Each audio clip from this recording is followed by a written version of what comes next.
Good morning, everyone. The hearing is resumed. Before we move to the budget hearing for the DSWD, we would first like to tackle the first agenda item, which is a matter for discussion and decision by committee. This is with regard to the request of the DPWH to extend the deadline for submission of their proposed amendments to the budget for DPWH for fiscal year 2026. During the hearing conducted by this committee on September 5, 2025, regarding the proposed budget of the Department of Public Works and Highways for fiscal year 2026, the committee approved the motion of Assistant Minority Leader, the Honorable Laila De Lima, directing the Department of Budget and Management and the Department of Public Works and Highways to submit the revised proposals for fiscal year 2026 on or before September 12, 2025. The committee is now in receipt of a letter from DPWH Secretary Vince Dizon, dated September 9, 2025, formally requesting the extension of the said deadline from September 12, 2025 to September 15, 2025, Monday. I would first like to read the letter from Secretary Vince Dizon for consideration of the committee. Addressed to Speaker Ferdinand Martin G. Romualdez through Representative Micaela Swansing, Chairperson of the Committee on Appropriations. The letter is here. This is the official copy and original copy sent by Secretary Vince Dizon. And the letter reads as follows. Dear Speaker Romualdez, this refers to the budget of the Department of Public Works and Highways for fiscal year 2026 as taken up during the hearing of the House of Representatives Committee on Appropriations on September 5, 2025, Friday.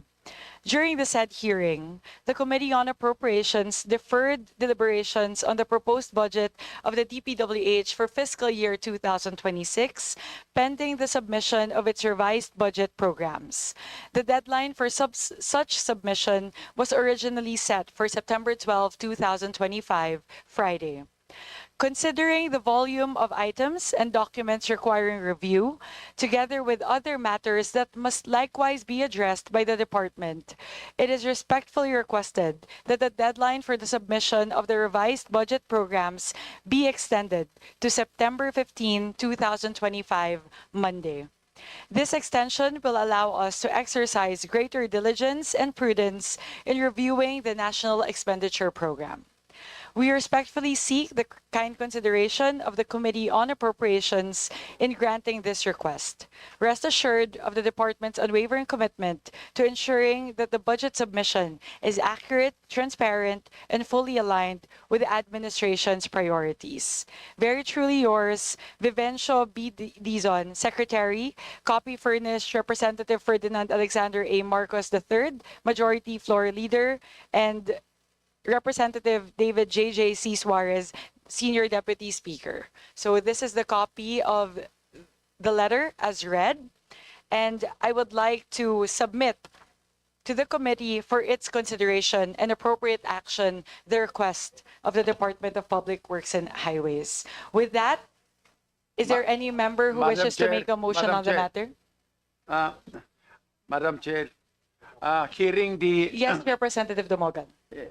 hearing the request of our Honorable Secretary Vince Dizon, I so move for the approval of the said request. Madam Chair. May I, No, Representative just a Tino? clarificatory question, Madam Chair. Go ahead before we So, rule on the motion. Oh, yes. So this means that the DPWH will be resubmitting, in effect, its proposed budget for 2026. Will this be in the form of errata? I have yet to see the proposal that will be submitted by the DPWH, but as per my understanding, it's going to be, I'm not sure if they're going to do the errata form, which is from and to, but I can confer with Secretary Vince Dizon as to the form of that. Okay. But it will be submitted to the committee and we will hear it similar to how we've been hearing the proposals of the different departments. Madam Chair, can I be recognized? Romel Thank you, Angara. Madam Chair. Thank you very much, Representative Tino. May I recognize Representative Romel Angara? Madam Chair, I move that the committee grant an extension for the submission of the revised budget of the Department of Public Works and Highways on until September 15, Monday, 2025. Several motions have been made on the matter. First by Representative Dumogan, then by Representative Angara. Both motions have been duly seconded, and with that, the motion is carried. Thereby, it has been moved and seconded to extend the deadline for the submission of the revised proposal of the DPWH from the original deadline of September 12, 2025 to September 15, 2025, Monday. The motion is carried. Madam Chair, again, may I be recognized again? Romel Angara. Yes, Representative Angara. Ma'am, in view of the granting the request of DPWH for the extension of the deadline for the submission of the revised budget until Monday, September 15 of 2025, I move to reschedule the committee deliberations on September 17, 2025. Is So there moved, any Madam Chair. second? I second the motion. Before I rule on the motion, I would just like to provide a context to the said motion. In the hearing held for the DPWH last September 5, there was also a second motion that was approved, which is that the second hearing rather of the DPWH on their proposed budget will be scheduled no later than September 16, 2025.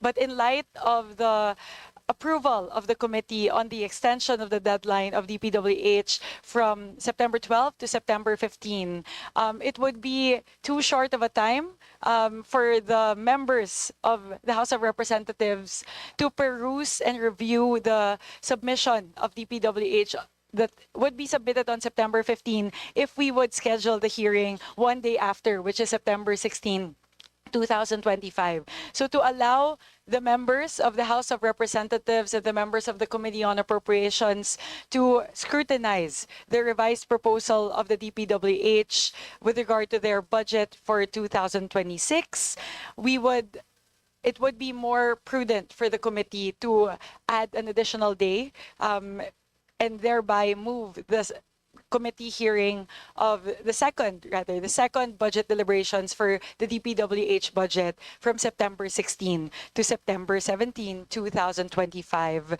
Wednesday. So with that, with the motion of Representative Angara duly seconded by the members of this committee, the motion is hereby carried. Therefore, the second hearing of the Department of Public Works and Highways budget proposal for fiscal year 2026 is hereby rescheduled from September 16, 2025 to September 17, 2025, Wednesday.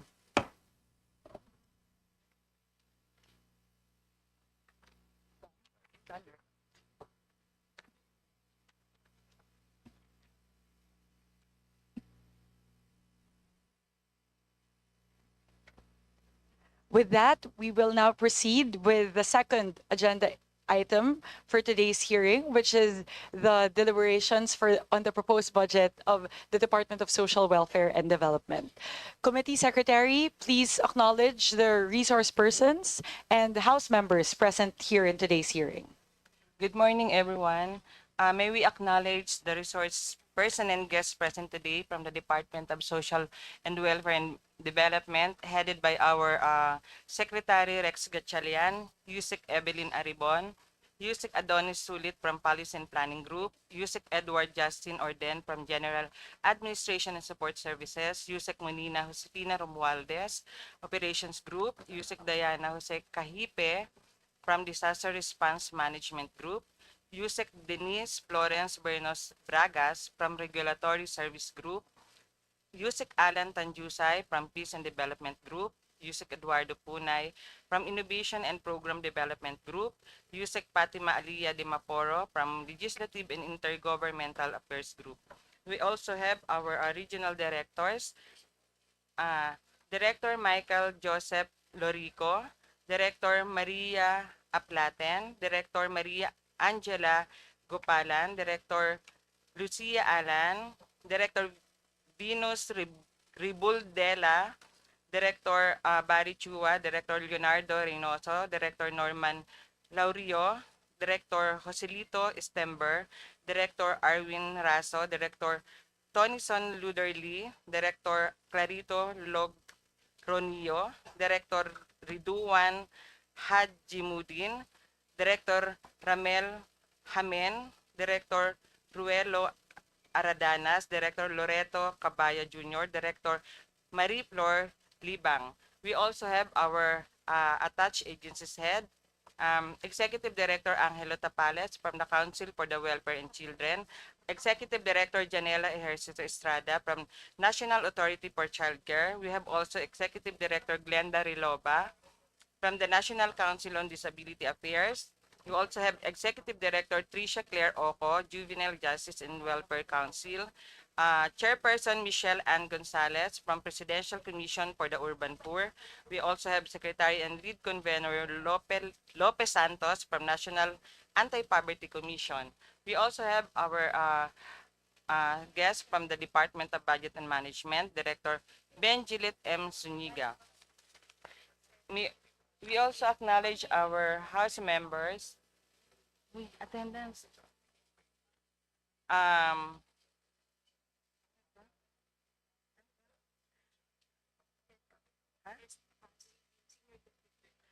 Senior Deputy Minority Edgar Irise, Deputy Minority Leader Antonio Tino, Deputy Speaker Christine Singson Mihan, Deputy Majority Leader Julian Jambaronda, Deputy Speaker Yasser Munto Balindong, Deputy Majority Leader Alisa Micaela Mica Gonzalez.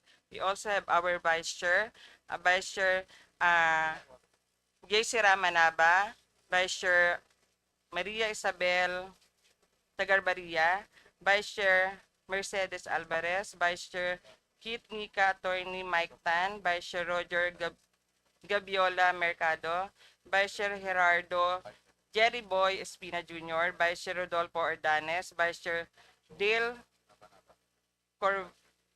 Corvera, Vice Chair Joseph Tan, Vice Chair Romel Rico Angara, Vice Chair Imari Lollipop Juano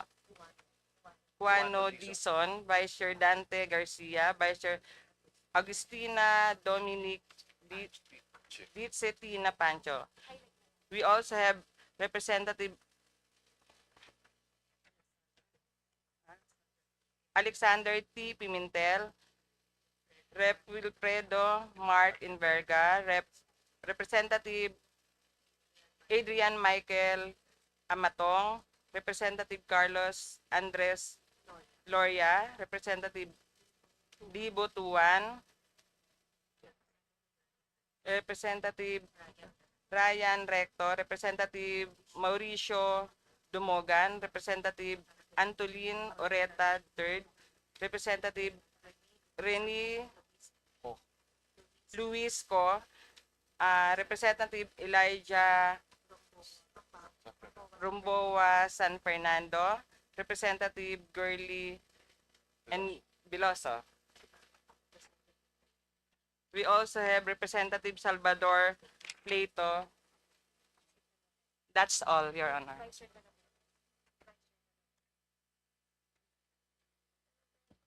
Thank you very much, Comsec. To our DSWD family, of course, headed by our beloved colleague, the Honorable Secretary Rex Gatchalian, to our undersecretaries, assistant secretaries, all the directors, regional directors, thank you so much for being here, the heads of the attached agencies. Of course, to our distinguished colleagues in the Committee on Appropriations and the House of Representatives, and our partners from civil society organizations who are present here today. Magandang umaga po sa ating lahat. Today, we deliberate on the proposed budget and priority programs of the Department of Social Welfare and Development, and we warmly welcome again our beloved colleague and someone I look up to so much in public service, our Honorable Secretary Rex Gatchalian. And today, we will work together to review the department's fiscal performance and strengthen its mandate to uplift the lives of the Filipino people. We commend the DSWD for achieving a 4.3 rating in their recent agency performance review done by the Department of Budget and Management, a reflection of its strong delivery of social protection programs. Among these, the Pantawid Pamilyang Pilipino program, or 4Ps, remains a cornerstone initiative. The World Bank identifies the 4Ps as a contributing factor to an annual reduction in poverty of 1.4 percentage points, benefiting 1.5 million fewer poor Filipinos each year. It has improved school enrollment, reduced stunting, boosted local economic activity, and inspired greater optimism among parents, 87% of whom believe it helps secure a better future for their children. For fiscal year 2026, the proposed budget for DSWD is 223.202 billion pesos. Its major funded programs include: first, Pantawid Pamilyang Pilipino Program, or 4Ps, amounting to 113 billion pesos for 4.4 million marginalized households. Second, protective services for individuals and families in difficult circumstances, amounting to 27 billion pesos for assistance during cases of abuse, calamities, and emergencies. Third, the Food Stamp Program, or Walang Gutom 2027, amounting to 1.9 billion pesos for 50,000 food-poor households with electronic benefit transfer, or EBT cards.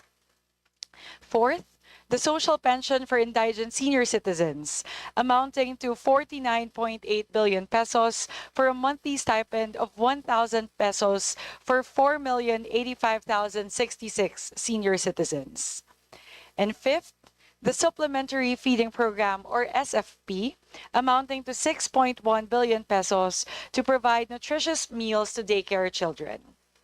As we deliberate on this budget, let us ensure that our social welfare programs continue to evolve not as permanent subsidies, but as pathways to independence.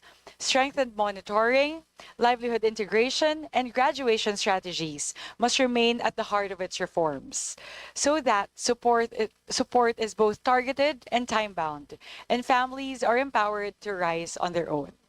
Maraming salamat po. And before I yield the floor to our Honorable Secretary Rex Gatchalian for the presentation of the DSWD's proposed budget for fiscal year 2026, I would first like to recognize the Vice Chairperson of the Committee on Appropriations, who will be sponsoring the budget of DSWD for fiscal year 2026, the Honorable J.C.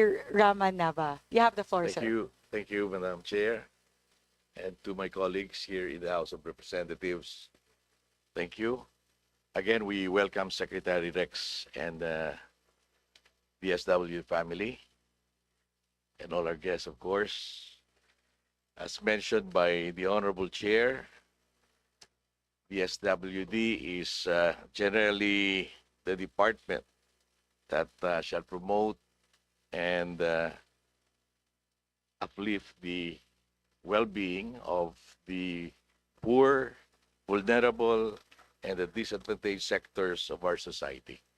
It is primarily tasked to deliver the social protection programs and poverty reduction solutions. Likewise, we expect DSWD to provide the necessary social welfare programs and services to our communities in need.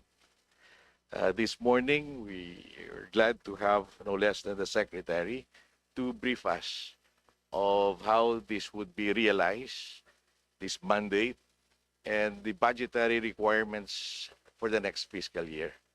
So that's all, Madam Chair. Thank you very much, Vice Chair Nava. I would now like to yield the floor to our Honorable Secretary Rex Gatchalian to present the proposed budget of the DSWD for fiscal year 2026. Thank you, Madam Chair. Before I start, I must say it's good to be back, and it's good to see very familiar faces. Always nice to be back where I started. Madam Chair, of course, to our budget sponsor, let me go through the top line data of the DSWD to give everybody a bird's eye view of where we stand and where we want to go. Honorable Chairperson, esteemed members of the Committee on Appropriations, good morning. Thank you for the opportunity to present today the proposed 2026 National Expenditure Program for the Department of Social Welfare and Development and its attached and supervised agencies. Our presentation will cover two main areas. First, the 2026 budget of the department, including its attached and supervised agencies. Second, our financial and physical performance for major programs for the past 2 years. For 2026, the DSWD's total proposed budget amounts to 223.2 billion. The Office of the Secretary accounts for the bulk of this at 221.3 billion. For the attached agencies, the Council for the Welfare of Children, 202.6 million, the National Authority for Child Care, 721.1 million, the National Council for Disability Affairs, 170.9 million. The Juvenile Justice and Welfare Council, 133 million. For our supervised agencies, namely the National Anti-Poverty Commission at 369 million. The Presidential Commission for the Urban Poor at 248.2 million. The proposed 2026 budget for the Office of the Secretary is, as mentioned, it stands at 221.36 billion, higher by 2.57% compared to the 2025 GAA. Personnel services rose significantly by almost 5.24 billion or 49%. We have to thank the Department of Budget and Management for granting additional regular and contractual position to strengthen our personnel complement to deliver mission-critical services. MOE decreased slightly by 1.9 billion. As will be explained later, this is caused by the adjustment in the budget level of programs. Capital outlay increased substantially by 2.2 billion to invest in systems, facilities, and requirements to improve service delivery. Please allow me to highlight our financial performance for 2024 and 2025 as of July of the said years. As of July 2024, our obligation rate stood at 51%, with disbursement at 91% of obligations. By July 2025, we recorded an obligation rate of almost 79% and a disbursement rate of 82%. These figures reflect our improved absorptive capacity founded on timely delivery of assistance and prudent fiscal management despite the scale of our operations. Let me now present the department's major programs, activities, and projects. These include our flagship programs and new innovative interventions which form the core of our social protection mandate. Let me start with the Pantawid Pamilyang Pilipino program. This remains as our flagship human capital investment and poverty reduction initiative. Beyond cash grants, we celebrate stories of empowerment, such as 4-piece graduates who are now professionals, teachers, and even top-notchers in national examinations. Through partnerships with private and government institutions, we have also strengthened employment opportunities for 4-piece households in line with the Trabaho sa Bagong Pilipinas Trust. For 2026, the NEP amount is 113 billion, of which 98.4 billion is for cash grants, including the first 1,000 days support for pregnant and lactating women. As of July 2025, we already achieved 89% coverage for compliant households and 90% payout for beneficiaries under the first 1,000-day program. These figures are as of pay period 2 of the program. Overall, the program intends to continue covering 4.4 million households nationwide. Next is the Sustainable Livelihood Program. The Sustainable Livelihood Program empowers household by providing opportunities for income generation and enterprise development. To strengthen its impact, we are implementing a 5-year sustainability plan that ensures beneficiaries do not only start micro-enterprises, but are also guided to sustain and grow them. This plan focuses on market linkages, capacity building, and partnerships with the private sector and local government so that livelihood assistance translates into long-term economic resilience for our partner households.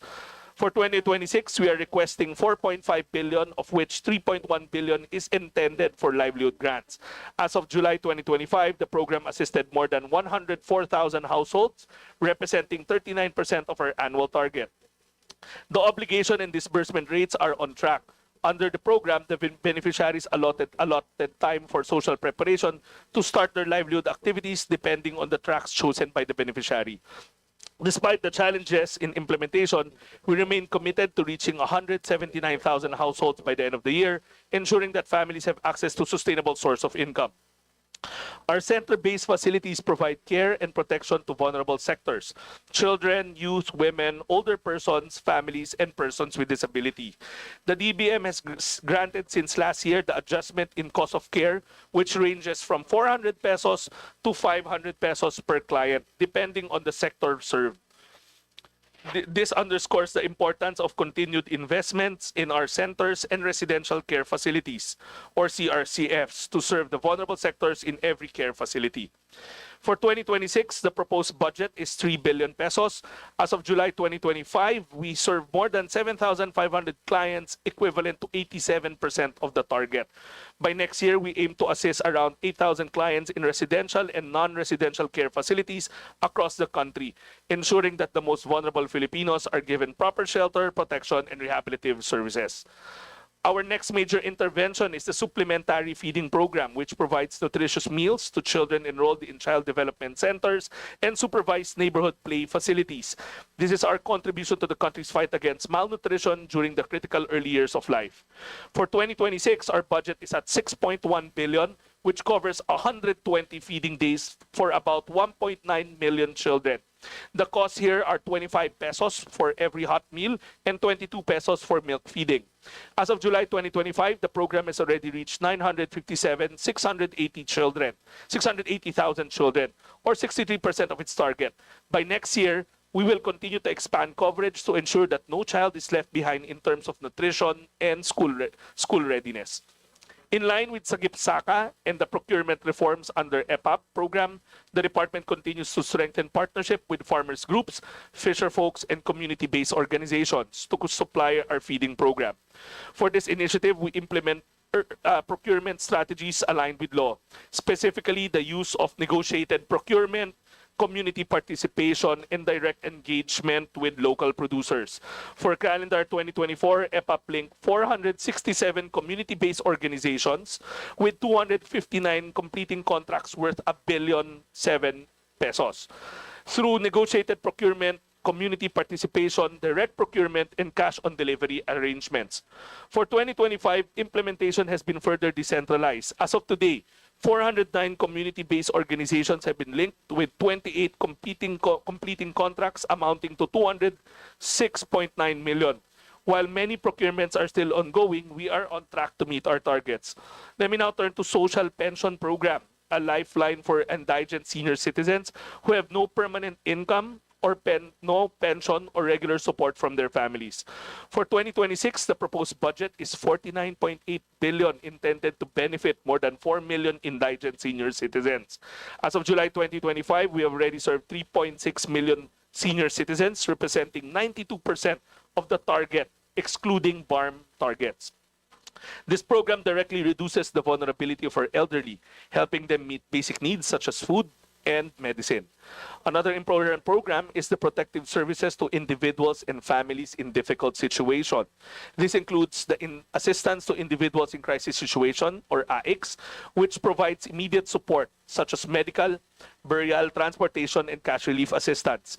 Beyond crisis assistance, we also implement community-based services that promote resilience and empowerment, including psychosocial support, referrals and programs for children, women, persons with disabilities, solo parents, and other vulnerable groups. For fiscal year 2026, the NEP amount is 27 billion, of which 25.4 billion will be for grants and subsidies or the financial assistance to those experiencing life crisis. As of July 2025, we have already served 6.6 million clients, equivalent to 96% of the annual target. By next year, we aim to reach 3.7 million clients, ensuring that timely assistance is always available to those facing emergencies and hardship. The DSWD also leads in disaster response and rehabilitation, ensuring timely relief and recovery assistance for affected families nationwide. Within the Disaster Response and Rehabilitation Program is our new initiative, the Project Lawa and Binhi. This combines water access projects and communal gardens to strengthen community resilience, promote food security, and cash for work opportunities. For 2026, the NEP amount is 1.94 billion. As of July 2025, more than 129,000 vulnerable families have been supported through the Cash for Work and Livelihood Building under Project Lawa at Binhi, equivalent to 98% of the target. By 2026, we aim to assist 125,000 families under the Project Lawa and Binhi. Complementing our disaster response and management effort under Disaster Response and Management Program is the Quick Response Fund, which allows the DSWD to respond immediately to emergencies through the prepositioning of food and non-food through items, through the prepositioning of across the country, and the emergency cash assistance as part of our early recovery services. As of August 2025, the department maintains a nationwide logistic network of 13 hubs with a combined capacity of 1.44 million family food packs, 76 spokes with a capacity of 1.34 million family food packs, and 856 last-mile facilities with a capacity of 1.59 family food packs. This ensures timely, efficient relief delivery even in the hard-to-reach areas. As of September 6, 2025, the department maintains a ready pool of resources for disaster response. We have 302.8 million in standby funds immediately available to augment relief operations. In addition, our warehouses nationwide hold 2.23 family food packs strategically pre-positioned to ensure timely delivery to affected areas. Altogether, the value for our standby funds and food stockpile amounts to 2.76 billion, reflecting our readiness to respond promptly to disasters across the country. For 2026, we are proposing 1.25 billion for the QRF. As of July 2025, our obligation rate reached over 91% disbursements, ongoing at 59% for regular appropriations. Operationally, we have ensured that all disaster-affected families were provided with the response services and that food and non-food relief items remain pre-positioned in 785 local government units nationwide. These efforts reflect the department's commitment to zero delay in terms of response whenever disaster strikes. We now discuss one of our innovation programs, which is the Walang Gutom Food Stamp Program, which directly addresses involuntary hunger by providing electronic food credits to poor households. This program not only ensures access to nutritious food, but also stimulates local economies through partnership with local retailers and food producers. In March 2025, the Social Welfare Station survey reported a reduction of 41.5 in hunger prevalence among program beneficiaries. This validates the impact of Walang Gutom program as a targeted intervention against food insecurity. We continue to expand the program to ensure that our poor households receive regular food transfers in a timely manner. For 2026, we are proposing 1.89 billion primarily for food grants. As of July 2025, the program has already assisted 300,000 households, meeting 100% of its targets. By next year, we aim to reach an additional 50,000 households, scaling up progressively until we reach the universal coverage of eligible food poor beneficiaries by 2027. For reference of the honorable members of the committee, complementing the Walang Gutom program as a locally funded project is the recently approved foreign-assisted project entitled Reducing Food Insecurity and Undernutrition with Electronic Vouchers or Refuel Project. This is placed under the unprogrammed appropriation in the fiscal year 2026 NEP. The Pag-Abot program is our newest initiative that seeks to provide targeted support for highly vulnerable individuals, including those living in streets and in urban poor communities. It combines case management, psychosocial services, and reintegration support to ensure holistic assistance. For 2026, we are requesting 807 million with 586 million dedicated to grants and 66.6 million for outreach operations. As of July 2025, the program has reached 1,711 beneficiaries, equivalent to 34.22 of our annual target. These individuals have been provided with comprehensive social protection services under the Pag-abot framework. We continue to scale up implementation to ensure that by 2026, more vulnerable individuals and families living in streets and urban poor conditions are assisted. The Tara Basa Tutoring Program is a reformatted education assistance initiative. Instead of providing one-time cash assistance, the program now engages college students and youth development workers as tutors and learning assistants while providing cash for work support to their parents. This dual approach improves children's learning outcomes while generating income for poorer households. The Tara Basa program is funded under the Kalahi Seeds Kapangyarihan at Kaunlaran sa Barangay. As of July 2025, the program has deployed over 6,500 college students as tutors, 3,200 youth development workers, and reached more than 55,000 learners alongside support to parents. For fiscal year 2026, we aim to expand the coverage to almost 45,000 learners and families, making it a critical intervention for education and poverty reduction. The Kalay Seeds Kapangyarihan at Kaunlaran sa Barangay continues to empower communities to plan, decide, and implement projects that address their own development needs. The KCKKB also implements cash for work for persons with disabilities and college student graduates from poor households.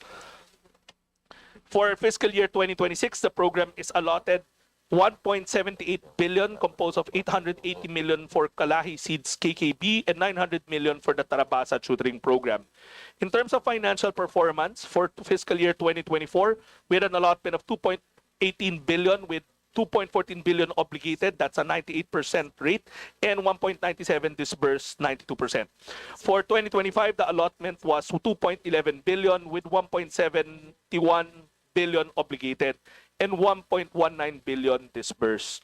Our physical accomplishments. In 2024, we completed 176 sub-projects, reaching 52,426 families with persons with disabilities and 25,440 families with college graduates for students through cash for work. In 2025, we completed 44 sub-projects supporting 25,440 PWD families and 25,440 college graduates students' families. For 2026, we target 224 sub-projects to benefit around 98,000 families with PWDs, 7,270 families with college graduates or students alongside tutors, parents, and learners engaged in Tara Basa. These accomplishments reflect the continuing role of KCKKB in community-driven development, empowering families and communities through implementation of solutions to their most urgent needs. In closing, the department's proposed 2026 budget of 223.2 billion reflects our continuing commitment to protect the poor, empower communities, and build resilience against risk and vulnerabilities. We thank Congress for the support given to DSWD over the years. We again seek your support to approve our budget proposal and other requests so that together we can uphold the welfare of every Filipino family consistent with the thrust under this administration of Bawat Buhay Malaga. With that, Madam Chair, I yield back the floor. Thank you for the opportunity to give you a top line, a bird's eye view of the DSWD. Thank you very much, Secretary Gatchalian.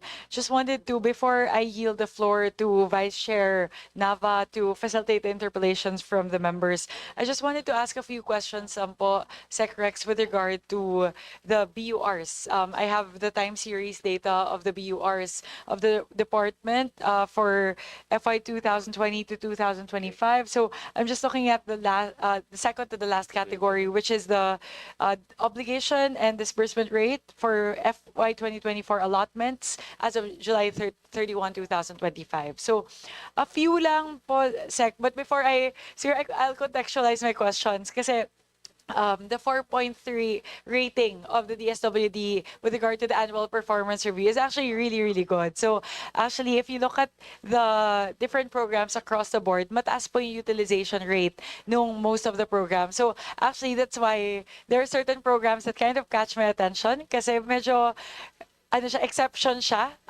because the utilization rates are a little bit low for some of the programs. I'm also seeing some programs wherein the obligation rate is almost at 100%, but the disbursement rate is quite low. So I just wanted to understand perhaps the reasons behind these. So I just wanted to zero one by one lang po, Sec. It's just a few items naman po. The first would be the SLP, yung Sustainable Livelihood Program po, the obligation rate is already 100%, but the disbursement rate is only at 64.05%. So may I ask po for an explanation with regard to the roughly 35% shortfall, ano ba, gap between the obligation and the disbursement rates? Madam Chairman, the SLP is one of our flagship programs to make sure that the sustainability of pulling people out of poverty is achieved. Actually, one of your Vice Chairman, Congresswoman Alvarez, is a big fan of the SLP, and I think that's why she's here.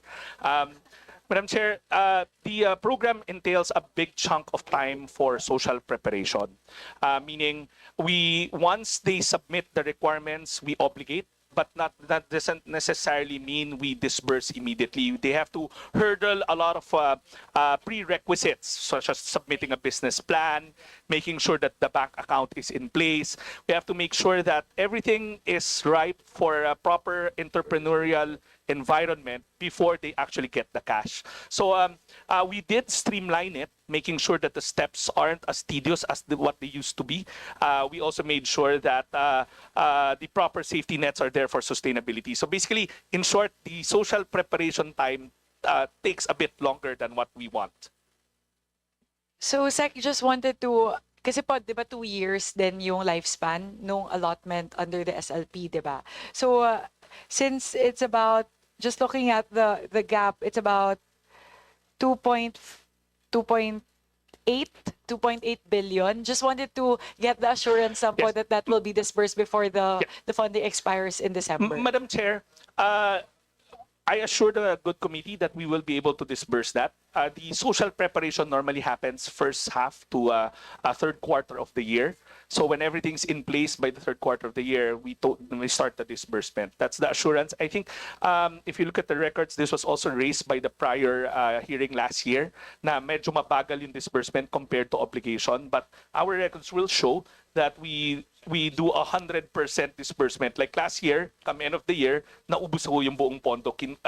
Marami pang pending na application. Okay, sounds good. Happy to hear that, Sec. Yun lang naman po yung gusto kong ma-catch tungkol sa SLP. Because again, it's a very popular program. So we just want to make sure that all the funds are disbursed before they expire. The next one po, similar to that, would be the Pamana DSWD LGU-led livelihood. It has a similar trend. 97.5% obligation, 61.44% disbursement. So similar po ba yung reason as to why there's a It's a there's a gap? combination. But I'm sure this is one of the programs that had a FISARO provision or for later release, conditional release, pending the crafting of a joint guideline with OPA-PRU. So it took us some time to craft that.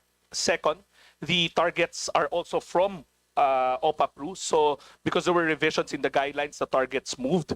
So if I'm not mistaken, we got off the ground by May or June already. So we had to do the compliance to the conditional release provision, which is a joint memo circular with OPA-PRU for the guidelines. After which we had to OPA-PRU had to revise the targets before they could send it to us.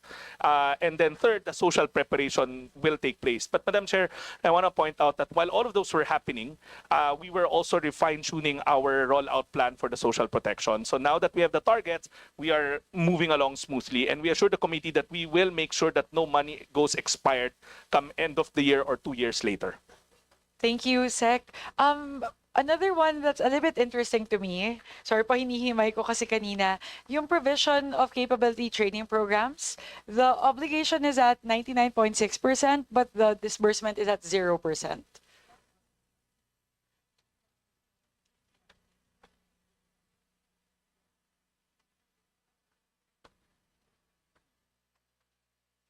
Madam Chair, there are 5 core competencies inside the department. 2 of them happens to be trainings, and the other one is standard. So this falls under one cluster. We were revising and still in the process of revising the capacity building side of the department. Actually, we are reintroducing the DSWD Academy. It's a facility located in Taguig. While we were doing the physical upgrading of the facility, we were also revamping the curriculum and all that stuff. Madam Chair, I do understand.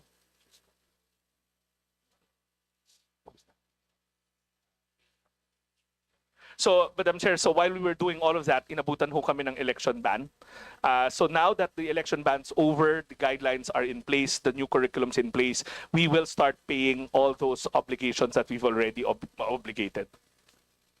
You know, because it's a standout for me. It's 100%. Sorry, it's almost 100% obligated, but 0% dispersed. So, it's roughly ano po sec? It's roughly 42.6 million. Correct. So, just wanted to check in. Yes, Madam Chair. I know it's an anomaly given that we have a high obligation and disbursement rate. But again,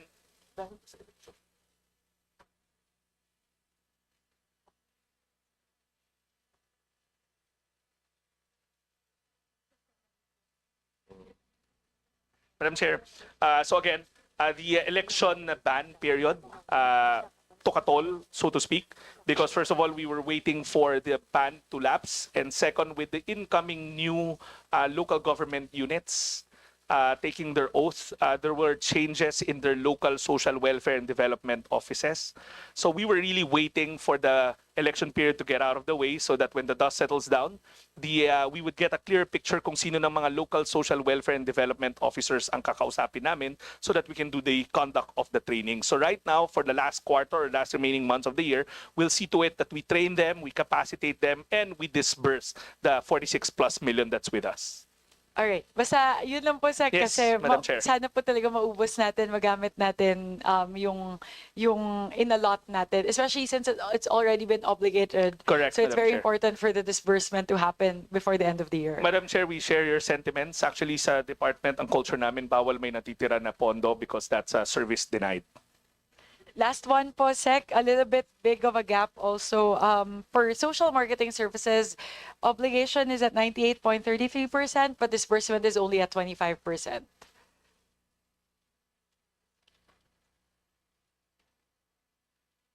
Madam Chair, again, the procurement for the social marketing took some time, but now it's already online, and we'll see to it that the disbursements takes place in the next couple of months. We'll make sure that the information campaign for the programs, especially to combat fake news, is all taken care of. Kasi Sec, it's roughly around 90 million that's still left to be disbursed from the obligation. So, yun na po, if we may ask the assurance as well of the good secretary that this will be. Madam Chair, I just want to point out, I'm not sure if we're in the same point of reference. I think the data is December 2024. Oh, because the header here says fiscal year 2024 as of July 31, 2025. But we were if we will we'll submit to the department the current status, which is already, we've touched a lot of disbursements have already taken place. We will furnish the good committee the newer disbursement rates as of end of August. Okay. Kasi nag-move na siya Nag-move in the na siya. last month. Yes. Okay. Sounds good. Sige po. Sec, just wanted to highlight those few Thank you, Madam Chair. things. I'm a little bit, medyo OC po ako pagdating sa BURs and utilization rates for all of the departments. So, just, yun lang naman po yung gusto natin siguraduhin. I'm with you on that as well, Sec, that we just want to make sure that the funds that were allotted to the departments are utilized and implemented before they expire. And we totally agree, Madam Chair. Thank you very much. That's it for me for now.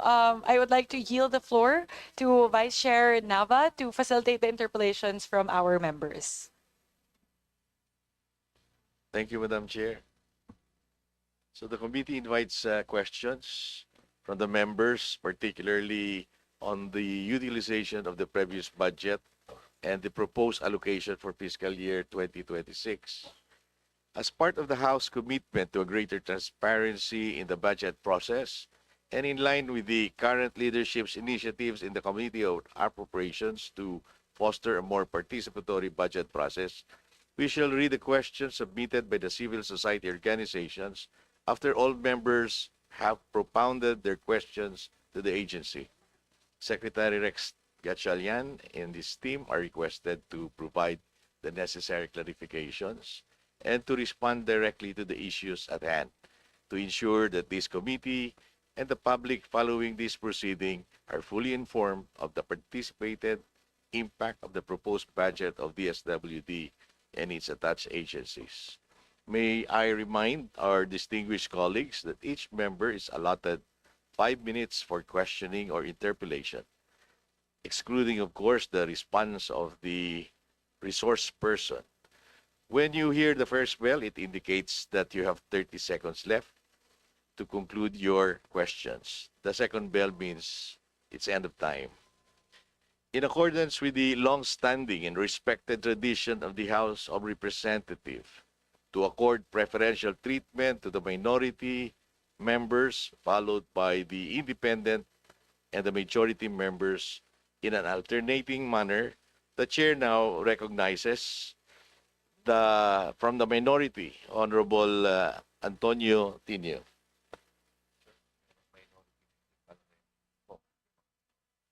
So we'll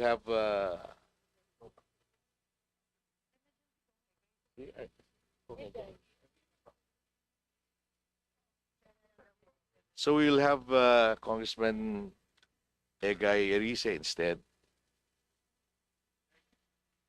Thank you, Madam Chair. Good morning to the DSWD family, of course, to Secretary Gatchalian. Good morning. More than the numbers, I will concentrate on the effectiveness and efficiency of some of your programs. Ang una po, yung Tarabasa tutoring program. I think we are both, Secretary and I are members of the Sinergia group of Dr. Nene Guevara. Gusto ko lang malaman paano po na-implement ito, yung especially natitrain ba yung mga teacher students, tapos paano nagkakaroon po ng database dun sa mga bata na tuturuan nila. Madam Chair, the Tarabasa program is our reformatted EDUC assistance plan. Instead of just giving direct dole out as EDUC assistants, we reformatted to a cash for work program when I joined the department. So basically, the paradigm there is we enlist college students. Nung unang panahon, no, mga EDUC students sila, but later on we expanded it to other degrees. And then they are drawn from local universities and state universities. They are paired up with grade 2 students who are non-readers. The targeting comes from the targeting for the college students comes from the looks and the SOOKs, looking at attrition, the poorest students. The targeting for the non-readers comes from DepEd. So basically, the non-readers are given to us by DepEd. Then we match them based on the location. So the closer the tutors are to the students, sila yung nagmamatch. A cluster can be around 5 to 10 students per cluster. So this is actually a precursor of the Aral Law, so to speak.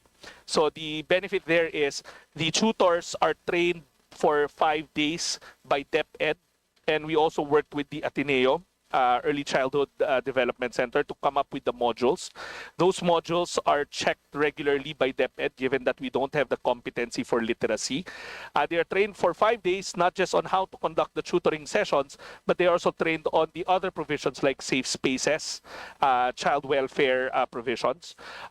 Noon, 3 days lang yun, naging 5 days to make it more intense, and then they're deployed.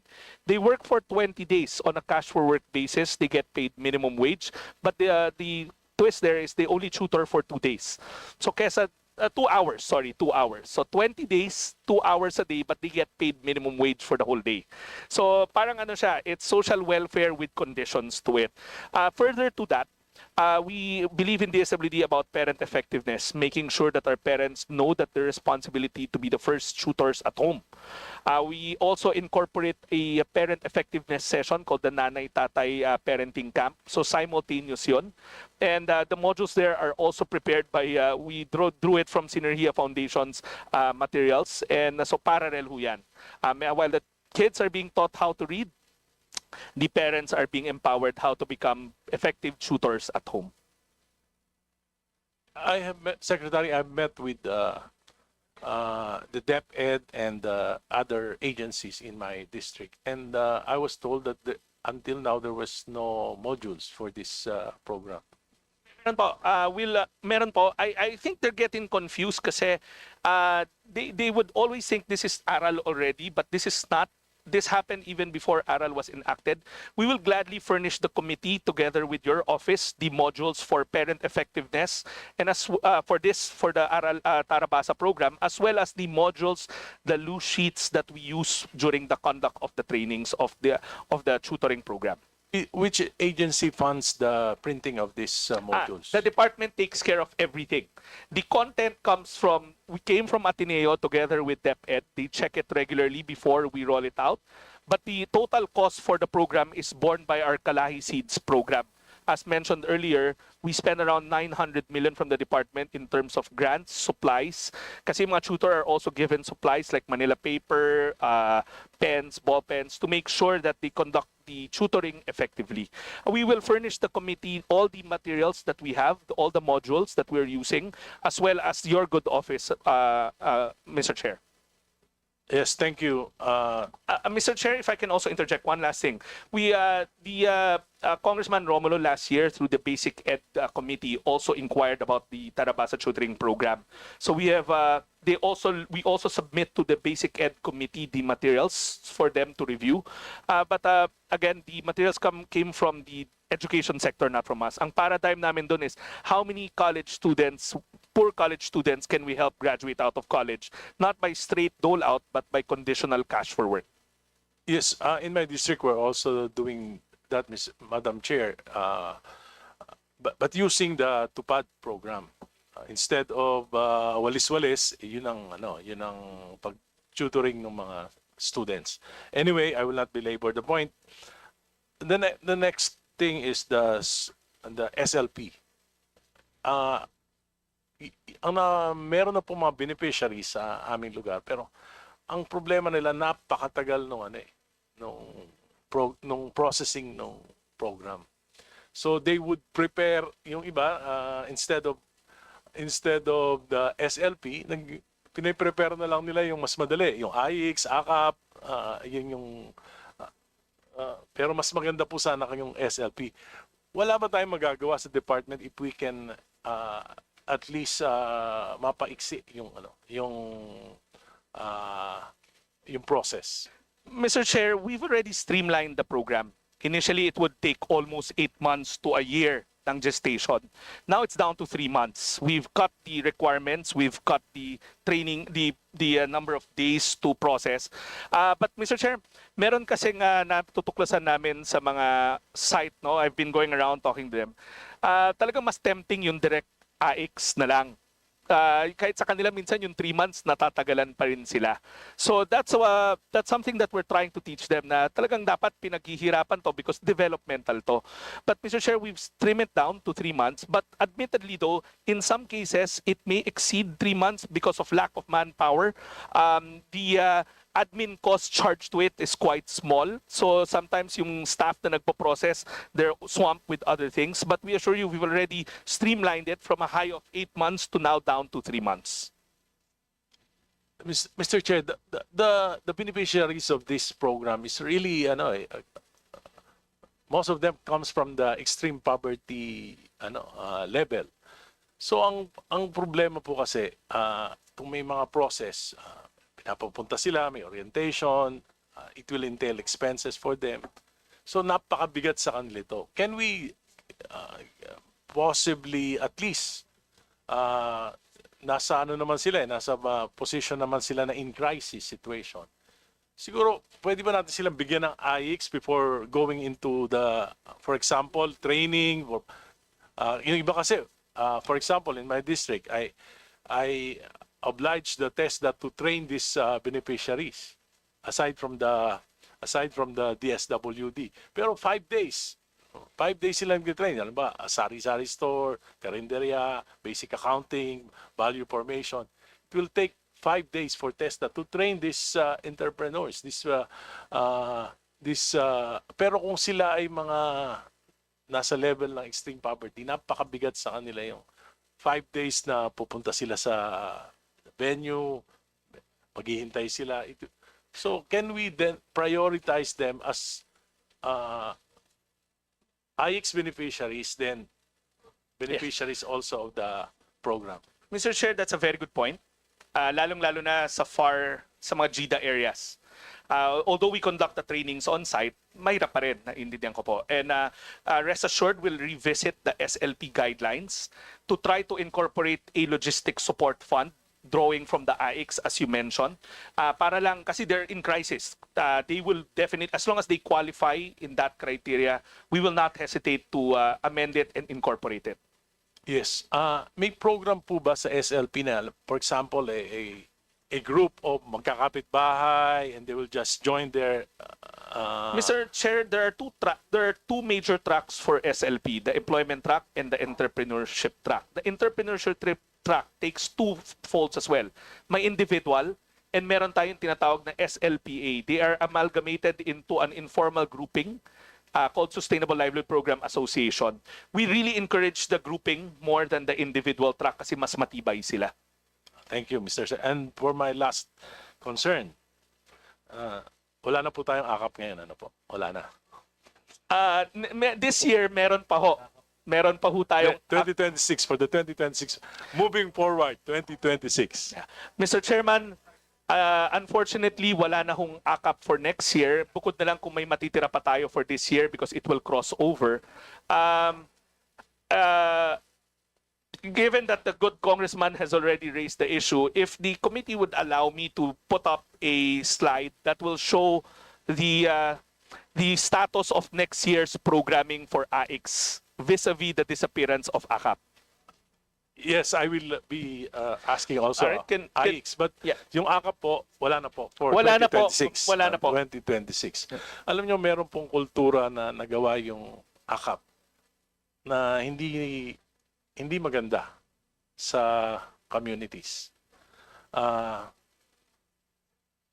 talagay ko po, kaya ako nanalo dahil yung maling implementation ng AKAP over an incumbent. Alam nyo, yung AKAP, masyadong madali yung requirement, low income, at wala namang absorptive capacity yung DSWD to distribute it na talagang masasala kung sino talaga yung dapat na ang sa amin po sa aking distrito nangyari po yung mga barangay captains sila po yung nagdi-distribute at ang forms nanggagaling sa representative tapos po binibigay sa barangay captain yung barangay captain po yung 5,000 nagiging 2,500 na lang pagdating sa beneficiary. Pagkatapos po, sa dami, up to May 2, nagdi-distribute po ng AKAP sa aking distrito. Sa dami, pati yung barangay captain hindi na kaya na maghanap ng mga beneficiary. Pati tanod po. Kaya lang po, pag yung tanod na naganap, mayroon pa siyang 500. So 2,000 na. Pag matakaw yung kapitan, 1,000 na lang. Ganun po yung nangyari dun dahil hindi naman po talaga kaya ng absorptive capacity nung local DSWD para i-distribute yung minsan 1,000, 2,000, 3,000 per session. Meron pa nga po dahil sa ganyan na inaabot from 9 a.m. up to 12 midnight. Meron pa nga po doon na pumila, nakakuha ng 5,000 sa init, binawian ng buhay, natake. 15,000 po yung taol. Nag-abono pa ako ng 10,000. Bukod po dyan, sa halip na mangarap, na magtrabaho, magsimula na isang maliit na negosyo, sa dalas at sa dami ng pinamimigay, ang nangyari po, ang pangarap na nila hindi na maghanap buhay. Ang pangarap na nila makakuha ng akap. Hanggang ngayon po, nararamdaman ko yan sapagkat hinahanapan ako bilang kinatawan ng aking distrito. Hinahanapan ako ng mga mamayan. Bakit dati marami? Bakit ngayon wala? So, may nabuo pong kultura, especially sa mga barangay officials. They would prepare na meron silang, I would give them AKA forms para may ma-distribute sila sa kanilang mga, lalo na mag-election ng barangay. Yan po yung, palagay ko meron dapat na intervention gawin ang DSWD para ma-realign yung pag-iisip ng ating mga mamayan pagdating po dito. Nangyari po pati IX, ganun din po nangyari nung nakaraang eleksyon. At mali na rin po yung, maski po yung wala naman sa crisis situation, talaga po naghahanap ng IX. Nararamdaman ko po ngayon yan. Pero ako po, sinasabi ko, ay yung mga programs na yan, dapat talaga, mas maganda pa yata, bigay ko na lang as students assistance rather than mga ganyang sistema. So, I don't think that the DSWD has enough social welfare workers to determine the eligibility of beneficiaries. Ang nangyayari po, ito po ay naging dole-outs. Dole-outs naming mga politiko. Gusto namin makatulong dun sa mga talaga nangangailangan, talagang deserving. Pero, siyempre, pagka kami nagde-determine, may political color. So, ako po, matagal na, I would prepare that the social welfare will interview the person in crisis, determine the amount that he or she needs, and the SW personnel giving the money directly to the persons in crisis. Isa pa po, alam ko rin na yung inyong mga personnel, disbursing officers na pinapadala sa aming mga distrito, sa LGUs, marami sila, they are contractuals. Last time they were tempted. Kasi nga, contractuals, hindi naman sigurado yung employment. Pagkatapos po, kung sino yung dumating, sa halip na tingnan nila kung tama yan o hindi, pinababayaan na lang nila. At alam ko po na naging source of corruption. Kasi po lahat ng mga binibigyan, hindi na nila chine-check. At wala pong amount. Walang amount. So 5,000, hindi na nila makikita kung 5,000 o 3,000 o 2,000 yung pinirmahan nilang na-receive ng mga beneficiaries. Moving forward, siguro po iwasan na natin itong sistema na ito at kailangan po may intervention yung departamento nyo para hindi ito yung maging kaisipan ng mga contractual workers nyo and ng mga beneficiaries sa aming mga distrito. Salamat po. Thank you, Congressman Erice. I'd just like to inform you that you fully consumed. In fact, Yes, we I'm extended it. finished. I'm finished. Yeah, okay. So Thank you po. maybe listen to the response of Secretary. Mr. Chair, we appreciate the observations.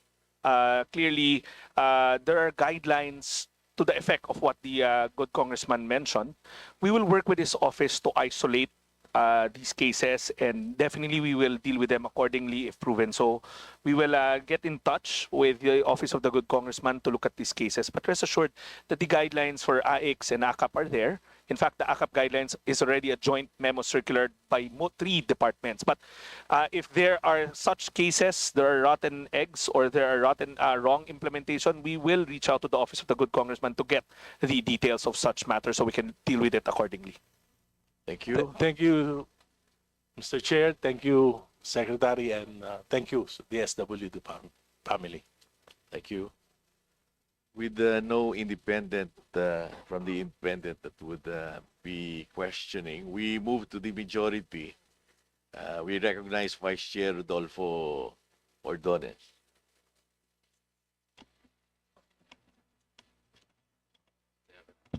Thank you po. Madam Chair, my dear colleagues, DSWD family, headed by our Honorable Secretary. This is regarding National Commission of Senior Citizens. Last April 2025 po, ay nagpanukala po kayo ang inyong ahensya sa Office of the President na maglabas ng isang executive order upang mula sa Office of the President ay sa ilalim ang NCSC sa DSWD. At ako po ay naniniwala na isang umiiral na batas ay hindi pwedeng i-amend ng executive order lamang. At bayaan niyong basahin ko ang Section 3 of Republic Act 11350. Section 3, Creation of the National Commission of Senior Citizens. There is hereby created the National Commission of Senior Citizens, hereinafter referred to as the Commission, and which shall be under the Office of the President. Ginamit po ang salitang siyal na nangangahulugang ito ay isang obligasyon at hindi opsyon. Sa mga deliberasyon po ng Kongreso, bago po ipasa ang Republic Act 11350, idinain na ang dahilan po ng pagtatatag ng NCSC ay upang bigyan ang senior citizens na isang independent, autonomous commission na makakakilos ng mabilis at direkta. Hindi na kailangan dumaan sa mapusising bureaukrasya ng DSWD. Dahil po dito, ay nais ko pong itanong, ano po ang legal na batayan ng inyong suhestyon na isailalim ang NCSC sa inyong kagawaran?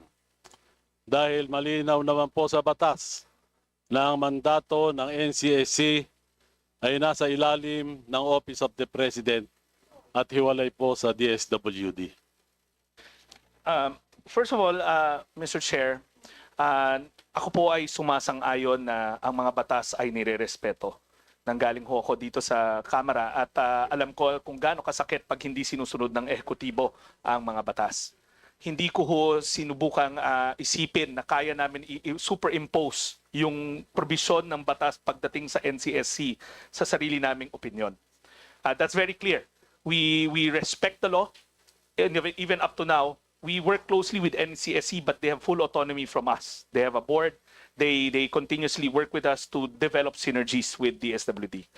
Yung sulat po namin sa Office of the President ay aming department position to convert them into a supervised agency. Magkaiba po ang attached agency sa supervised agency. Even the Office of the President, I believe, cannot convert a agency into a attached agency. At ang tanging pwede lang gawin ng Office of the President ay supervised agency. Magkaiba ho yung attached sa supervised. Ang hiniling po namin sa Office of the President ay gawin silang supervised agency, but we will again respect the Office of the President kung nasa kanilang opinion ay dapat na gawing supervised agency. Hindi ho namin planong saklawan ang batas, hindi ho namin planong saklawan rin ang opinion at ang desisyon ng Office of the President. Ang sa amin lamang po ay mungkahi na sana to develop synergies ay gawing supervised agency katulad ng relationship namin sa NAPSI at sa PCUP at dati sa NCIP. So again, we leave it to the discretion and the best judgment of the Office of the President. We have no we have no intention not to follow the law that made them into a independent agency under the OP. But to the same degree, the OP also has the prerogative to convert them into a supervised agency that we merely supervise. Hindi ho yung papakilaman, kundi to supervise, to synchronize. Apo. Maraming salamat po. At nabanggit ko naman kanina kay Yusek Di Vaporo na kung ano man po ang maging pasya ng ating Office of the President, tayo po ay susunod. At isa pong pangalawang concern ko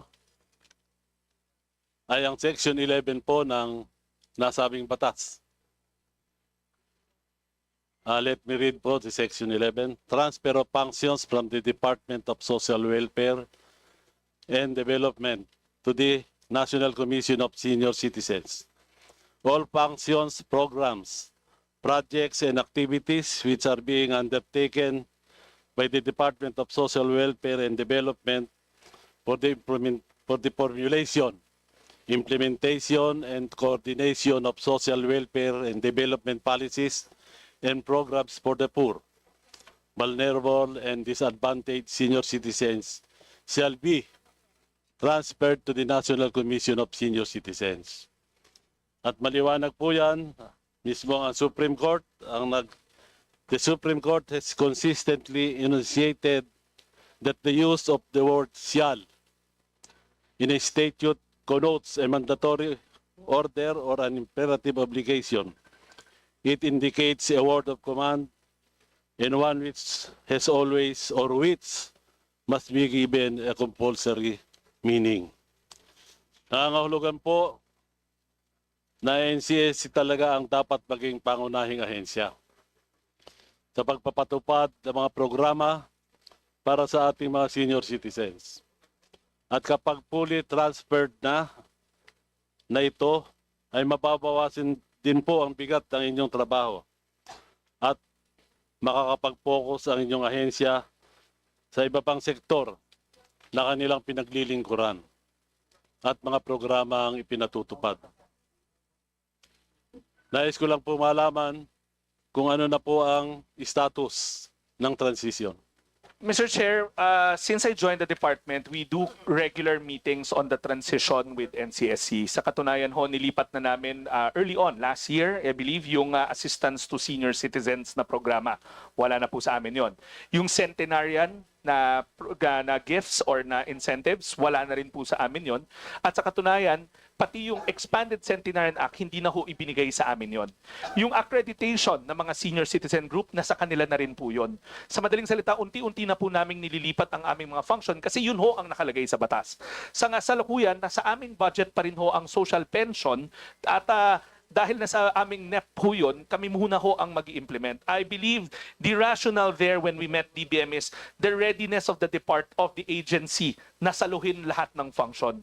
We know for a fact na wala naman hong ahensya na gustong napakarami ng kanyang trabaho at ikagagalak ho namin na ilipat ang mga functions pertaining to senior citizens sa NCSC. Pero gusto namin masigurado na handa sila, na ready sila. If you can recall, Mr. Chair, the good congressman probably knows this, makailan lang naman ho nagkaroon na ng mga regional offices ang NCSC. Sa katunayan, they're still in the process of organizing. Para ilipat namin ang buong-buo agaran, ang social pension, ang pangangamba ho namin baka lalo tayong hindi ready nilang saluhin at lalong hindi ma-implement ng tama ang social pension.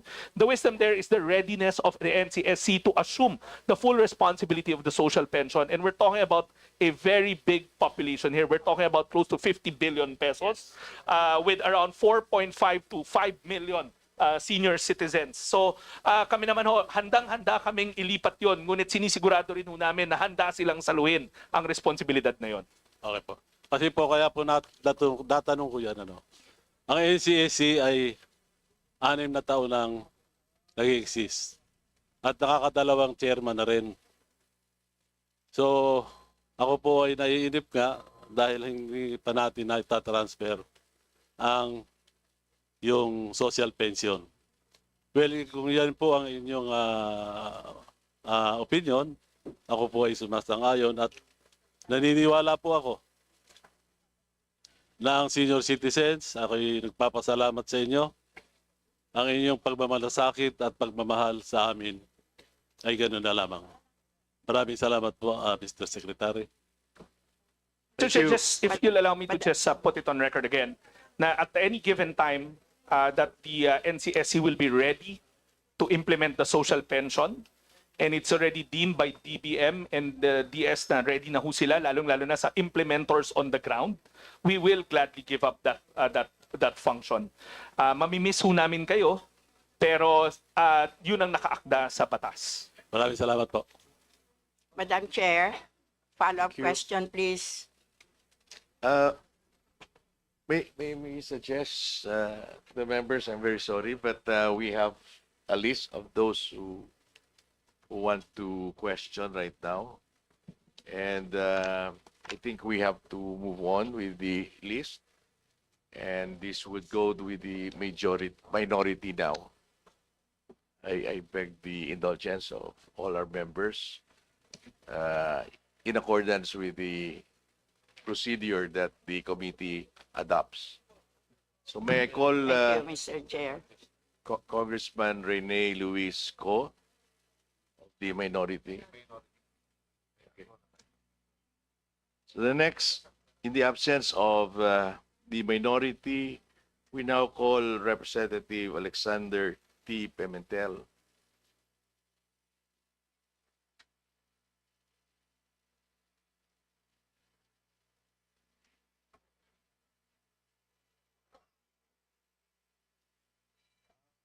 So next would be the Honorable Mercedes Alvarez. Thank you, Mr. Chair. Very quickly, Mr. Chair, is it right that there has been a reduction in the funds for the program on protective services for individuals and families? That's correct, Mr. Chair. The good Congressman rightfully pointed out dahil mawawala ho yung AKAP, dati nandun sa protective services yon, malaking kawalan ho yun. And then, the budget for AICS also, or the assistance to individuals in crisis situation, nabawasan din ho.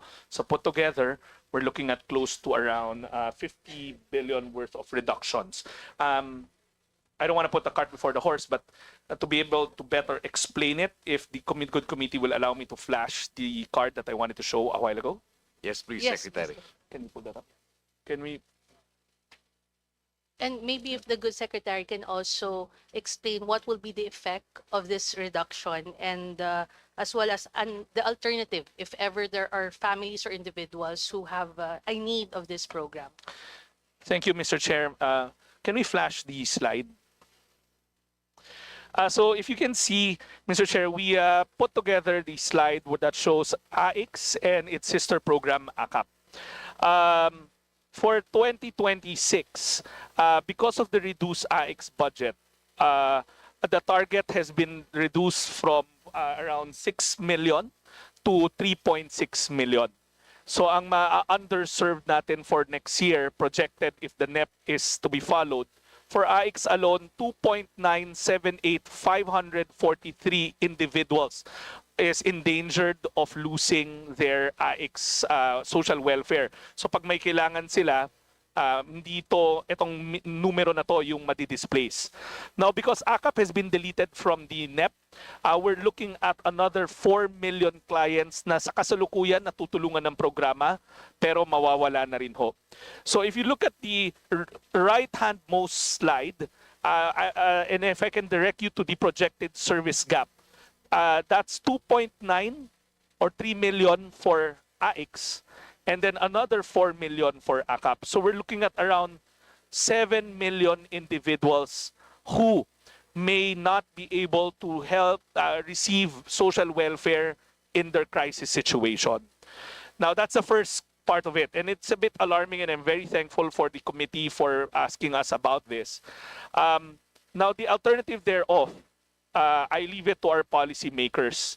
But again, there is a notion in the department that we merge the program, consolidate it into the AICS to make sure that people do not lose their service, their social welfare. But again, I put it on the table for our policymakers that even AICS itself has been reduced. So sana ho ma-reconsider ng ating mababang kapulungan yung dilema ng departamento na may mahigit 7 million tayong Pilipino, pamilyang Pilipino na maaring hindi matulungan kung hindi natin i-restore o dagdagan ang provision para sa AICS. So it is possible that we expand, with the help of the department, we expand the menu for AICS. Yes, Mr. Chair, that is something that we can do. Pero if we expand it nang hindi natin dadagdagan yung line item allocation for AICS, then we might be cannibalizing even the AICS allocation even faster. than what it is right now. Do we have like a data or information on the impact and effect of the AX program to our constituents? Because just like for peace, I believe the Philippine Institute for Developmental Studies, they already have a study. So maybe it will be considered by the department to make a study as well for to help policymakers. Madam, Mr. Chair, early on, I think I even mentioned it in the last budget hearing. The department's already procured a macro level anti-poverty study. The winning bidder, the winning contractor, is a group formed by former Socio-Economic Planning Secretary Shel Habito. So that will look at all the anti-poverty programs within the department and outside the department. We're talking about TUPAD, we're talking about MAIP, we're talking about AIX. So that study, unfortunately, is a bit delayed because of the election period. They couldn't do their field study and their field dates, but that study should come to a fore in the last quarter of this year, and we will make sure to furnish this committee as well as all anti-poverty committees of Congress the study so that we can see the impact of AIX and other anti-poverty programs of the government vis-a-vis poverty reduction. Thank you. Mr. Chair, I also would like to touch on what this good secretary said as my favorite DSWD program, the Sustainable Livelihood Assistance Program. Well, it is in the form of micro enterprise development, and there is also a track for employment facilitation. In your studies or in the past years, Mr. Secretary, what has taken up more rate in the SLP? Is it the employment track or the micro enterprise track? I just don't.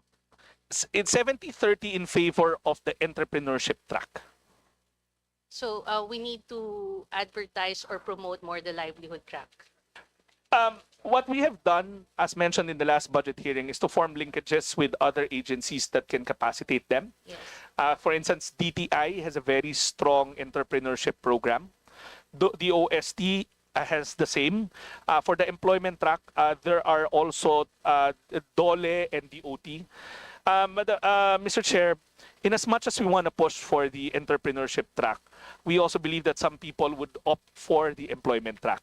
While we do advertise the entrepreneurship track heavily, we cannot eliminate the employment track, and we are relying on partner agencies to capacitate the beneficiaries. And maybe partner with TESDA so that we can also develop skills for entrepreneurship. Actually, we just signed a memorandum of agreement with them for 4Ps and for our, I think, SLP as well. Because I'm very saddened, Mr. Chair, as shown in the slide and as discussed earlier by our chairman, that the SLP budget for 2026 was reduced. So I hope that fellow members of the committee can be one with me in pushing for an increase of the SLP budget. Thank you, thank you, Mr. Chair. The good congressman is a partner in SLP.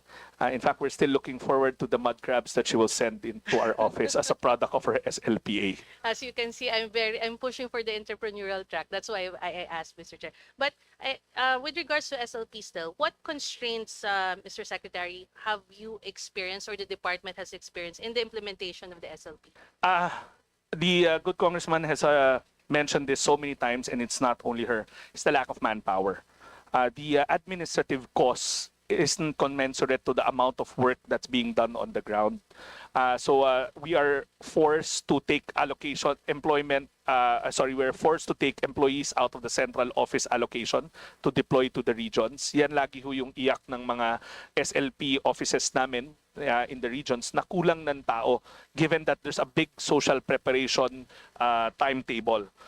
Just to give you an idea, there are only 578 positions, contractual positions for SLP nationwide, vis-a-vis the close to 6 billion pesos that it's supposed to disburse with.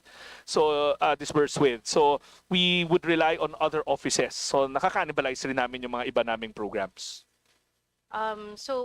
Maybe, but of course, with our experience in the district, Mr. Chair, Mr. Secretary, we have linkages, we have a good working relationship with our local government units so that we will be able to implement the SLP better on the ground. So anyway, Mr. Chair, thank you very much. I'd like to convey my support for the DSWD family and its budget, but I'd also like to thank DSWD for its support in the Negros Island region. Last month, we finally opened the regional office in Dumaguete City. Although I am from the other side of the island, but still we support it. And of course, I'd like to mention, to thank as well our regional director, RD Arwin Razo, who is present. Thank you very much, Mr. Secretary, and rest assured of our support for the department. Thank you, Mr. Chair. Thank you. So the next would be Representative Adrian Michael Amatong. Thank you, Mr. Chair. Good morning po, Secretary Rex at sa buong DSWD family. First of all, I'd like to thank your organization kasi masipag yung mga tao mo doon sa distrito ko. Lagi silang ready tumulong at saka minsan overworked pero hindi naman nagre-reklamo. So, thank you very much. Well, thankful for your help. Gusto ko lang ding stress na baka kailangan pa namin ng more help sa inyo. Lalo na medyo nainggit ako, narinig ko yung partners kayo ni Congresswoman Alvarez dun sa SLP nyo. Baka naman pwedeng makipartner din ang opisina namin sa SLP nyo. Kasi as you all know, ang probinsya po namin ng, I think it's the poorest, they say, in the entire country. So I would like to suggest that maybe not just Zamboanga del Norte, but also the other provinces na nandun sa top 5 or top 10 sa poorest, maybe we can come up with a catch-up plan. So during my first term, syempre medyo may pride tayo. We did our best to set up the fundamentals to give our constituents the chance na umunlad sa sarili nila. Unfortunately, our programs, it takes time bago mag-take off. Like we are in the process of establishing 2 economic zones in my area, in Liloy and in Sibuco. We are in the process of expanding our port in Lamao, Liloy. Tapos meron din tayong establish ng mga facilities so that in the future we'll be exporting products, coconut products, abaca products, dragon fruit, fish, and rubber products. Unfortunately, it's taking time. Baka po pwedeng matulungan nyo kami sa SLP program nyo, SL program nyo. We would very much appreciate to be included in your partners. Mr. Chair, I had the chance to visit the district of Congressman Amatong, and we're going to deploy our regional director who's with us now, not just for the regular SLP, but because your area has former conflict areas na kung saan tayo nakita sa Siriway, the 3S, Siriway, Siocon and Sibuco. Yes, as you pointed out, that these are not just areas of high poverty incidents, but they Yes. used to be former conflict zones. Yes. So we will also deploy the Undersecretary for Sustainable Peace because there's another SLP track for former conflict areas. Yun yung kaninang tinatanong sa akin na pamana. So we will employ both so that we can use both in your home district. Yes. If you can check with your people dun sa ground, makikita nyo na contrary dun sa sinabi ni Kong Egay kanina, hindi namin ginamit yung DSWD funds para sa pamumulitika. In fact, most of my AIX and TUPAD funds were not used during the campaign period because hindi tayo naniniwala na dapat dole out yung gamitin natin. It should be our programs that will keep us in our current position. So baka nang po pwedeng hindi talaga namin kaya as much as we'd like to do it on our own. In the meantime, while hindi pa nagmamaterialize yung mga plans namin, talagang nakakayaman, talagang I will plead for your help for my constituents. So I know you have the heart for them. In fact, I really appreciate you going to Sibuco. This one of the, yun yung isa sa mga lugar na ayaw puntahan ng mga government officials and employees. So I really appreciate that you and together with Secretary Galvez pumunta talaga kayo doon and you saw for yourself how difficult life has been for my constituents. So I would I will coordinate with your office, Secretary. Sana magtulungan tayo. Hopefully in the few years time, from 56% poverty incidence in my district, maybe we could reduce it to a more manageable level. Actually, I have an ambitious goal of less than 20%. Hindi ko alam kailan namin ma-attain yun, but with your help and other national agencies, maybe we can do that in the next 5 or 6 years. We'll do, Mr. Chairman. We'll make sure to get in touch with the good congressman's office. Thank you very much. Hindi ko na po pahabain kasi alam ko naman tutulungan niyo naman kami. Mamaya na lang tayo mag-usap. Thank you, Mr. Chair. Thank you very much for the time.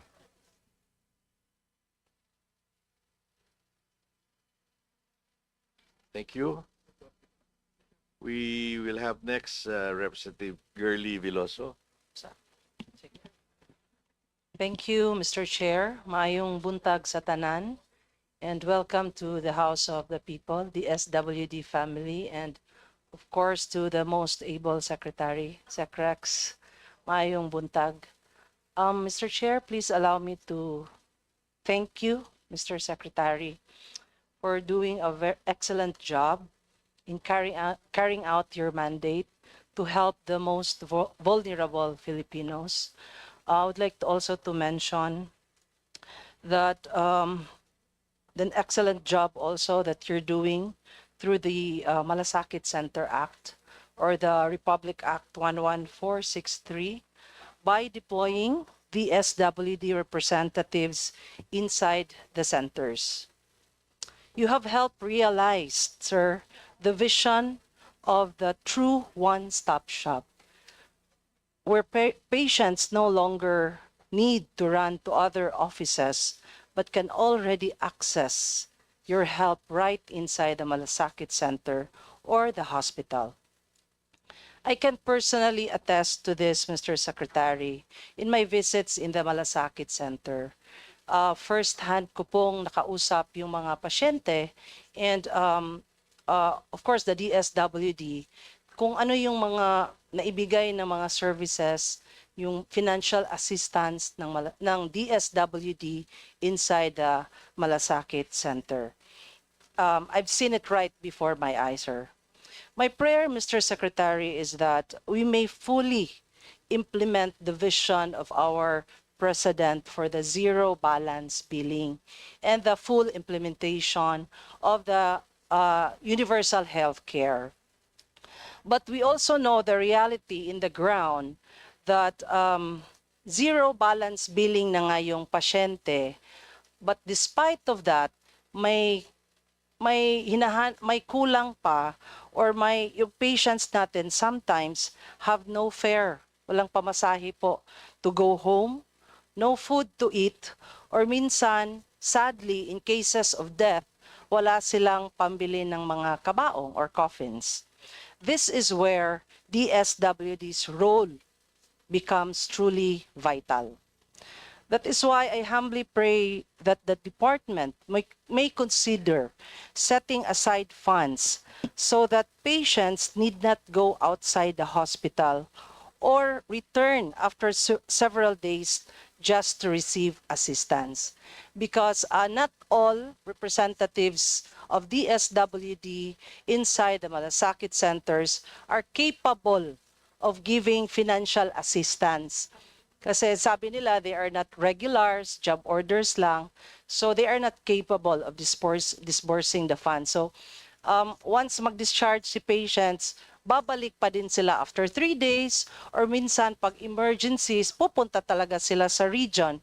So sa regional offices ninyo, so na-defeat talaga yung purpose of a one-stop shop.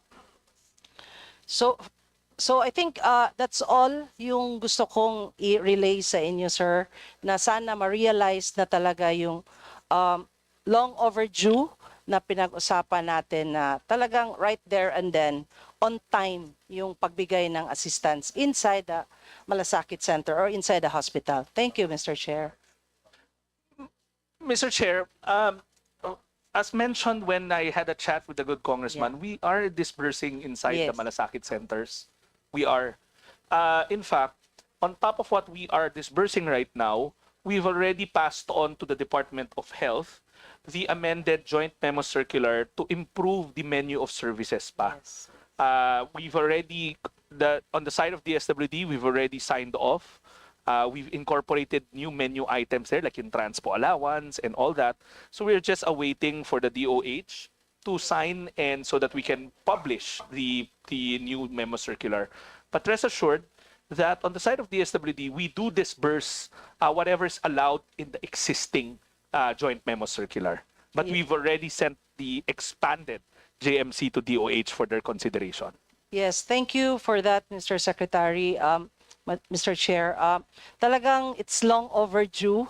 Last year pa yung JAW na hinihintay natin, and I would like to commend DSWD kasi talagang nag-sign na po kayo. It's just lang that wala pa po talaga na kompleto yung signature. But yeah, thank you for that. And with regards to the representatives that really on time yung nagbigay inside the center, it's not all. It's definitely not all representatives inside the center na talagang nagbibigay, because yung reasoning nila is really they're not capable of dispersing. But siguro 50% or 60% of the representatives inside the center real time pong nagbibigay. Thank you po. Mr. Chair, I just want to put on record that all our DSWD reps inside the Malasakit Center are bonded and they can disperse cash. Minsan lang ho talaga sa great demand, baka na-timingan lang ho nyo na naubos yung cash niya. Kasi we're one of the main pillars inside the Malasakit Center. But lahat ho sila are empowered by our existing memo circular and the JMC to disburse of cash accordingly. That's a very, very welcoming update. Thank you very much, Mr. Secretary, Mr. Chair. And finally, I would like to manifest my full support to the budget of DSWD for the year 2026. Thank you, Mr. Chair. Thank you, Mr. Secretary, and DSWD family. Thank you. Thank you. We now recognize Representative Salvador Pleito.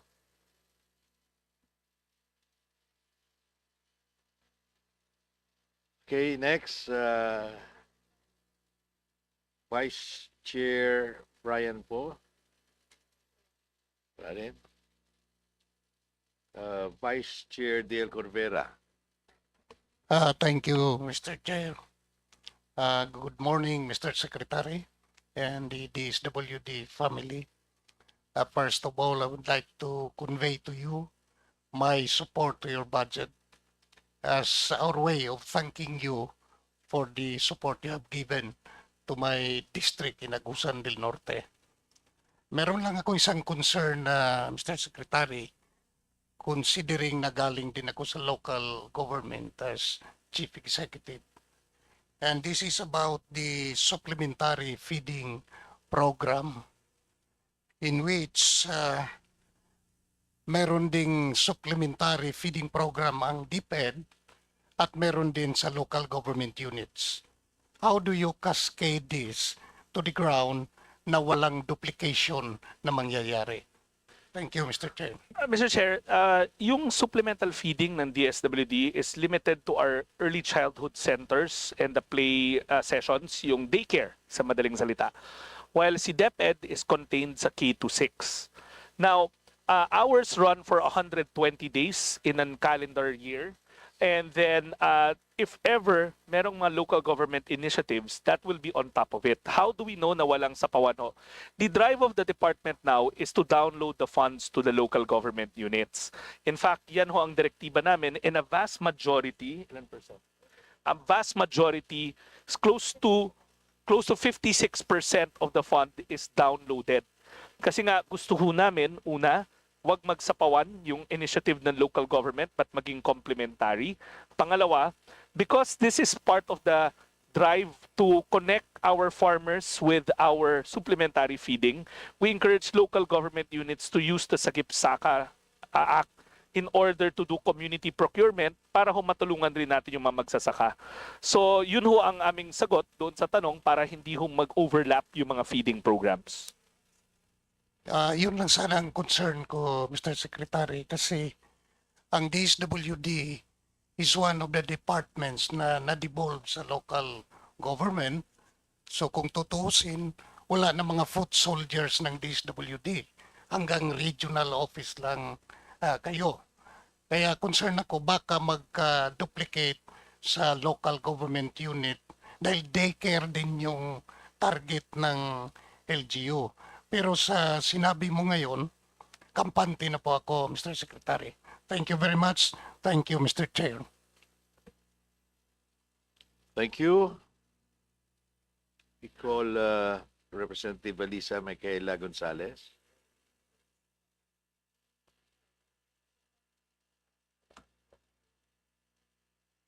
Next, Vice Chair Uging Mercado. Thank you very much, Mr. Chair. My colleagues, my classmate in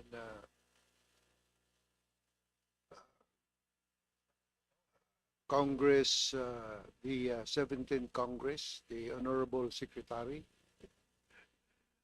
Honorable Rex Gatchalian, Undersecretaries and Assistant Secretaries, the Regional Directors and Provincial Directors of DSWD, good morning.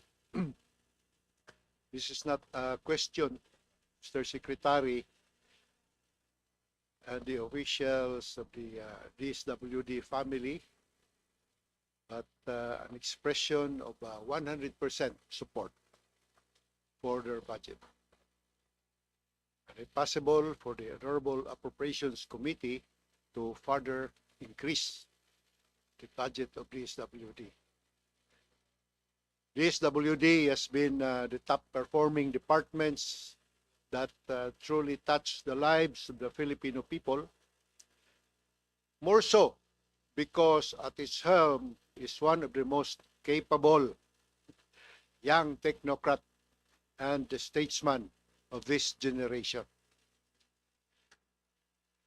We can hear from the manifestations of our colleague the performance and the innovative approach of solving the social crisis facing our country. And for this, I would like to congratulate you, my dear classmate. Thank you very much. My only concern is on the policy. You have been an LGU executive. Am I correct? Yes, Mr. Chairman, I served for 9 years in the city of Valenzuela as mayor. I'm also former governor of Southern Leyte. So, on policy, there has been a law, the Local Government Code of 1991. It has been approved in 1991, and I think it's still effective until now, 34 years already. So I'm thinking about your management acumen, that we can, as what you said, ameliorate or amalgamate the this law with the policies of our national government, more particularly the DSWD, where we could further enhance the strength and the capability of our LGUs towards self-reliance and empowerment. It is an ambitious approach, but who knows, with your way of doing things where you can really achieve result. You are our hope. You are our hope in this local government implementation. So, first, ano ba talagang criteria for a National Department Secretary to visit a particular LGU or province, especially as from the Jeddah area, Southern Leyte? Mr. Chair, before anything else, I'd like to thank the good congressman, a classmate of mine when I joined Congress, for the good words towards the department and to this representation. Medyo loaded yung tanong, so iisa-isahin ko ho. Una, nagpapasalamat ho ako. Pangalawa, like him, I practiced local government for quite some time. And before I joined the department, I was actually chairing the local government committee in Congress, which after I left, si Congresswoman Alvarez took over. we agree that doon sa local government code, devolve ang social welfare. In fact, Congressman Dale pointed that out. Pero alam rin ho natin na may limitations because we have smaller LGUs who do not have the financial capacity to implement programs. Meron nga tayong mga LGUs na walang mga social workers. Normally, may napunta ng mga LGU na yung secretary ni mayor, siya na rin yung business permit person, siya na rin yung social worker, all bundled into one. So one of our approach is, when we talk about social welfare, we talk about resources, and resources first and foremost would be people on the ground. Wala kaming boots on the ground. So we will really rely on local government unit to implement the programs. So what we kanina nabanggit ho namin, we are coming up with the DSWD Academy. It's a facility in Taguig that's about to open the end of the year. It's part of our capacity building. So one of the things that we want to push is kung walang social worker, we will now start working with social welfare assistants. Yan yung mga they act as social workers pero hindi kinikilala na yung mga signature nila. So what we had in mind was to empower them na pag may nag-train sila sa academy namin, yung signature nila should be accepted for certain issues. Hindi naman lahat, obviously. I know I am in a department na maraming social worker, pero the academy is run actually by one of our undersecretary who is both a doctor and a social worker. So what we are looking at is to empower social welfare assistants to do certain things. May limits, pero we empower them also. We work with them so that the standards of social welfare at the national level is achieved at the local level. That's one. Number two, in terms of resources, magkapatid ho talaga yung problema ng social welfare and the NTA, yung allotments natin. And when I was a chair of the local government code, we wanted to look into the NTA, the cytos of taxes to make sure na poorer LGUs get more so that they can do their own social welfare. Pero habang wala pa ho yan, our Social Technology Bureau, which is headed by our Innovations Undersecretary, continues to develop programs para ho sa mga LGUs natin, more particularly those that are the farthest from the city centers, the GIDA areas, the poorest, the farthest, the most underdeveloped. So we use the social technology programs and we normally pilot it in the poorest areas like the food stamp. And then we transplant the programs to them. So now I've addressed the manpower resource and how we want to empower social welfare assistants. Number two, we are passing on programs that we develop at a national level, yung mga innovations natin to the local government units. And then I wanna answer yung paano, kailan ang pupunta. Pag inimbitahan niyo ako bukas, pupunta ho tayo. Our credo in the department is nobody stays in the office for long periods of time. We have to be out there. And when I say out there, it's normally the most farthest from the city center, the off-beaten tracks. We have to go there because that's where poverty exists. And that's where we normally pilot or initiate our programs. The invitation will follow ASAP. Next na lang ho nyo sa akin, Mr. Chair. Yeah. I'm just curious, ano itong SLP, Mr. Secretary? The SLP is called the Sustainable Livelihood Program. Matagal na ho yan sa departamento even before us. We just streamlined it to make it easy. Ito ho is a part of the development side of the department. While we do a lot of social welfare, dyan kami kilala, yung mga ayuda. Pero binibigyan emphasis ho ng ating Pangulo yung development. Matagalang programa para maiahon natin ang ating mga kababayan mula sa kahirapan. Dito, we partnered with national agencies like Trade and Industry to capacitate para makapagsimula ng mga negosyo. Then the department provides the initial startup capital.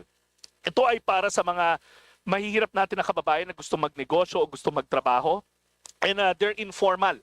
So meaning wala silang access to capital. Hindi sila makapunta sa small business corporation kasi hindi sila makautang sa mga bangko dahil informal sila. So that's where the department comes in.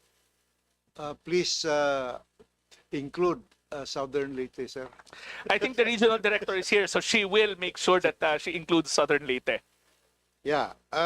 I would like to congratulate our department on the so many programs, which are not only programs, but it has achieved a degree of success, and it's becoming a model for management, program management. So since our province is a GDI and at the same time a calamity-prone province, I would like to ask about this standby funds preposition relief stockpile, QRF.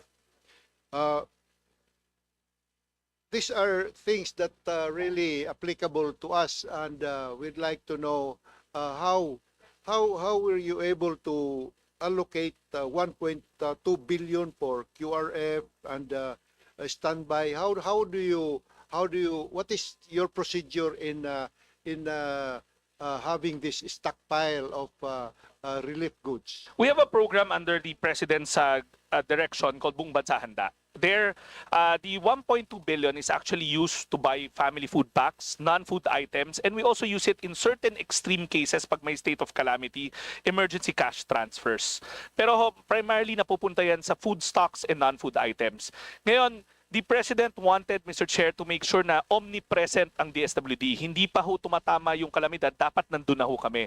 And we can only do that if we have warehouses nationwide. Clearly, renting warehouses is going to be very expensive. So we will talk to local government units to borrow their existing warehouses to pre-position goods. There are 3 types of warehouses. Hubs are big ones in city centers like Pasay, Cebu. Diyan kami nagpre-prepack. Spokes are mid-size ones. Yan yung mga nasa provincial level. And then last mile nasa mga GIDA. Actually, I had the opportunity to speak with the brother of the good congressman about pre-positioning in Southern Leyte. And I believe we have pre-positioned goods in Southern Leyte.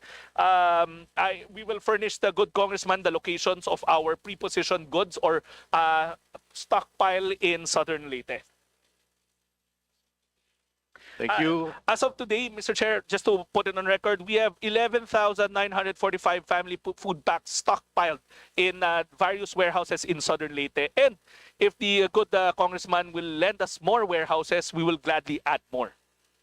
Thank you very much, my friend, Mr. Secretary Rick Gatchalian, and our chairman. Thank you very much for the very informative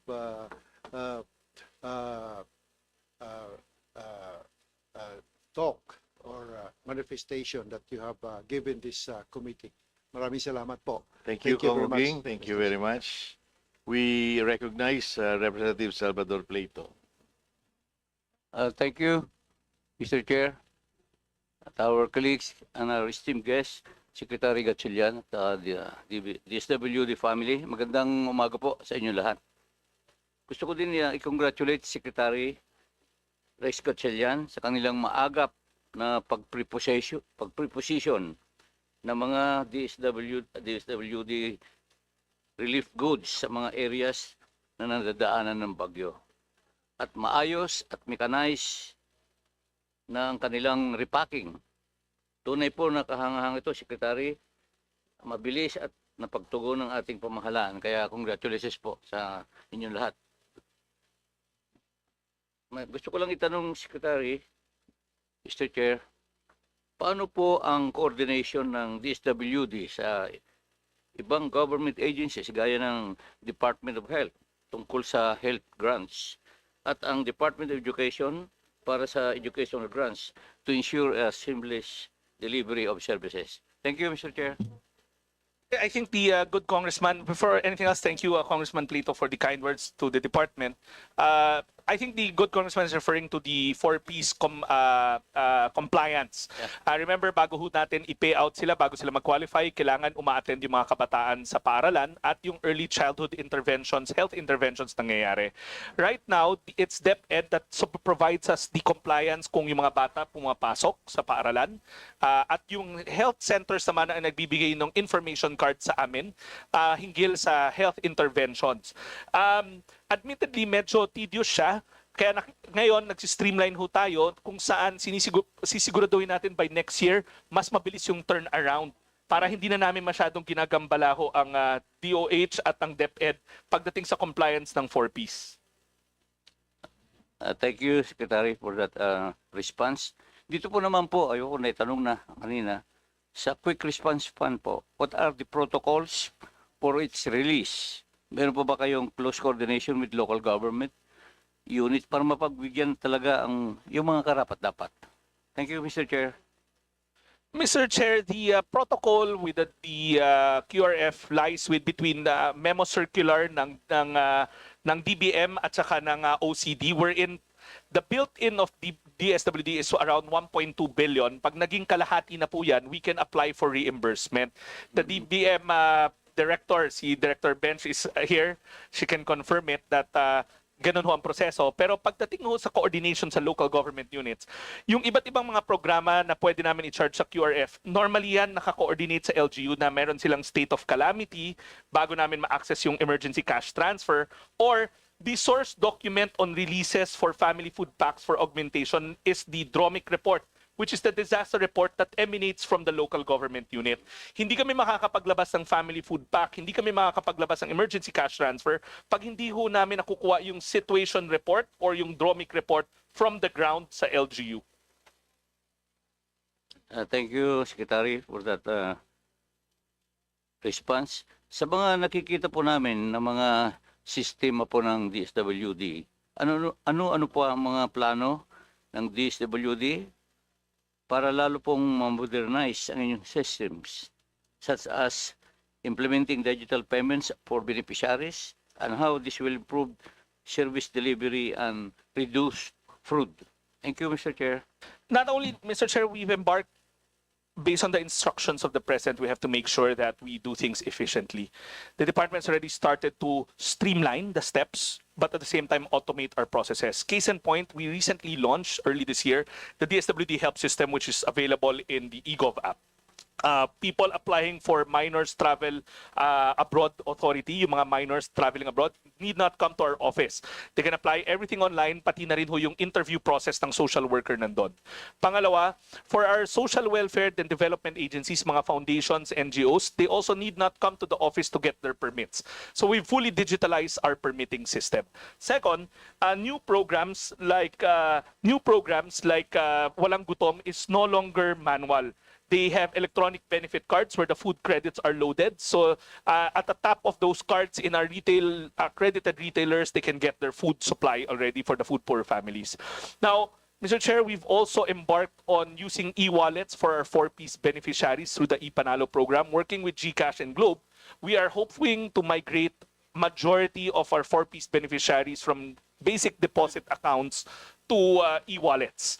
And last, Mr. Chairman, we are already embarking on automating IX, especially the guarantee letter side of it. We already have a working prototype, which hopefully we can roll out in the coming months. We just want to make sure that it's foolproof before we do so. Maraming salamat, Secretary, at sa inyong mga tugon. Sa kadahilanan, yung mga magagandang programa at nararamdaman po talaga ng ating mga kababayan sa 6th District ng Bulacan, sa inyong mga ginagawa, sa inyong mga staff, kay Director Benos. Ako po ay sumusuporta sa proposed 2026 budget. Thank you po, Mr. Chair. Thank you. We recognize now Representative Nathaniel Oducado. Madamo, salamat, Mr. Chair. Good morning to the very proactive Secretary and to the highly efficient public servants of the department. Ngayon ko lang po nakita na napaka data-driven and digitally integrated ang programs natin sa DSWD. So I'm very happy po. My question po, I was scanning through the programs, and one of the innovations that I saw with the department was yung Therapy program. Actually, it's one of the programs na I saw po that recognized unpaid care work sa Philippines. And can I ask lang po, how much budget do we have for it? And do we have programs of similar nature sa pipeline ng department?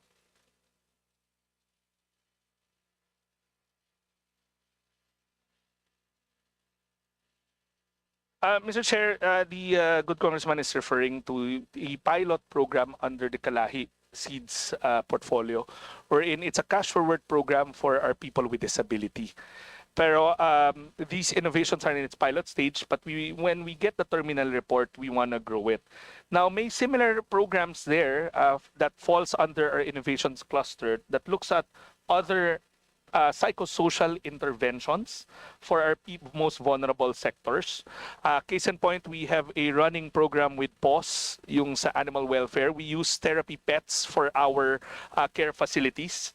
So that's also in its pilot stage, but PAWS Philippines wants to expand it because research shows that pets do have a healing, calming effect on people who have undergone massive trauma. So meron kami mga care facilities where the doctor dogs or the angel pets come in and look at help in the psychosocial intervention. We also have our intergenerational program wherein yung mga senior citizens namin who are capacitated and living in our care facilities, sila naman yung tumutulong on morals and values formation for yung mga bata na nakatira naman sa aming care facility. We are also piloting a program that will look after the parents with children with disabilities. It's under the working tagline Cherish program that hopes to give financial assistance, empower our parents to be able to deal with the disabilities of their children. Hindi lang financial, it's holistic. May psychosocial siya, meron siyang capacity building on how parents can cope with the disabilities of their children and the needs of their children. Ganda po ng programs. Mr. Secretary, gusto ko po sanang mag-coordinate sa department, especially because I filed a bill involving stay-at-home mothers. And I'd like to get the data and hopefully craft a better policy on this. For my next question po, I'd like to know po what are the programs natin, especially with children with autism, and how much budget do we have for it po? Mr. Chairman, we have a running program for it's a pilot for it's two programs actually. One, as mentioned kanina, it's a working pilot we call Cherish, wherein we provide material and non-material interventions for our families with children with special needs. And when we say special needs, that includes children in the autism spectrum. It's a working program, it's a pilot program called Cherish under our innovations cluster. We will definitely furnish you the terminal report. Once the pilot is done, we'll furnish the committee.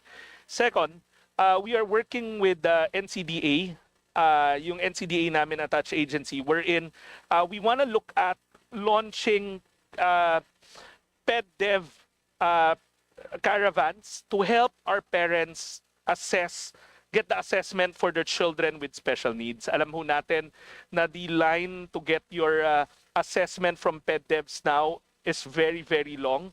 So we want to work with the Association of Private PedDevs to be able to cascade assessments nationwide. It will be a tall order, but we're working with them.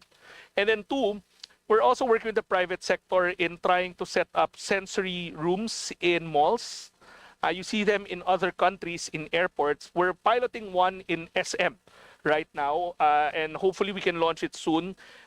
Basically, ang paradigm namin doon, there were days nung unang panahon hindi naman normal na may lactating room for pregnant and lactating women. So now we want to make the initiative na dapat may mga sensory rooms rin for children with special needs in our commercial establishments.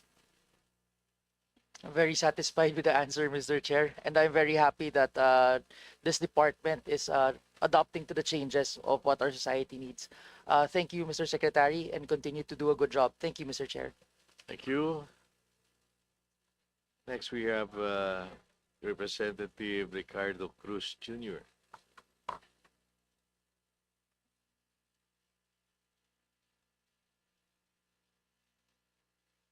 Thank you, Mr. Chair. Actually, hindi man ako magtatanong na eh. Susuporta na lang po ako sa ating pong magaling, masipag na Secretary ng DSWD, sa ating kasama, Rex Gatchalian. Nais ko lang po magpasalamat sa inyong patuloy na pagsuporta sa mga programa sa ating distrito sa Taguig at Pateros. At maraming salamat din po kay RD, Attorney MJ Lorico. Shout out. Nandito ba siya? Sa palagiang pagtugon sa aking tanggapan para sa ating mga kababayan. Actually po, Mr. Secretary, salamat po kahit may bagyo, kahit walang pasok, walang sweldo, napapakiusapan ko po sila na pumunta sa Taguig at tumulong sa aking mga kababayan. Maraming salamat po at ang inyong lingkod po ay sumusuporta po sa DSWD. Thank you, Mr. Chair. Thank you, Congressman Cruz.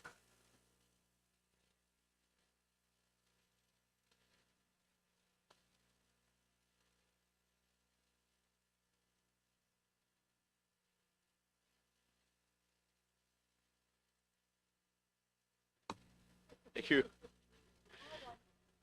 We now recognize Representative Milagros Aquino Magsaysay. Wala. Okay. Moving forward, we recognize Vice Chair Ditsitina Pancho. Morning po, Mr. Chair. First, we support and respect the parochial concerns of our colleagues, especially our Honorable Erice. Pero siguro po, meron lang konting problema po dun sa regional area po, dun po sa kanilang distribution regarding sa IX and ACAP. Pero in our district, in Region 3, under the supervision of Ma'am Venus, ay very effective ang naging AX and ACAP sa amin pong district. Kasi napakalaking tulong po na yung full supervision po ng ating pong region sa distribution po natin at napakalaking tulong po ang AX, especially po dun sa mga pasyente po natin na kinikimo, dinadialysis, sinetherapy, at ganun din po yung ACAP. Yung ACAP po kasi ang tinutulungan po niya yung mga kababayan po natin na kinakapos ang kita. So, nandiyan po yung tricycle driver, nandiyan po yung market vendor po natin, nandiyan po yung ating mga jeepney driver po natin. So, kinakapos sila, hindi sila tamad, kundi kinakapos po sa kita. So, if there is any problem with the system of AX and ACAP, may I suggest, Mr. Chair, that let us not stop the lifelines, AX and ACAP, but this is an invitation to our Secretary Rex Gatchalian. Let us work together. Let us improve, strengthen the system, and let's work together to support the continued security these programs deliver to our people.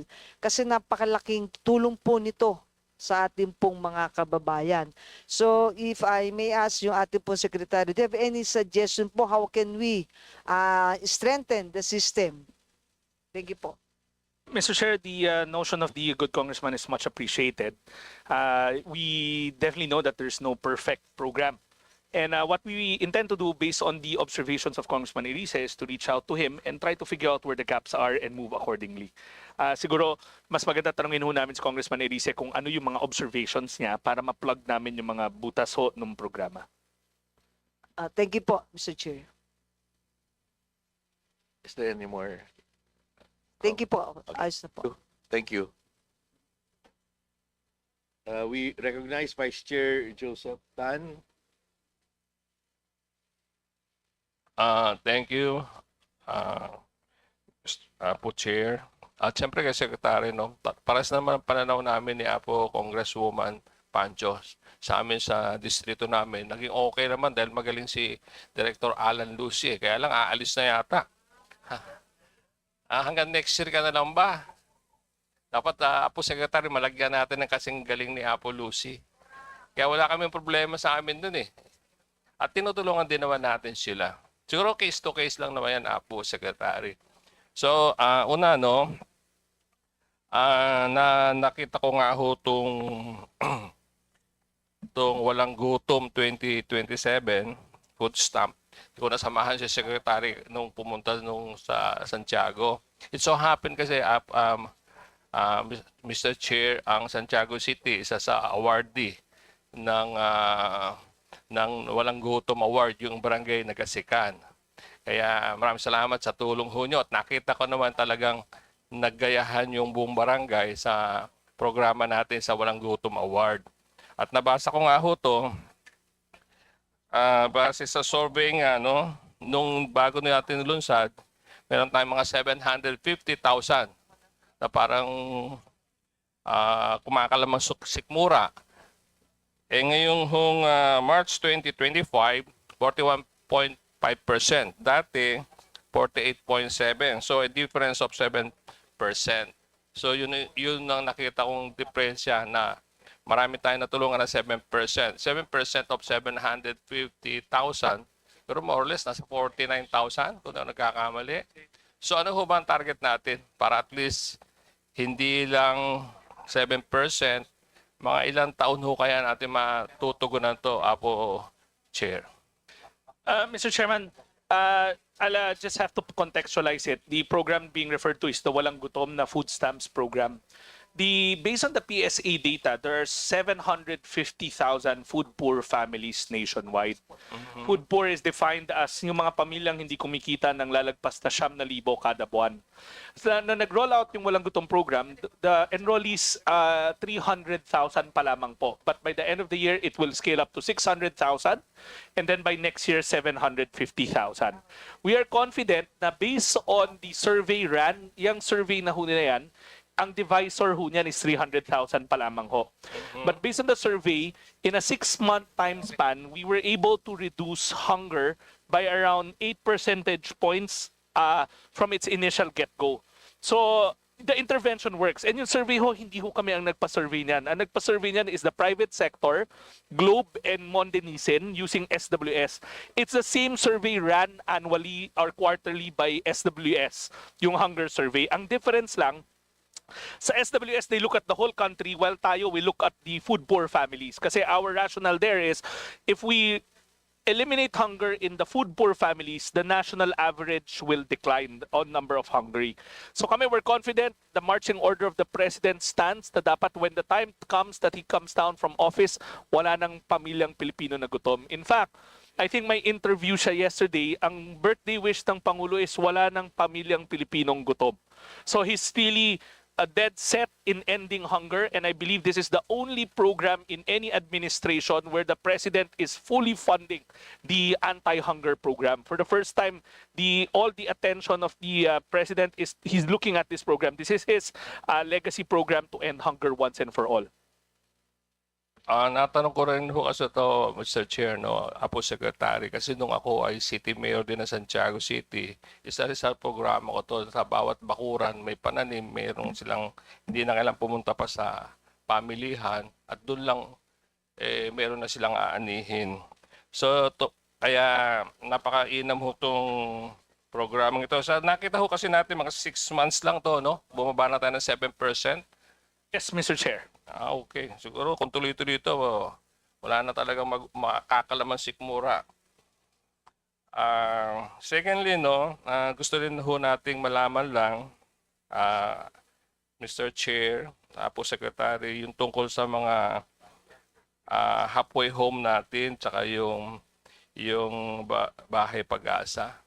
Yung humang lahat ng LGU natin, kasi usually itong may mga problema na kabataan, lalo't higit yung mga children in conflict with the law, yung 18 years old pababa, at yung mga naabusong mga babae at mga kababaihan, lahat ho ba ng LGU na 1,400 plus 140 plus na mga cities, compliant na ho ba sila lahat?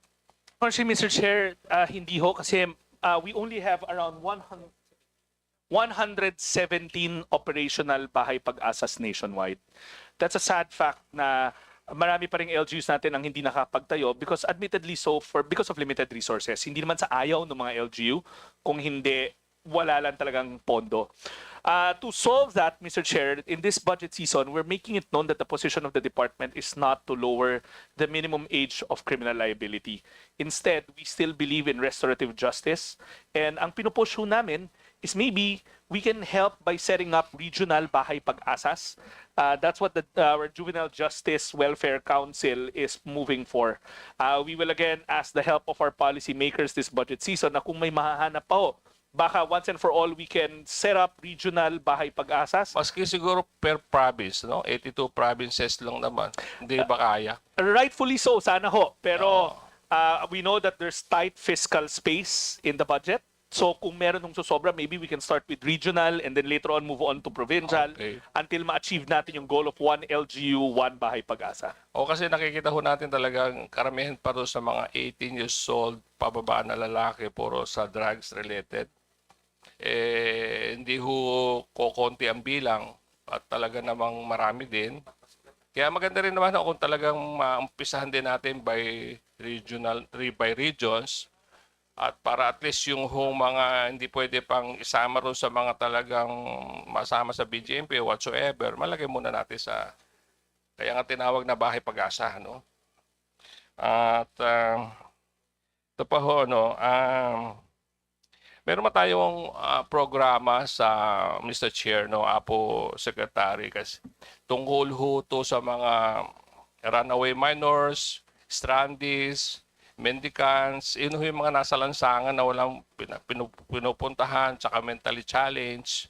Eh, minsan ho kasi, maski imikot tayo sa Metro Manila, makikita mo may kumakatok sa'yo. Eh, kasi ito naman kung tutusin, kaya naman gawin sana ng LGU kung gagawin. Wala ho ba tayong directive na dapat mayroon tayong mga ganun man lang para sa ganun doon sa mga na-stranded na mga kababayan natin, may puntahan sila, pang overnight lang, o kaya doon sa kalat, sa lansangan na naglilimos, eh alagaan na lang natin. O bigyan natin ng livelihood o whatsoever. Kasi mapapansin ho natin, may kilik-kilik na bata at yun ho yata ang pang-umang nila para mabigyan.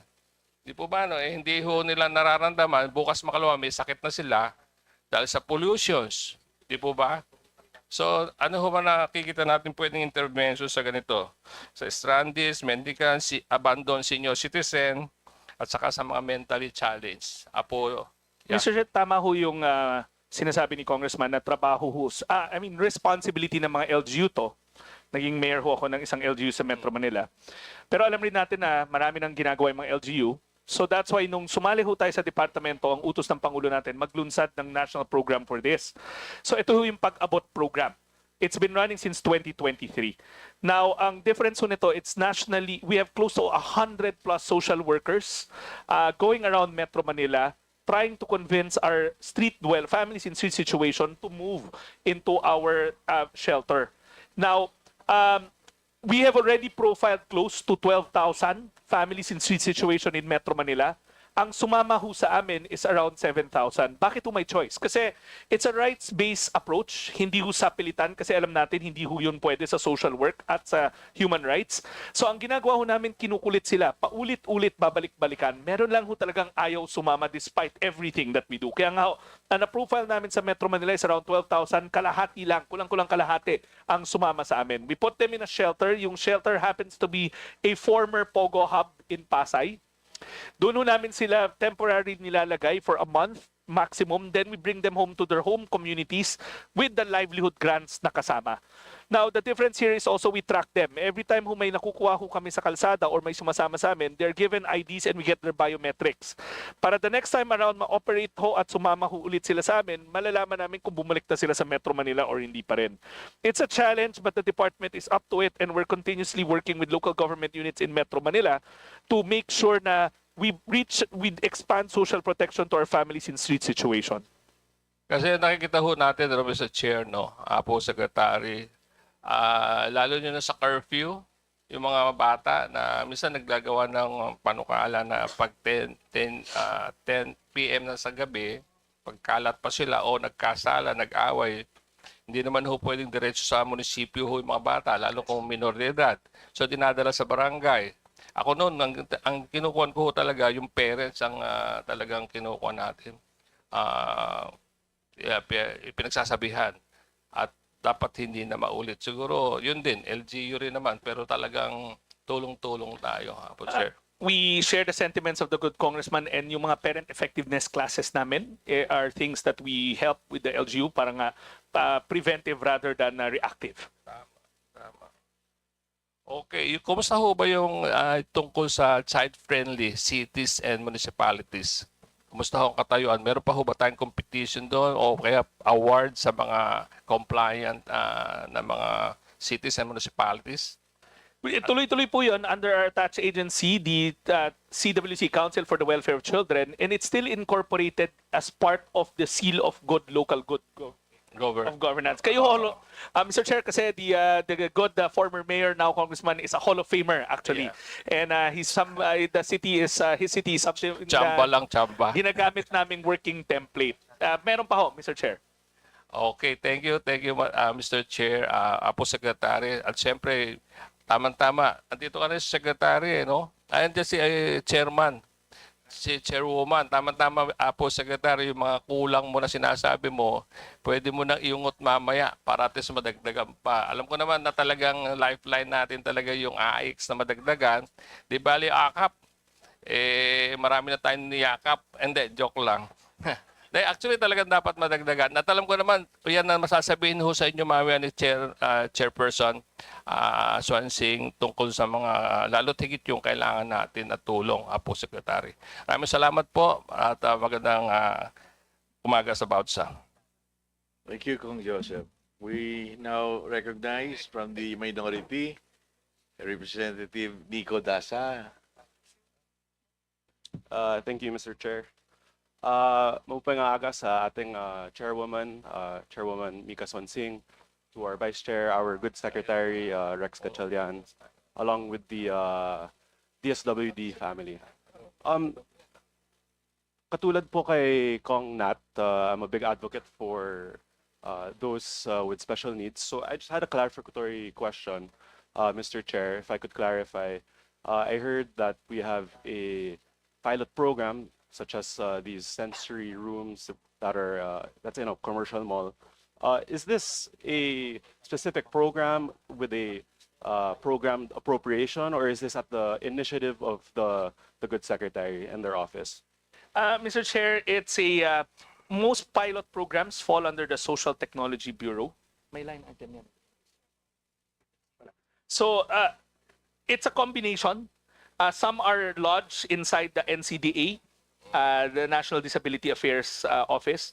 Some are part of the Social Technology Bureau or under the Office of the Secretary. These are pilot programs, and we want to make sure before we ask for a line item to it that they're successful and they work. So they're small pilots lodged in different offices of the department. Okay. So perhaps, Mr. Chair, is this something that legislation could address if the Secretary would recommend? Is there potentially legislation that could perhaps further solidify such programs? Most definitely, Mr. Chairman, and we'll welcome it. I understand there are numerous bills pertaining to taking care of our families and our children with special needs, and we would gladly make sure that we provide the necessary data to make this legislation work and they will get this legislation passed. We would definitely welcome that, Mr. Chair. Okay, well, I'm delighted to hear the response now of the good secretary. Actually, that was my only clarificatory question.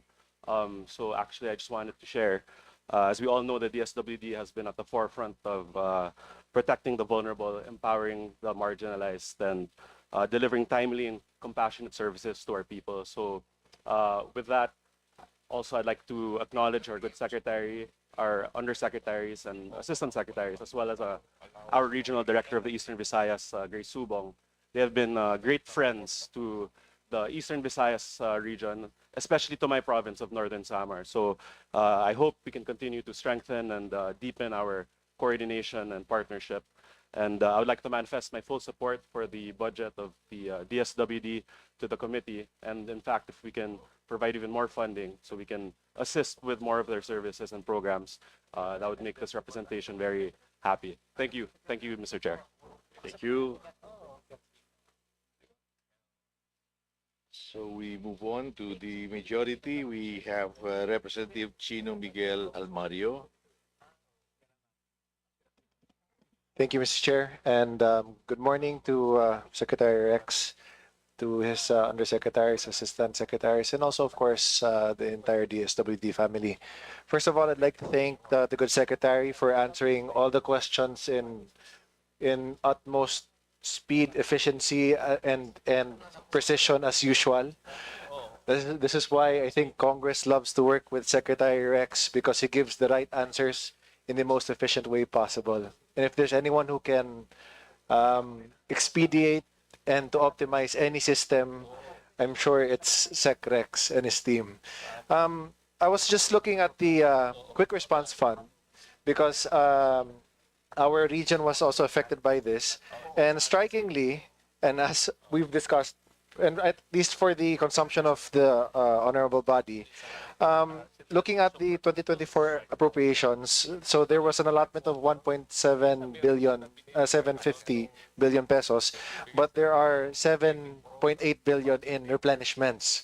And of course, now coming into 2025, there is 1.2 billion in the GAA, and now we have 1.3 in replenishments. And considering that there is climate change, that there are different disasters coming in, Mr. Secretary, could you help enlighten at least the August body on what has happened, on why these replenishments are coming to these amounts then? Mr. Chair, that question is a fantastic question. Contextualize ko lang ho. Built in sa department budget, yung mga amounts na binanggit ni Congressman Almario, we started off with 1.7 a couple of years ago, and then now it's down to 1.2. Every time nag-50% ho yung utilization namin, the joint memo circular between DBM and OCD allows us to reimburse. So you can imagine, parang may mothership ng pondo. That's where all the departments with QRF, na may QRF, doon kami nakatap lahat. So understandably, nandun ho yung pondo for that may flexibility as to which department will be able to use it. Kung mabilis ka, like in our case, mabilis kami because of response. Nasa amin ang food packs. We're the lead agency for response. Food packs, emergency cash transfer kung wala na tayong, halimbawa yung magnitude ng problema sobrang laki na the AX is not suffice, we use emergency cash transfer. So we would reimburse at 50% level. So madalas ho kami nagre-reimburse since I joined the department because coincidentally, sunod-sunod ho yung mga trahedya na nangyayari sa ating bansa. There was a year last year na may 7 sunod-sunod na bagyo, pero nung Enero pa lang, meron na ho tayong problema sa Davao Region. Meron kaming taon na may 2 bulkan na sumabog ng sabay in 1 year, may bagyo, may oil spill, all packed into one.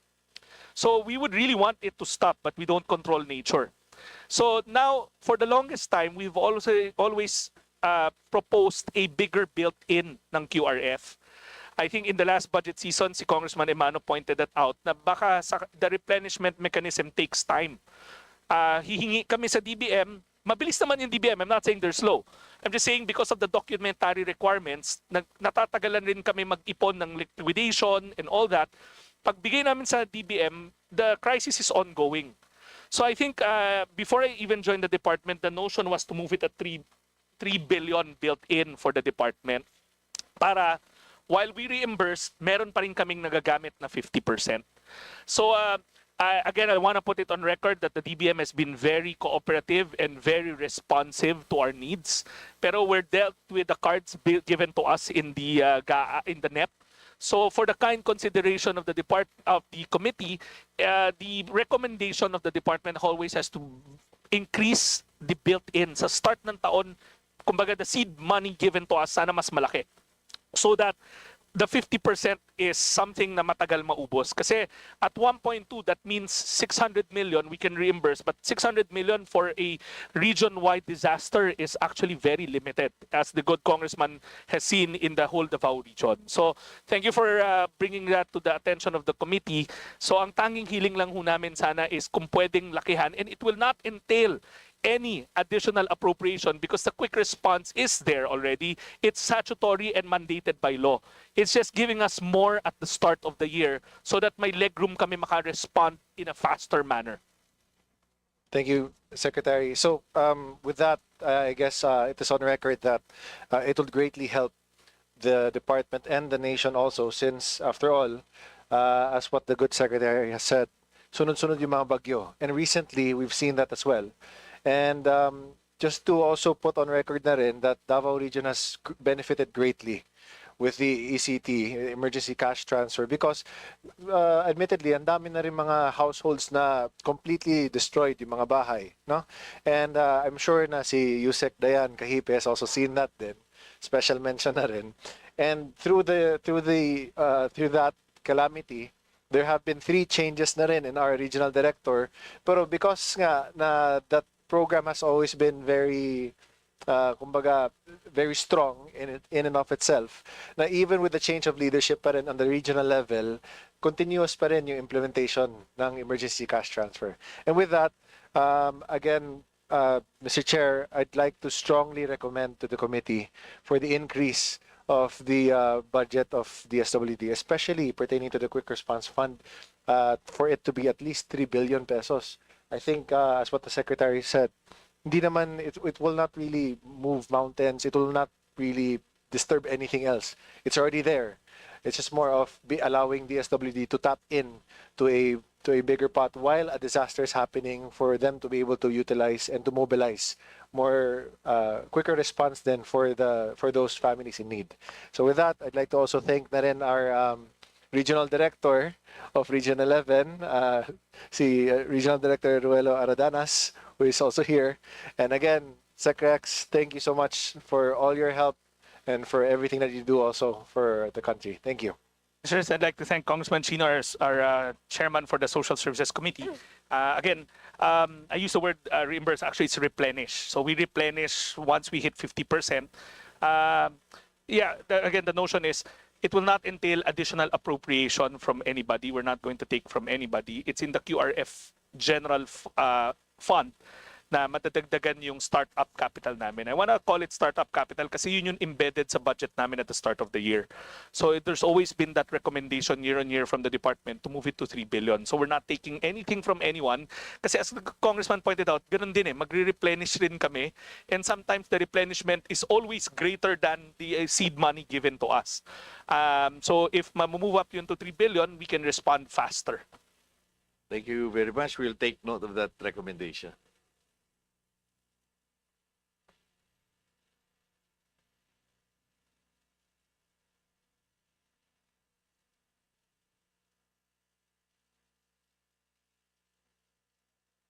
We recognize Vice Chair Maria Angela Garcia. Thank you very much, Chair. Magandang umaga po sa ating lahat.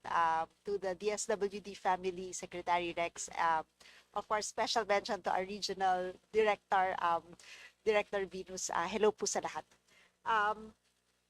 Sec, isa po sa pinakamalaking budget natin ngayon ay dun sa 4Ps, sa Pantawid family. I think it's like somewhere between a little over 50%. Correct, no? And my first question regarding this, so out of the 220 billion budget, we're allocating sa NEP 117 more or less billion pesos.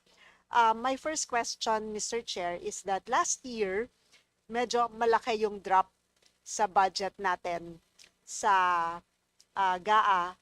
So I wanted, but then I saw that yung NEP 2025, more or less same yung hinihingi natin, pero bumaba sa GAA. So I wanted lang first to ask, ano yung hindi natin masyadong na-fundan for this year, and meron ba tayong catch-up plan for 2025?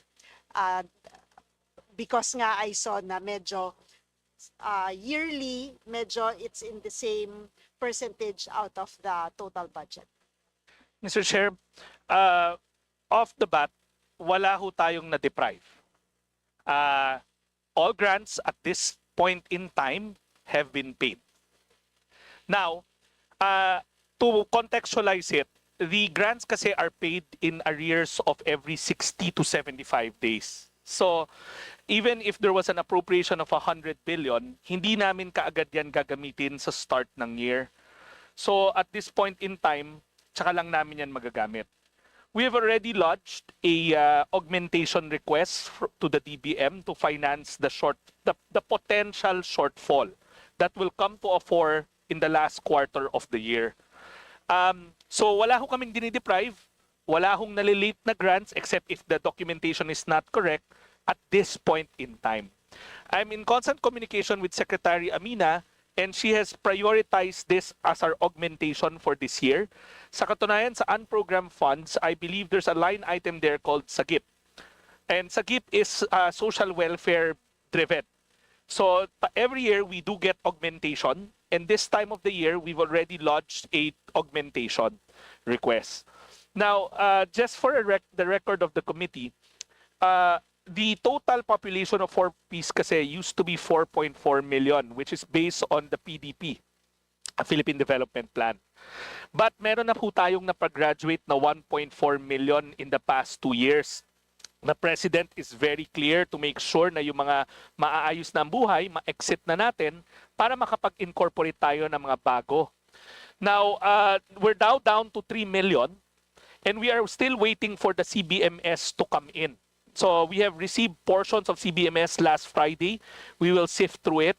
So meaning, dahil bumaba kami to 3 million, hindi na meron rin talagang konting savings, not because ginusto namin mag-save, we're not depriving anybody of anything, except that the targeting system just came online last Friday.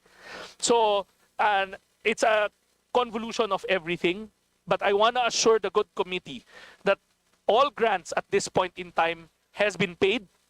Wala ho tayong dinideprive kahit sino at wala ho tayong delay. Nasa taas na ho ng agenda ng DBM yung fund augmentation namin to bridge the potential gap for the remainder of the year.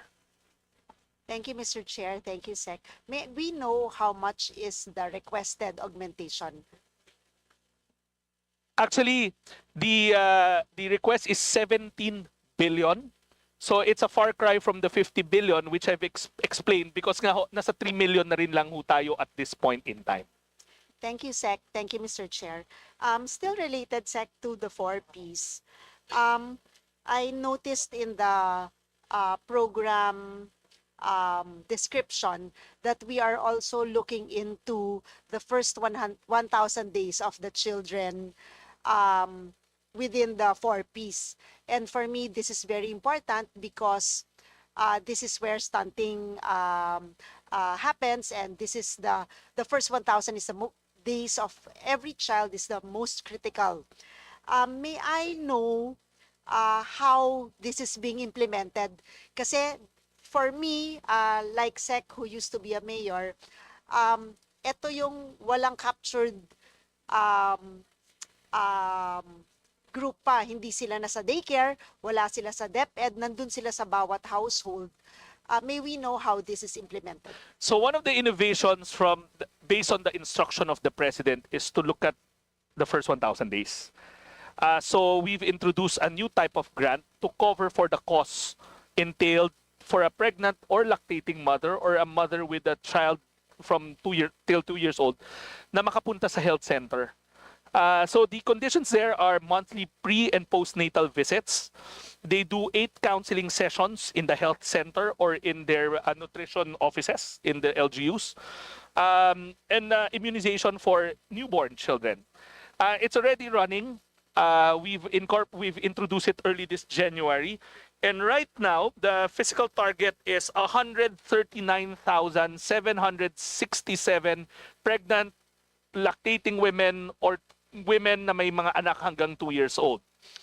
The actual accomplishment physical target is 126,385. It's going to hit the target.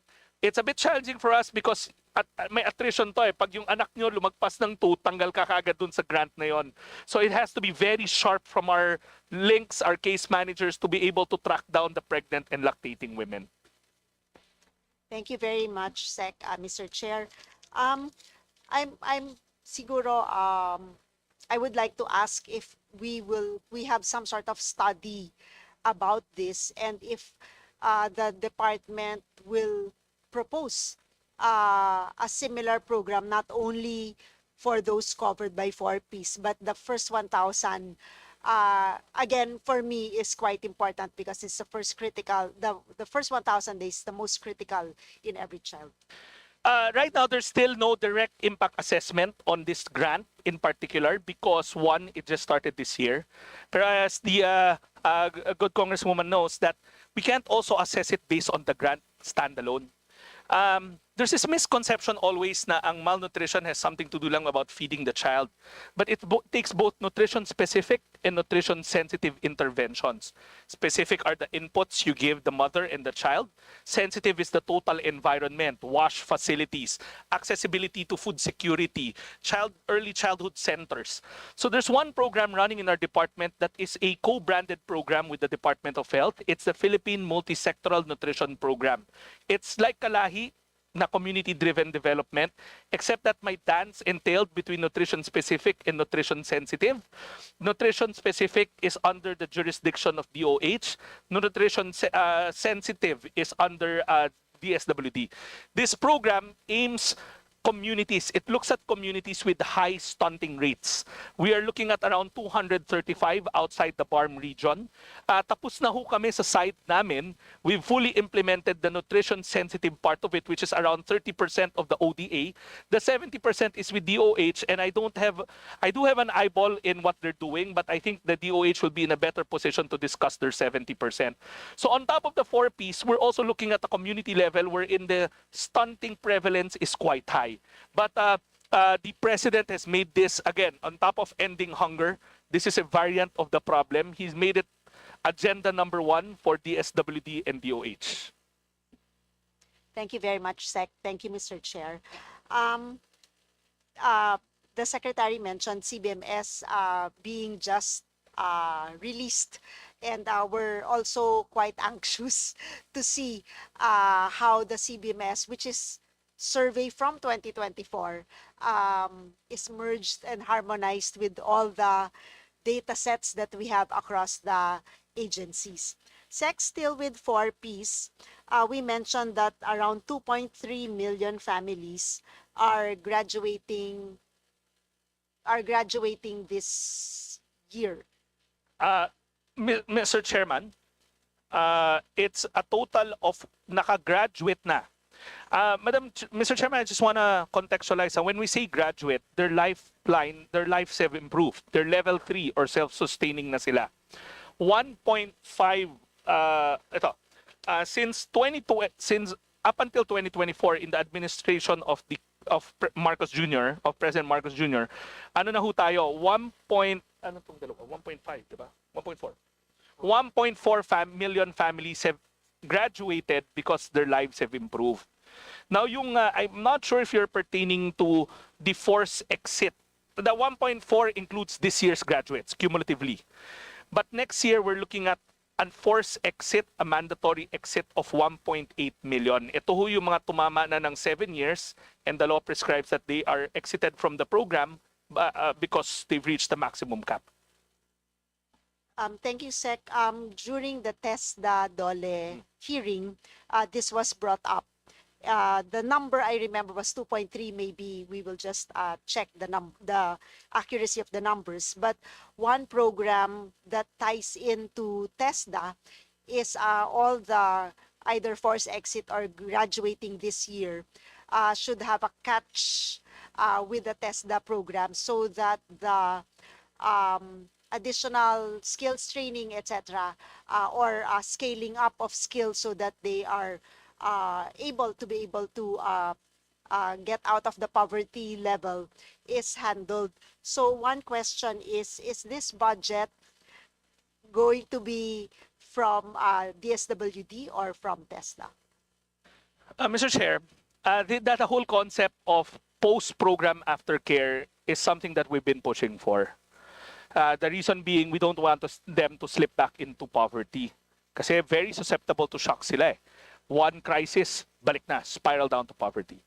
So we've been pushing for skills build-up through TESDA, a graduate in every family through the free higher ed law, entrepreneurship through DTI, and we form linkages with all of them. They've been very cooperative.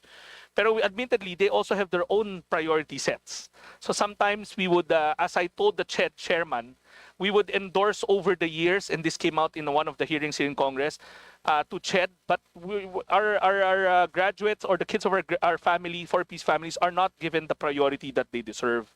So one of the ideas that we've been studying is a voucher system, wherein hopefully we get, not in this budget season, we're still fine-tuning it, you won't see it in our budget, is to come up with a stronger aftercare, after-program support for the families, whether you force exit or you graduate.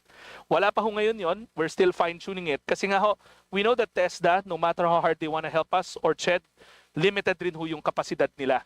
So we were thinking of getting more funding, hopefully for 4Ps, to continue the investment in human capital and a voucher system that they will accept para talagang siguradong nasushoot. I just don't have the data, but we'll furnish the committee. Over the years, doon, for instance, sa CHED, the rate of acceptance in state use or looks for 4Ps families has gone down significantly. I think the new chairman of CHED verbalize that kasi we gave her the data, and she would also promise to address that. Thank you, Sec. Thank you, Mr. Chair. Yeah. Mr. Chair, last two questions, please. We already had the bell. Okay, last one question, Okay, Mr. just Chair, one and I will question, just please. ask in the second round. Sec RQRF is 1.2 billion, and I listened to the other queries about it. May I know how much of this is the food component, the family food tax, and of that, do we have a value and volume of the rice component? The reason why I'm asking, because I have to wind up, is that is the rice with the rice component, is it possible to purchase this from the farmers? Thank you, Mr. Chair. Mr. Chair, just briefly, I forgot to answer the CBMS question. The CBMS was portions of it. 2 million, 2.5 accounts have been given to us, poor and near poor. We have to cross-match that, and hopefully, like you said, tugma siya. Dapat yung mga pamilya na nasa 4Ps namin, sana nandun sila. We will get back to the committee once we do the cross-matching. It's quite tedious. We probably need a month to do that. But rest assured, we're working closely with PSA to get the balance kasi meron pa siyang 1.7, 1.9 na hindi pa nalilipat sa amin yung mga names. So that's with the CBMS. Now, for QRF, wala hong fixed na percentage. What we can do, we can provide the committee with historic data, but it really changes from year to year. The food tax is a mainstay, but the emergency cash transfer or the cash for work component of the QRF is there as long as the requirements are met. For instance, if there's a declaration of state of calamity, we can use the ECT. Pero pag wala siya, hindi namin nagagamit. So we can furnish the committee the 2 years breakdown between food, non-food, and cash accordingly. Now, for the QRF, we are bounded by an old executive order that requires us to buy rice from the NFA. It's a President Estrada executive order that bars us from buying commercially except in cases when NFA certifies non-availability. But recently, NFA has so much rice that they have been providing us what we need. So yun, Mr. Chair, so one can only assume that it goes also to the farmers because NFA has been buying a lot from the farmers. Thank you very much, Mr. Chair. Mr. Chair, Thank time's you. up na ba? Yes. All right, thank you. Thank you, Sec, and Yes. thank you, DSWD family. Maybe next time, second round. Second round, Mr. Chair. Thank you. We now recognize Representative Antonio Tino. Thank you, Mr. Chair. Good afternoon, Sec Gatchalian and the DSWD personnel here. Sec, there are, out of a 38,000 workforce in DSWD, there are only 3,374 in the approved plantilla positions. So matagal na pong issue to sa DSWD, napakarami pong mga job order and contract of service. And a lot of them are for the implementation of your programs, including, for example, the 4Ps program. And there was a time when this was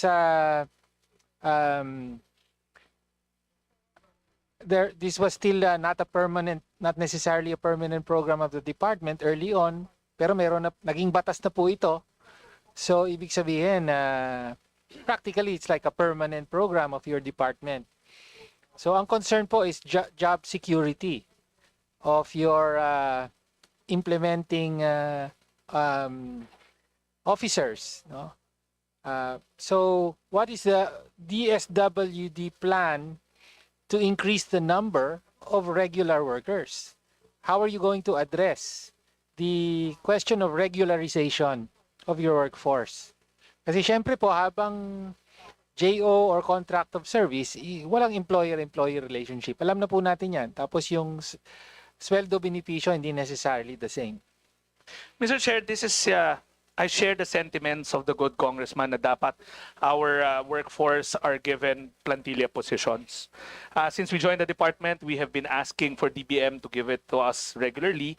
We are barraging them. lalong-lalo na for workers who have been in the department who have institutional knowledge. Mahirap mawala ho yung mga yun eh. They know the programs very well. The good news though is to zero in on the 4Ps. The DBM has recently approved close to 5,000 plantilla positions. So we're now in the process of regularizing our case managers, our links. And with the promise that DBM said once we finish the 5,000, they will give another 5,000. So the first 5,000 loaded na ho yun. And just to give you the context, sa 4Ps, there are around 14,000, 12 to 14,000 links or municipal or city links. So a quarter of that is already being regularized as we speak. We got the green light last month. Requirements are being submitted. Pag natapos namin yun, DBM said they will process another quarter of it. So we're on our way to getting more regular positions for our case managers. Okay. So yung 5,000 po, this is for 2025. Yes, we're working on it right now. We got the green light Okay. last month, Mr. Chair. In the 2010, your proposed 2026 budget, meron po ba diyang provision for a set number of new positions?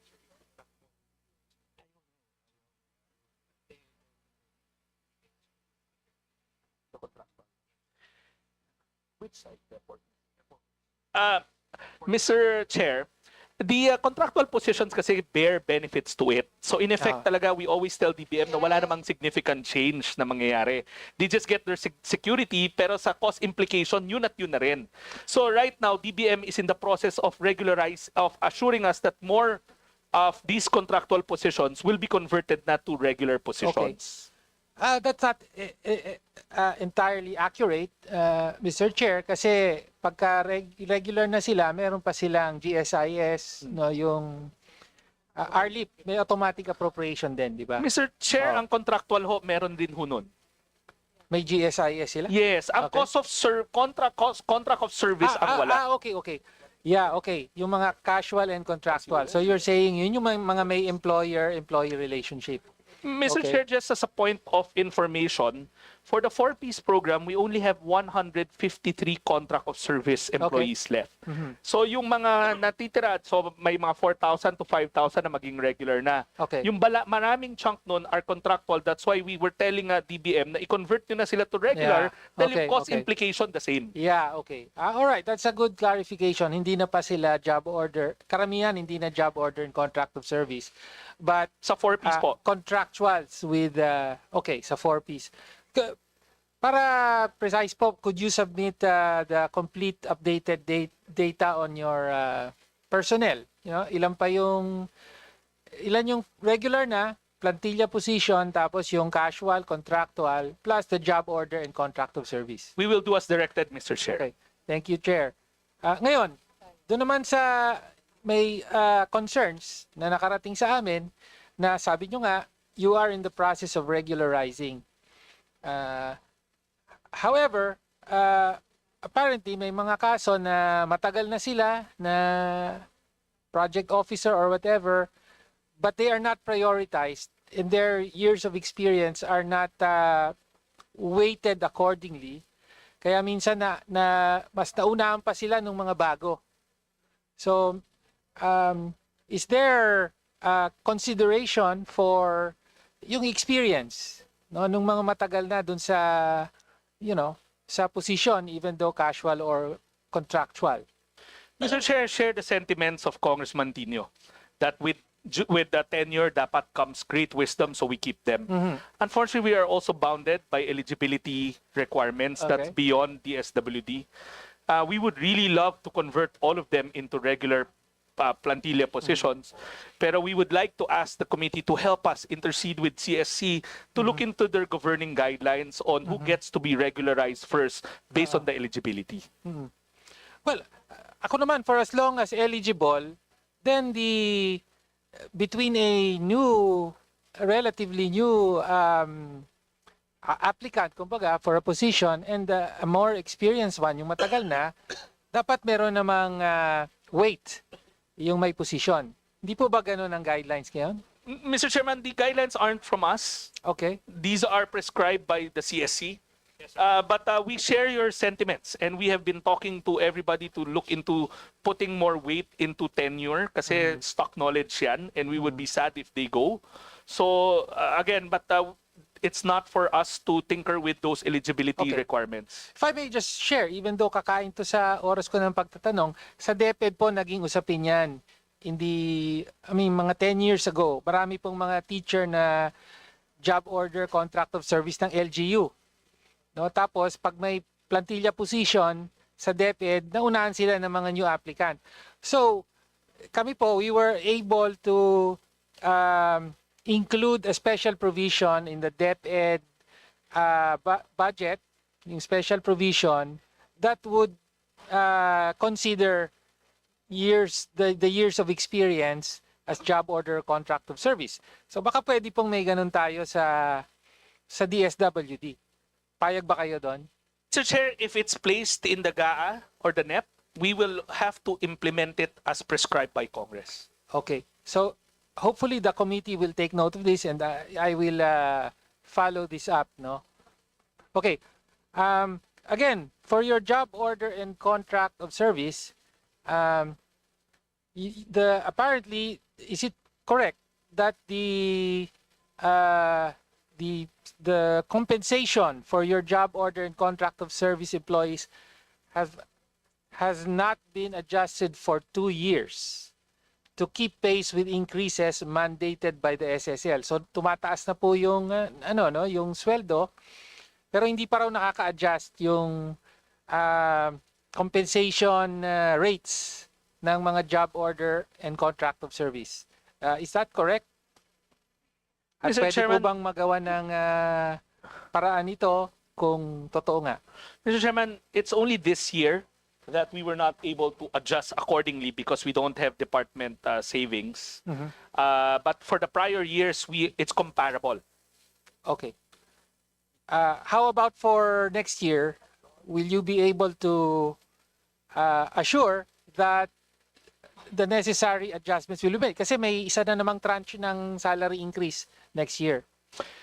There would be, Mr. Chair, I would love to do all of this. Regularize them, increase their salaries, give them all the benefits. Kasi I work with them. But unfortunately, we might be in the position na may madi-displace naman if we, kasi savings-driven ho siya eh. If we don't generate the necessary savings, then we won't be able to adjust. No, pero yung compensation for job order and contract of service is from MOE. Yes, if there are savings to it. Pero Mr. Chair, hindi ba pwedeng dapat idagdagan ng MOE para naman ma-compensate ng makatarungan ang compensation ng mga job order and contract of service? Kasi pareho rin naman ng trabahong ginagawa nila sa regular. Tama po ba? And unfortunately, yung MOE namin ho this year nabawasan pa ho. Mr. Chair, so please take note na job order and contract of service, in name, yes, pero sa trabaho, regular ang ginagampanan. That's my experience in other agencies, no? So, dapat po may karampatang dagdag na budget para sa kanila. Okay po ba? Okay. We will not object to that, Mr. Chair. Okay, thank you po. Okay. So, I think time na. Pwede pa ba, Mr. Chair? One last.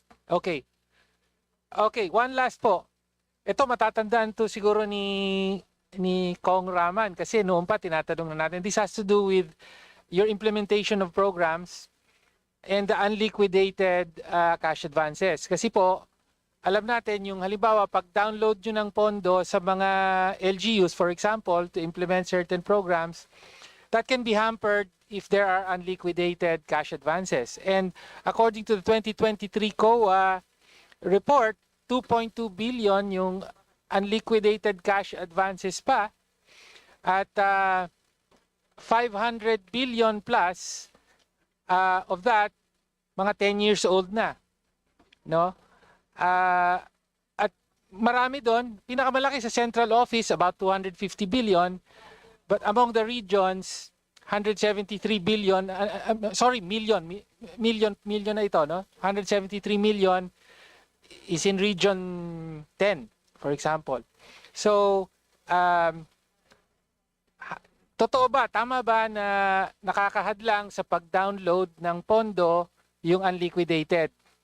Therefore, this has an effect on the delivery of services. And what are we doing about the unliquidated cash advances? The first part of the question, these prior years unliquidated Yes. have been are subject to litigation. Ito yung mga PDAF issues. Okay. So they're in litigation one way or another. Now, we still instilled guidelines in the department na bago kami makapag-download sa mga LGU, dapat fully liquidated. That will protect us from further downloading. But it is not going to hamper operations at all because we have regional offices that can step in. For instance, for social pension, our regional offices will be forced to do the payouts pag hindi kaya ng LGU dahil may unliquidated siya. Okay. Rest assured that services will never be hampered because we have regional offices or provincial satellite offices that can step in. Thank you, Mr. Chair. Thank you. We take note of the request of the Honorable Tino, and may we also request the Honorable Secretary to furnish us the copy of the list that is requested by Congressman Tucci. Will do, Mr. Chair. Thank you. We now recognize Vice Chair Brian Poe. Thank you, Mr. Chair. Not so much a line of questioning, but more of a manifestation of support. No, for the DSWD, Secretary Rex has been at the forefront of all of our natural disasters. He has been there side by side with the President, helping our constituents across the country. Kaya nagpapasalamat po ako. But aside from that, I also wanted to ask just one question. When we're talking about DSWD, we normally talk about things in terms of numbers, data, percentages. Pero DSWD also has a very humanizing factor, no? You get to spend the most time with the constituents who are in the most need. Mr. Secretary, are there any specific cases or individuals that you would like to highlight before the committee as a testament to what DSWD has been able to do for our constituents po?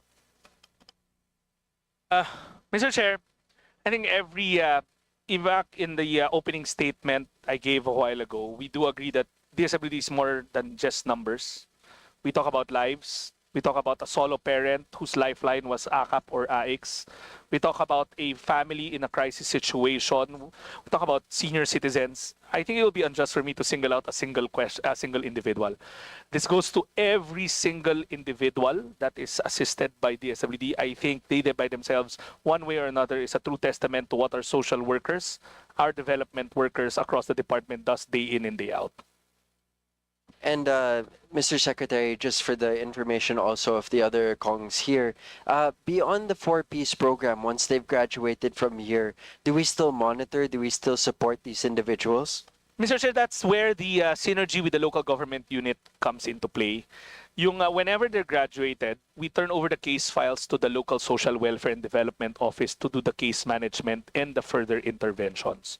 But as mentioned a while ago kay Congresswoman Garcia, we still want to go into the picture by coming up with an aftercare program for them because we know that local government units have limitations. So I come from the LGU and I know that no matter how hard they want to help, limited resources hampers that wanting to help. And I think the national government has an obligation to make sure that the investment to human capital doesn't go to waste. Mr. Chair, I bring this up because when we're talking about yung mga subsidies na binibigay natin, usually binibigay natin sa poorest to the poor. Pero importante din yung middle class natin, lalo na yung mga near poor, na hindi dapat sila mag-backslide into levels of poverty that they had previously just come from. Kaya if there are other programs that we can support with the DSWD, if we may be made abreast of these programs, please let us know. Mr. Chair, I want to re-emphasize the earlier discussion with Congresswoman Alvarez. The AIX program doesn't look at the class level or the economic status of a person. It looks at the level of crisis. So, kanina we discussed how the lower NEP amount for AIX can be detrimental to our constituents as a whole, not just the poor constituents. I was talking about a potential displacement of around 7 million heads, individuals who used to benefit from a bigger AIX or a bigger AKAP account. So that's why I'm very appreciative with the line of questioning, because it gives me time to highlight again the urgency of revisiting for this August body to revisit the NEP in terms of AIX and AKAP. Furthermore, the Sustainable Livelihood Program, which we discussed a while ago, also had cuts to it. Sana ho mas mapalaki yun, because again, SLP isn't just for the poor. SLP can look into the near poor or those that are in danger of slipping back to poverty. Kasi the level of crisis is what we look at, not just the economic status of a person. All right. Thank you, Mr. Secretary. Thank you, Mr. Chair. I yield the Thank floor. you. Thank you. We now recognize Deputy Minority Leader Jesus Manuel Suntay.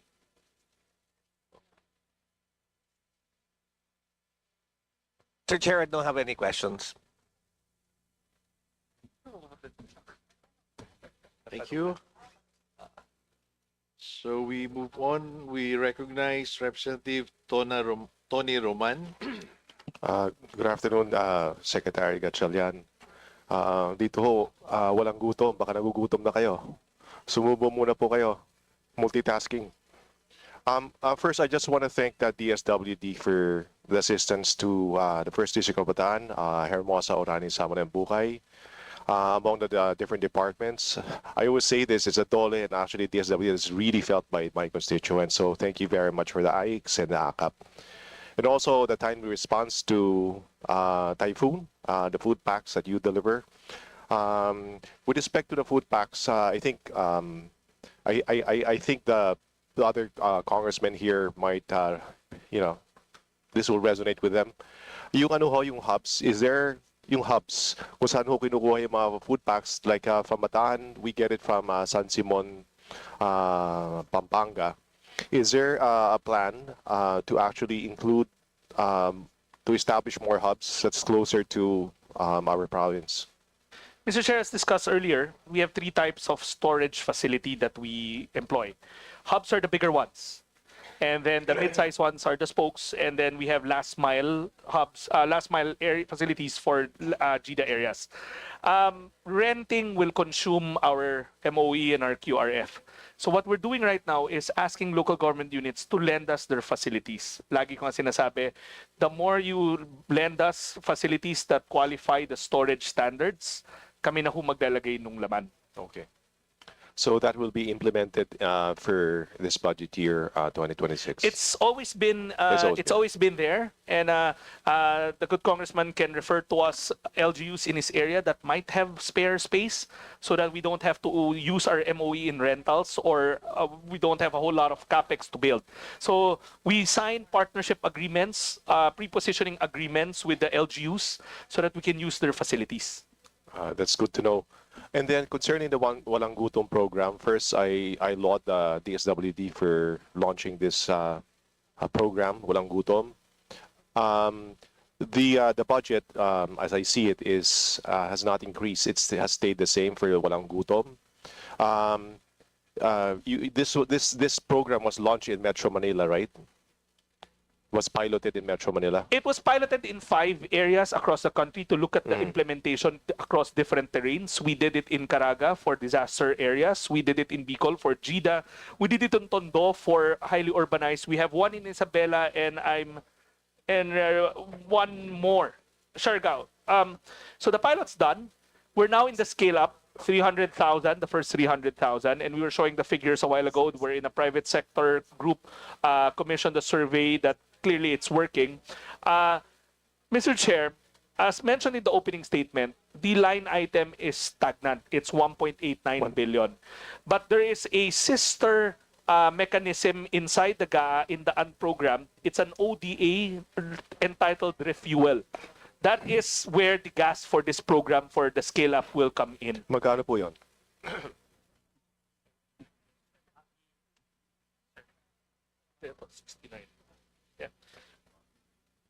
It's $700 million or 69.3 billion pesos. Yan ho yung ODA na naka-incorporate for the next 2 years.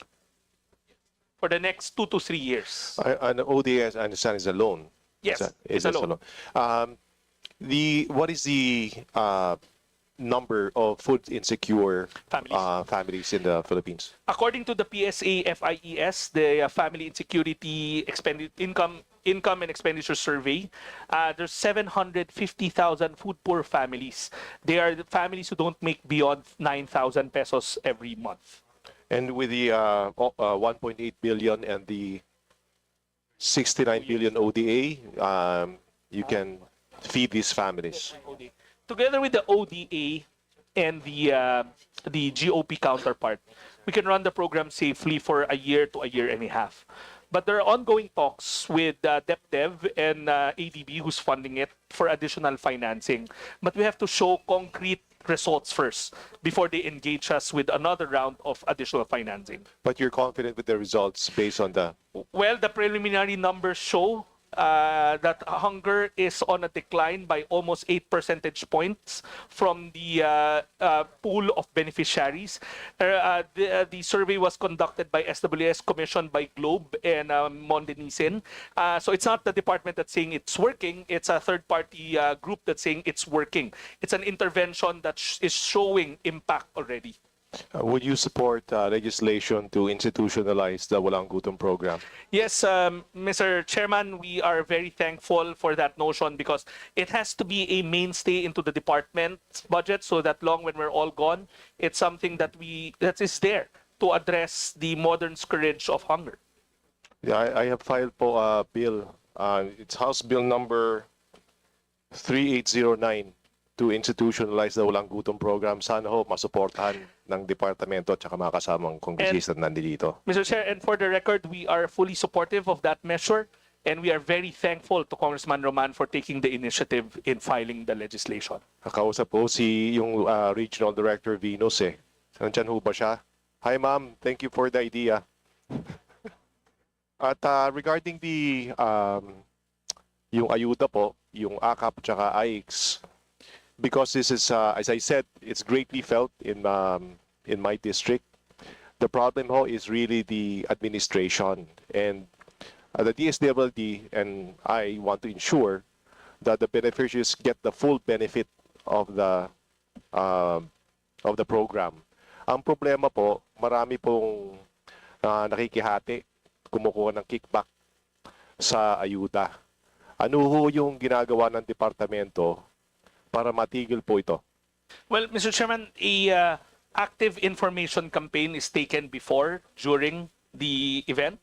On stage, there are nakapaskil na mga wag kayo magpapapayag na may magkakaltas. We verbalize it paulit-ulit. Grievance mechanisms are also there. And when we do detect such cases, the harshest criminal liabilities are filed in courts. Again, I'd like to thank the good congressman for legislating stiff penalties for people who try to take a cut from whatever government support or social welfare there is. Yes, while habang nandito ibang kongresista, meron akong, it's actually my first congressional bill filed on my first term as congressman.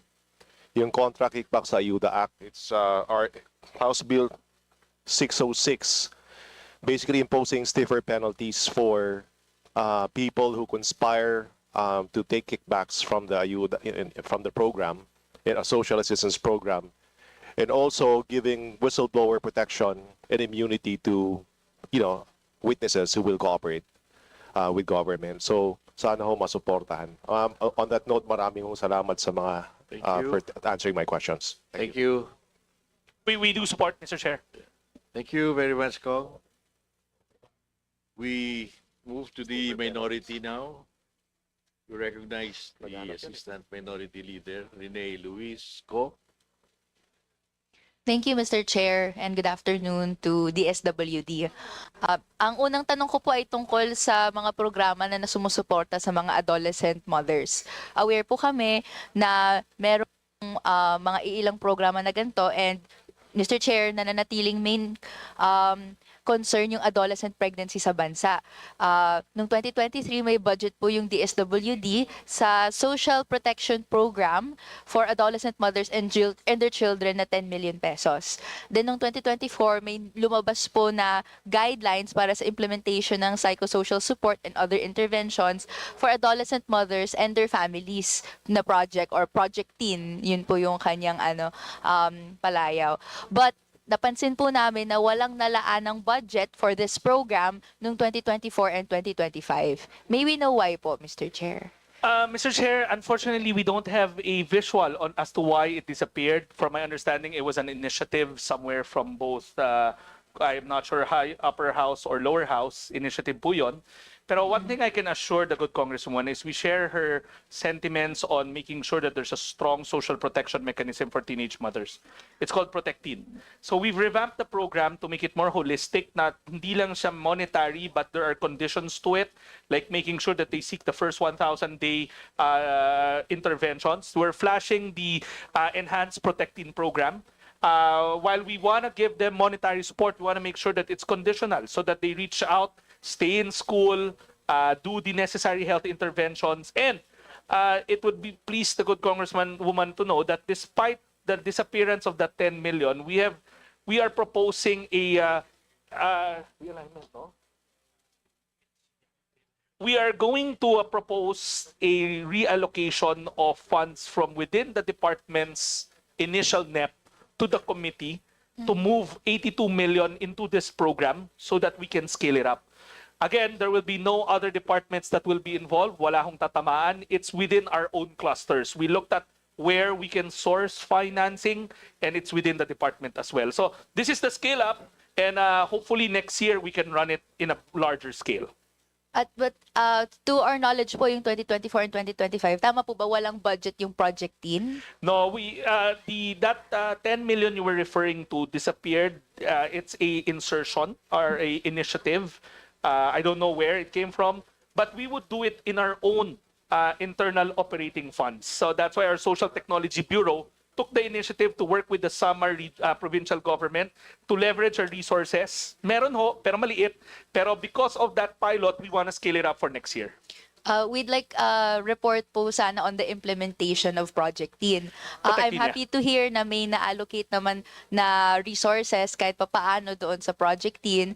We would like to also support at in due time pagpopondo po nito sa DSWD, given na tumataas po yung adolescent pregnancy rates. Gusto natin ng support, of course extending it to addressing it to the roots of the problem.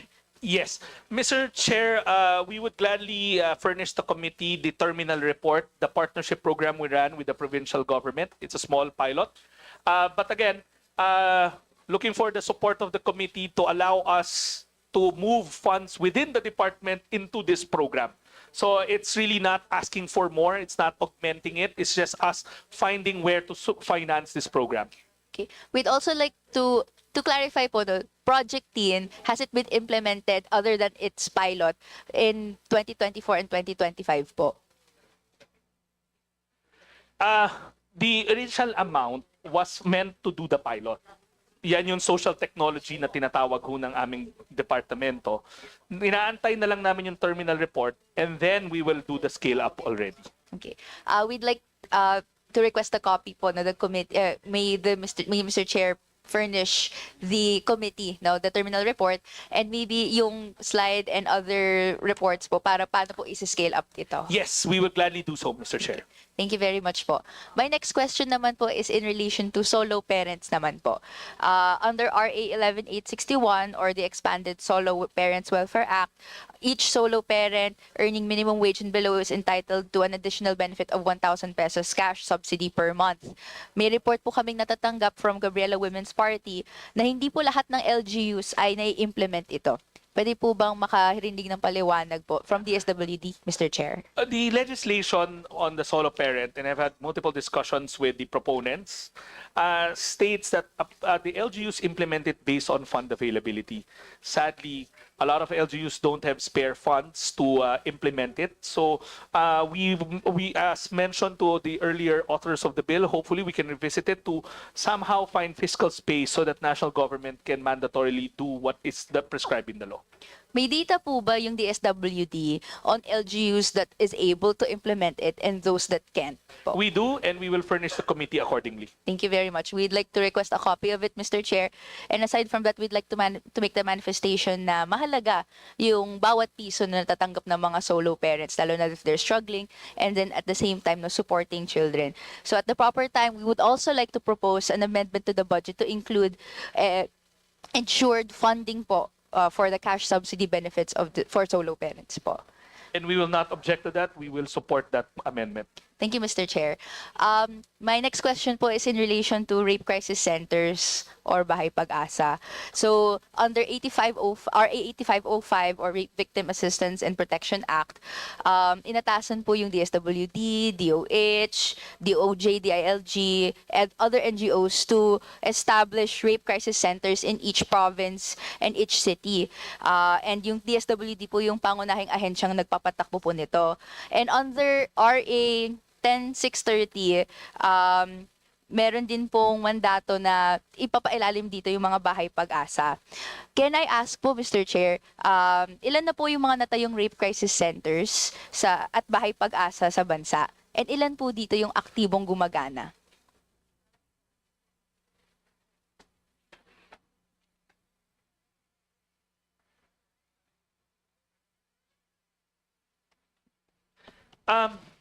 Mr. Chair, the name has been converted. Hindi na ho siya Rape Crisis Center because the word rape is quite traumatic to repeat again and again.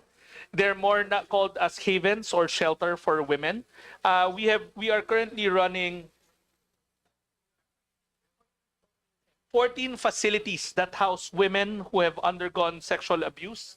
And then this is separate to the Bahay Pag-asa as we have discussed earlier on with Congressman Joseph Tan, na meron tayong 117 Bahay Pag-asa for CICL. So magkahiwalay ho yan na clientele. Ano pong kasalukuyan status and yung functioning nitong mga shelters po? Well, first is to provide immediate relief by removing them from the communities where the hostilities took place. Okay. Second, to make sure that there is enough emotional or psychosocial support given by our social workers, psychometricians, and psychologists. To make sure that they are rehabilitated and with the ultimate goal of helping them reintegrate back to another community that will make them go back mainstream. Mr. Chair, to clarify, ang tanong ko po is, kamusta na po yung kalagayan nitong 14? May plans pa ba to add more? Ilan po yung mga biktima na sineservisyohan po nitong mga 14 shelters po as of the moment? Mr. Chair, I don't have the disaggregated data right now. I have the complete data of all shelters. We will gladly submit to the committee the disaggregated data pertaining to shelters. One thing for sure though, I've been to these shelters. They are in good condition, but obviously we require more repairs and rehabilitation. A while ago, we discussed the increase in cost of care that we provide our clients. So additional funding for these crisis centers is always much appreciated. Lalong-lalo na may mga rehabilitation na ng facilities na kailangan gawin. This year, all our shelters, a majority of our shelters, we found internally generated savings or not savings, but funds na pwede namin i-allocate to keep them up to speed. Okay, thank you. We'd look forward to that report, Mr. Chair. But I'd like to ask din, magkano po yung nakalaan na budget sa kanila ngayon? Ano po yung kailangan para yung rollout nila and maintenance ay maayos po? Magkano pa ang kailangan rather?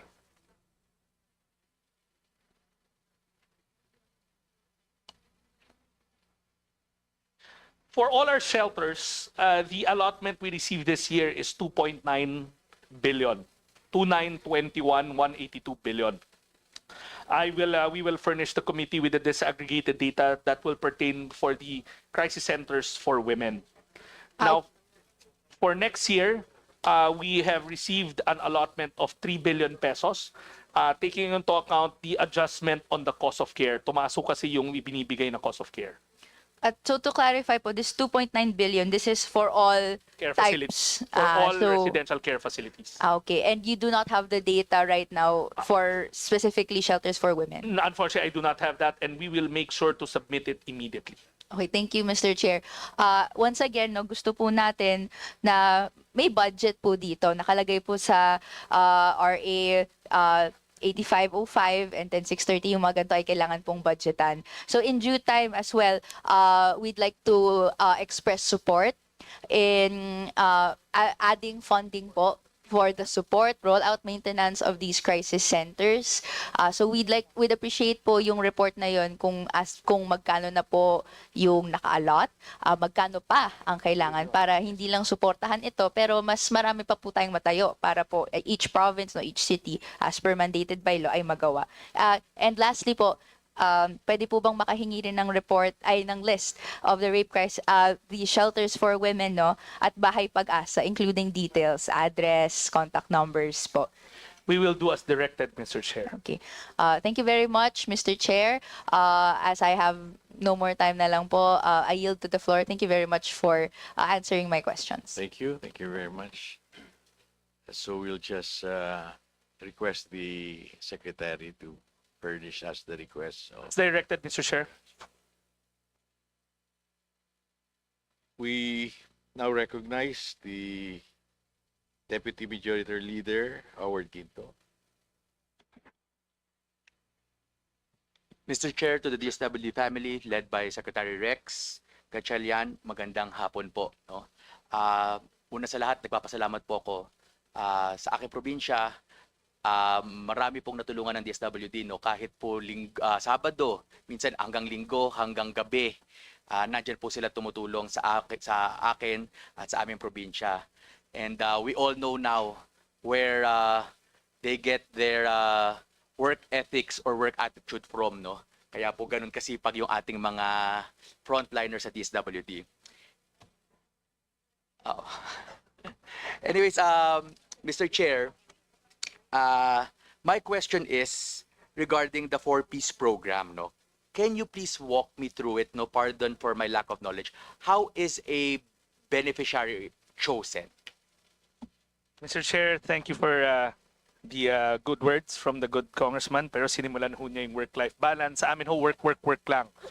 So, nag-react ho lahat ng katabi ko. Sana hindi nyo na ho binanggit. Bigyan nyo pa ho sila ng idea. But before anything else, Mr. Chair, let me get to the bottom of it. Wala hong interference from anybody in selection kasi maraming notion na, si barangay captain, ganito, ganyan. Initially, it was drawn from listahanan. Listahanan has 3 versions. Listahanan 1, 2, and 3. It was undertaken every 4 years, no? 3 years. The last one being 2019. Si listahanan was conducted by the DSWD and then we do a proximins test to determine sino ang poor, sino ang non-poor.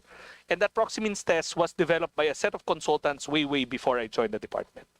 But because of the advent of the CBMS law that Congress passed, as mentioned a while ago kay Congressman Gila, the CBMS or the community-based monitoring system will be the new targeting tool for all government programs. We recently got hold of the first batch of CBMS data from PSA last Friday, and we are in the process of disaggregating it, cross-matching it, with the hopes that the list is inclusive and encompassing. Well, it was mentioned earlier how they do graduate, no? Mr. Chair, you mentioned there are notions na meron pong mga interference with the local government, no, or local chief executives, and there are instances. Well, the reason why I asked this is because actually yun po yung major concern sa aming probinsya. Marami pong lumalapit sa aking opisina na nagsasabi na bakit po sila natanggal bilang 4-piece member dahil po sa past elections. So we just wanted to give some clarification regarding that. All right, so Mr. Chair, the good congressman asked about targeting. So nasagot ko na, paano ka makapasok ngayon sa programa? Targeting, which is CBMS. The second is how we exit. A while ago, we flashed a table, and we can flash it again, that for the first time in any administration, our President Ferdinand R. Marcos Jr. instructed me to make sure na malinis yung listahan. That's why we embarked on an aggressive case management program. The department had what we call the SWD. It was discussed by Congresswoman Lim Kay Chong when she was our sponsor. SWD is a case management tool that wherein the case managers, yung mga links na tawag, would visit annually to look at your overall well-being. They make a report and then you are assessed on a 3-point scale. 1 being survival, 2 being subsistence, 3 being self-sufficient, then you're exited. So we have, for the first time, we've exited 1.4 million because according to our case managers for the past 2 years, maayos na yung mga buhay nila. But, as Congresswoman Luis Ro would know, kasi she sent me a constituent, sometimes may akala nila there were interference. So, nung pinadala sa amin, that particular case na binigay ni Congresswoman Luis Ro sa akin, I looked it up. I even told her I will send a validation team. But before I could send the validation team, it turns out that that person was being delisted, but the person, the case manager themselves, also asked for reconsideration. Kasi minsan, pagpunta niya doon, and I've been talking to a lot of case manager, off the bat, pwede na to i-exit. Pero recently, bigla na nagkaroon ng bagyo. And then nasira yung bahay. And sasabihin niya, nako, teka, kailangan natin ibalik to sa programa. So there is a validation tool in the central office wherein our bureaucrats in the central office, away from the localities, do the validation. Mr. Chairman Kong, there is no perfect program. I am not blind to say that wala talagang nangyayaring ganyan. But to the best of our ability, we try to address it. I was once a mayor, so I know there are so many intricacies or unknown variables in the local government. But rest assured, there are grievance mechanisms wherein constituents, partners like congressional offices, local government units, barangay officials can do the grievance 2 things. Bakit inaalis or bakit siya kasali? And we will gladly, transparently show the data or the case management tool. At the end of the day, the most powerful tool there is the social worker's case management assessment. More than any politico, more than anybody's voice, including mine. Thank you for that clarification, Mr. Chair. Maybe I could just suggest that maybe we can, I don't know if it's already available, maybe we can have all the list of our beneficiaries published online. And maybe we can segment it in a way that, if it's possible, I don't know if there's a privacy issue, but at least this will allow transparency with regards to the beneficiaries and also whether or not they've graduated already. So they can ask their children, paki-check mo sa website kung tayo ay beneficiary pa ba at kung ano po. Just a suggestion, Mr. Chair, if that's possible. Mr. Chair, we'll look into it, subject to data privacy rules, of course. We'll make sure that we review the recommendation.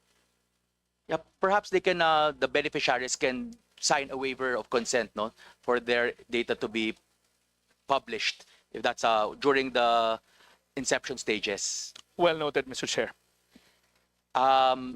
Lastly, Mr. Chair, nakita na natin yung mga natulong ng DSWD. And to see na nabawasan yung pondo sa mga programa ng DSWD, nakakalungkot, So I hope maybe we can add additional budget for these programs, especially the SLP program of DSWD. It was mentioned earlier by Congresswoman Ched Alvarez na marami natutulungan to, na sana kung pwede, dagdagan natin ito and we can scale it up. Right now, if I'm not mistaken, nasa 15,000 yung nabibigay to 20,000. Actually, kung titingnan po natin, maliit po itong amount at kulang pa po, With the inflation rate right now, maybe perhaps we can even increase this to 30 or even 40,000. But definitely, kakailanganin po ng DSWD ng mas madagdagan ang kanilang pondo. That's all, Mr. Chair. I hope and I'm sure my colleagues here will also agree na talagang kailangan po natin dagdagan ang pondo ng DSWD. Maraming salamat po. We will surely not object to that, Mr. Chair. We note that recommendation. Thank you. So we move back to the minority. We recognize Assistant Minority Leader Audrey K. Subiri.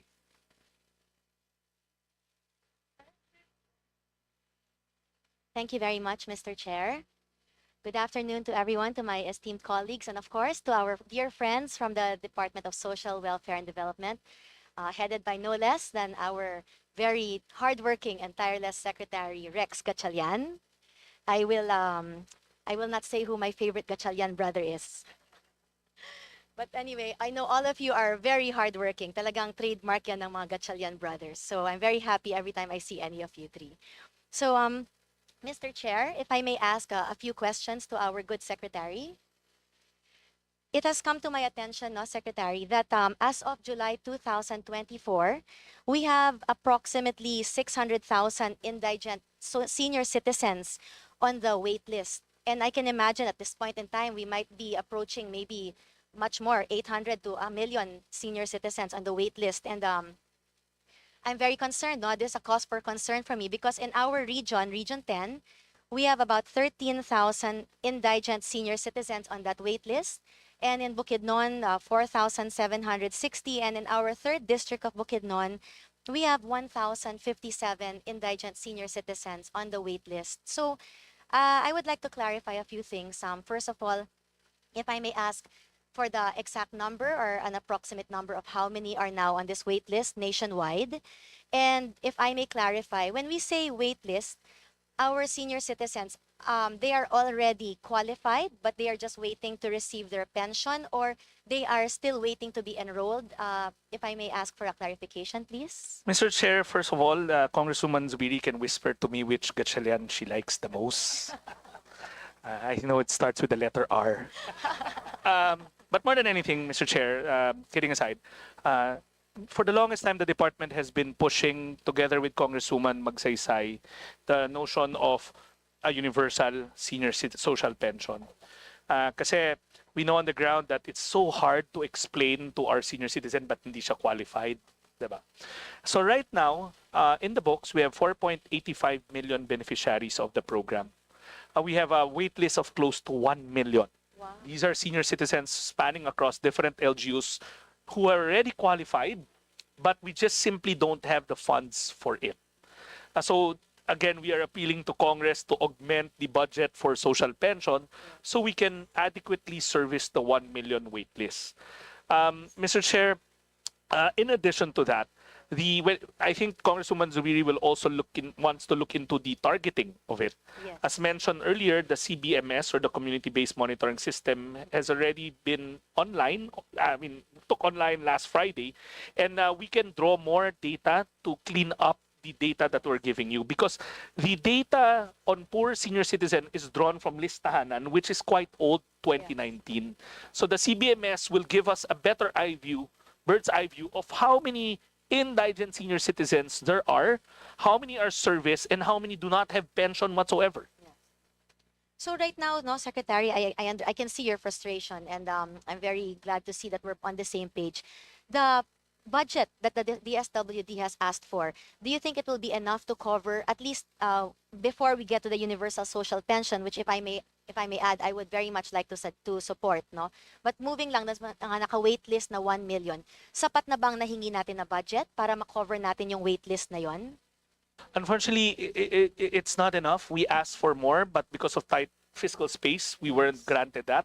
But legislation will surely make sure that the allocations will be there moving forward. Okay. I would like to manifest that I would like to very much support an additional increase to our budget, especially if this is going to go to our indigent senior citizens. As we all know, no, these are among our most vulnerable members of our society. And I agree with you, we need to increase the budget. And if an increase in budget is what it takes so we can cover the full wait list, then I think, Mr. Chair, I really ask that we act on this with urgency so we can help our senior citizens. Kasi yung iba sa kanila, baka mamaya naghihintay pa rin, tapos baka wala na sila, di ba? So kawawa naman ang ating mga senior citizens. They've spent their whole lives working for this. And now, thank you very much, Chair, Mr. Secretary. I would also like to ask, I noticed that the NCIP was removed from under the DSWD agency. However, as we know, the IPs are really also, aside from our senior citizens, among the most vulnerable in our society, especially in Bukidnon, where we do have a very large and significant IP population. And so what I would like to ask is, despite not having the NCIP program under the DSWD, do we still have any dedicated funds or culturally sensitive programs under the DSWD for our IPs? Mr. Chair, the NCIP was a supervised agency, hindi ho attached. And if you look at their mandate, when they were with us, they were really looking more into ancestral domain issues rather than social protection. That being said, we have never stopped working for the betterment of our IP communities. They're embedded in all our programs. In fact, they are treated as a double vulnerability, meaning not only are they poor, because they are in cultural communities, that's another vulnerability that we have always given weight in. Case in point, in the 4-piece program, there is a special lane for IP communities. So meaning if you are tagged as an IP, you immediately get into the program, especially if you meet the conditionalities. To the same degree, in the implementation of AX or ACAP or SLP, that vulnerability is not lost in us. Now, going back to the CBMS again, see, the CBMS gives you granular data. And now it will give us a better bird's eye view of how many IPs are there, so that we can come up with creative programs that will target them. Recently, I was in Aurora, and the local government of Aurora, sayang umalis na si Congressman Angara, took the initiative of coming up with IP programs dedicated for their IPs. And we would always want to partner up with the local government units because minus the CBMS, they know where these communities are. And they know the nuances of each community. They know the differences of each community. So we're going back to Aurora to pilot a LGU national government initiative to come up with programs that is suitable to the distinct IP communities in that area. Thank you so much, Mr. Secretary. I'm so happy to hear that because now I know that I have an extra partner in my programs and projects for our IP communities in Bukidnon. And last, Mr. Chair, if I may add, no, since you mentioned mga ayuda like AX, I would just like to bring to your department's attention. Actually, this has been bothering me for quite a while. In some instances, in the provinces, when the ayuda is being given out, whether it be AX or ACAP, we have noticed that a lot of the people who are lining up, no, and these are supposed to be individuals in crisis situations, are very busy on their phones. So mamaya pag pinignan mo, magugulat ka na lang na, ayan, naglalaro na pala ng scatter. And so my concern is baka mamaya hindi pa nila natatanggap yung ayuda nila, nagastos na nila or naubos na.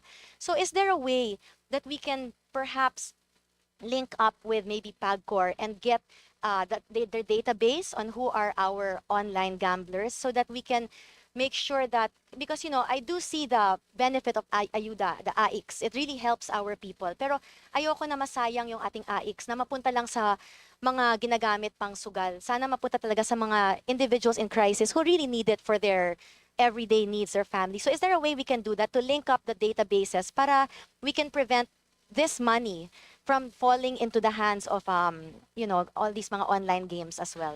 That's something we've been working on ahead. We actually met GCash so many times, but the only biggest hurdle there would be us disclosing our database to GCash, which is a very powerful database. As we know, that database of the poor, when it falls in the wrong hands, they're the most susceptible to fake news or abuses online. Yes. So we are still working heavily with our with GCash and the service providers on how we can isolate. If there's such a thing.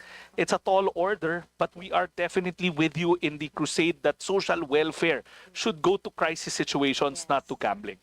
Yes, I agree. Well, I think that is my time for now. But thank you so much, Mr. Secretary. And once again, I would like to commend you and your team, everyone who is here. And also, of course, I would also like to give special mention to the provincial directors of DSWD, the regional directors for Region 10, because I have to tell you, Mr. Secretary, they are so hardworking. Even during holidays, weekends, they are working around the clock. So thank you very much to our DSWD team. Andyan ba siya? Si Sir Romel, andyan ba? Andyan ka pala. Oh, tamo, hindi ko alam na nandito ka ha. Kahit wala ka. Pero talagang ganyan po ka-supportive ang inyong team. So thank you very much. And Mr. Chair, thank you for the time. And I now yield the floor to our next speaker. Thank you very much.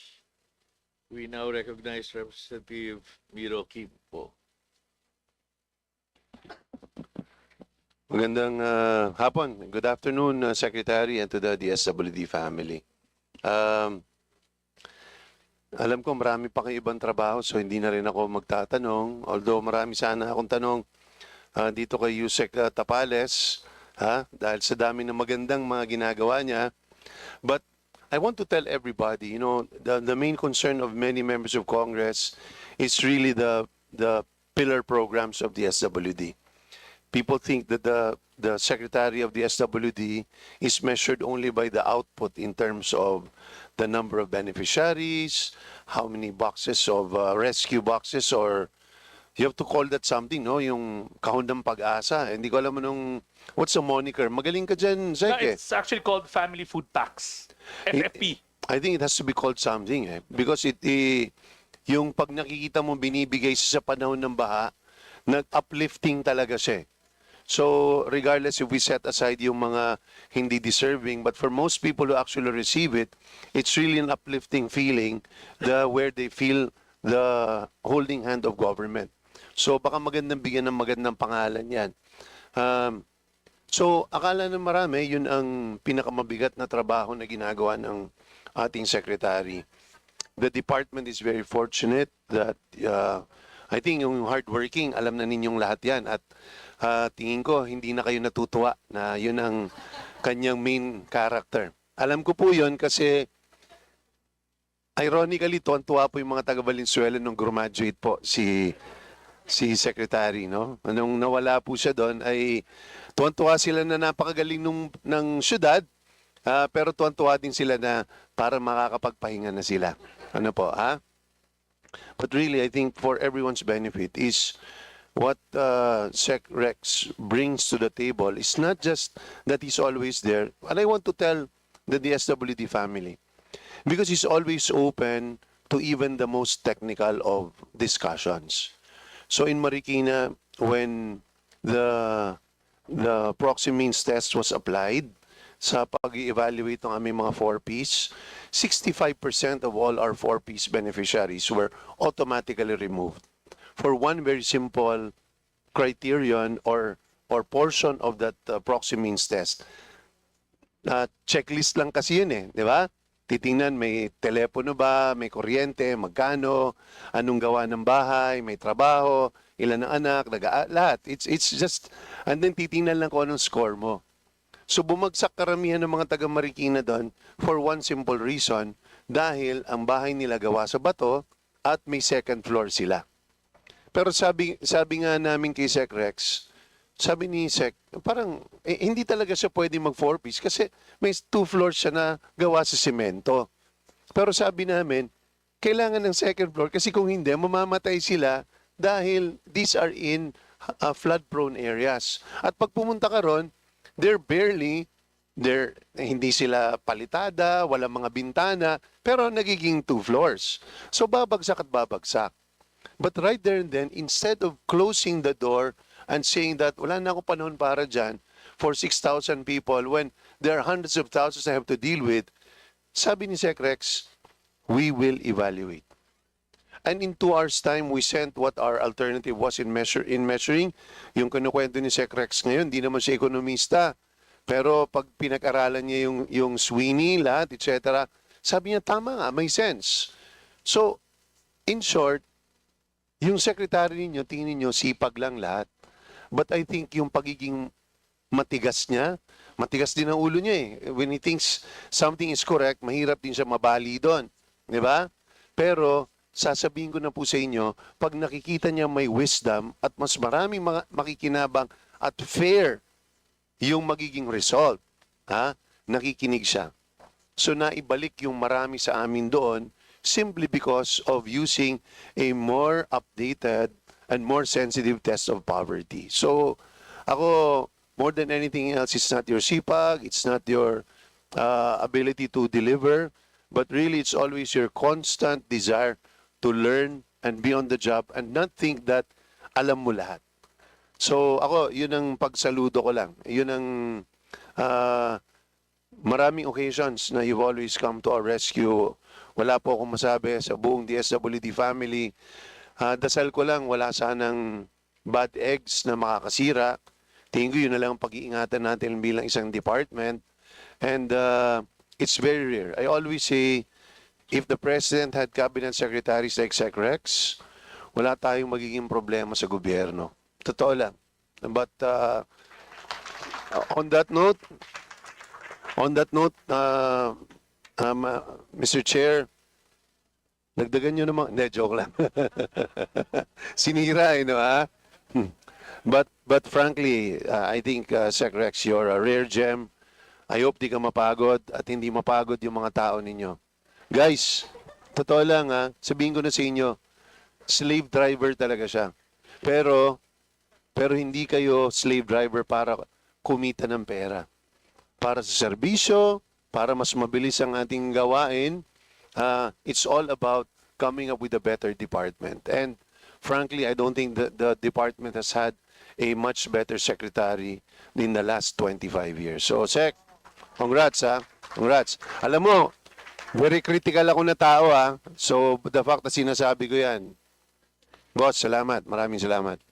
Thank you, Chairman. Thank you for the kind words. Thank you.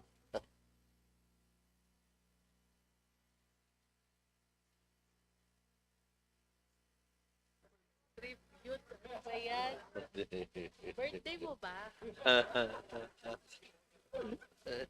Pinalalaki. Una sa pilaway mo. We recognize the Assistant Minority Leader, John Padiernos. Thank you, Mr. Chair. Magandang hapon po sa ating DSWD headed by Secretary Rex Gatchalian and of course my colleagues here. So actually po, very much well said, Congressman Kimbo. So hindi na ako kailangan magsalita kasi mukhang okay na yun, Sec, ano? But I came across, may quick lang po ako na tanong, Sec, kasi I came across this program of yours na minention na rin po kanina, ito pong Walang Gutom 2027 Food Stamp Program. Kasi, sa sa ibang mga bansa talagang ginagawa na nila. I know you started this 2023, if correct. So that's correct, a Mr. Chair. very good program to look out for. But I noticed po dito sa ating survey conducted by SWS, na-curious lang po ako, ano po bang basis nito? Kumbaga, saang mga lugar po, paano po na-come up itong from 48.7% naging 41.5% po yung ating yung dito po sa Walang Gutom program. All right. Mr. Chair, the SWS, if you notice, they always run this national hunger survey. It's self-rated. Kasi remember, there's this ongoing debate. PSA does it with numbers, meaning kung ikaw ba ay kumikita ng lagpas sa 13,000, hindi ka na mahirap ayon sa threshold na sinet ng PSA. Now, meron din silang food poor na threshold, which is 9,000 pesos. We use the 9,000 pesos to target the beneficiaries. Ayon sa PSA, merong 750,000 na food poor families nationwide. So the program revolves around the food poor, not the poor, but the food poor. 300,000 na naka-enroll ngayon sa programa, spread across different areas with high incidence of poverty, high incidence of hunger, and malnutrition. The poverty is based on the FIES of PSA.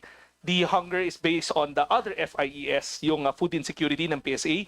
And then the malnutrition is based on the Philippine Plan for Nutrition, yung PPAN. So we're now operating in 22 provinces, 300,000 beneficiaries. So Globe and Modernization offered to do a tracking for us. They commissioned SWS. This survey is among the beneficiaries. So, but the questionnaire is the same as what SWS uses nationwide, yung self-rated. Yes. Kasi lagi nga sinasabi, okay yung numero, pero mas maganda tinatanong rin natin sila sa personal nilang experience. We will gladly give to the committee the questionnaire that SWS uses. It's not our questionnaire, it's the questionnaire of SWS. So this number, the drop is among beneficiaries. Why are we doing this among beneficiaries only? Number one, we want to see kung yung programa ay epektibo bago natin siya palakihin ng palakihin. Pangalawa, we believe, and it makes common sense, na pagka among the food poor, mabawasan natin yung bottom 750,000, the national average on hunger will also go down. So that's our strategy. Limited resources, let's target it properly. Sana kung maganda kung lahat ng poor mabibigyan natin, pero limited ang resources. So that's why we focus on the bottom 750. Follow-up question, Mr. Chair. Yung mga beneficiaries po ba natin, saan po ba sila nanggagaling? Can we request from the department?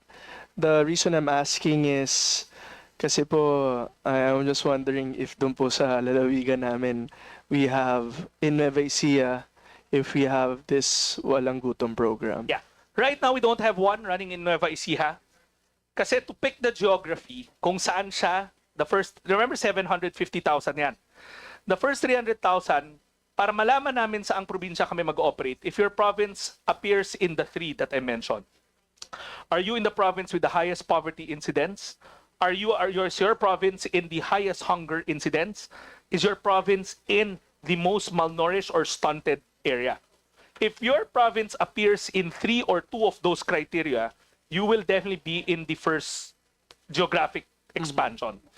Masaya tayo to one degree that Nueva Ecija is not there, meaning it may have poverty or hunger, but it's not in the top.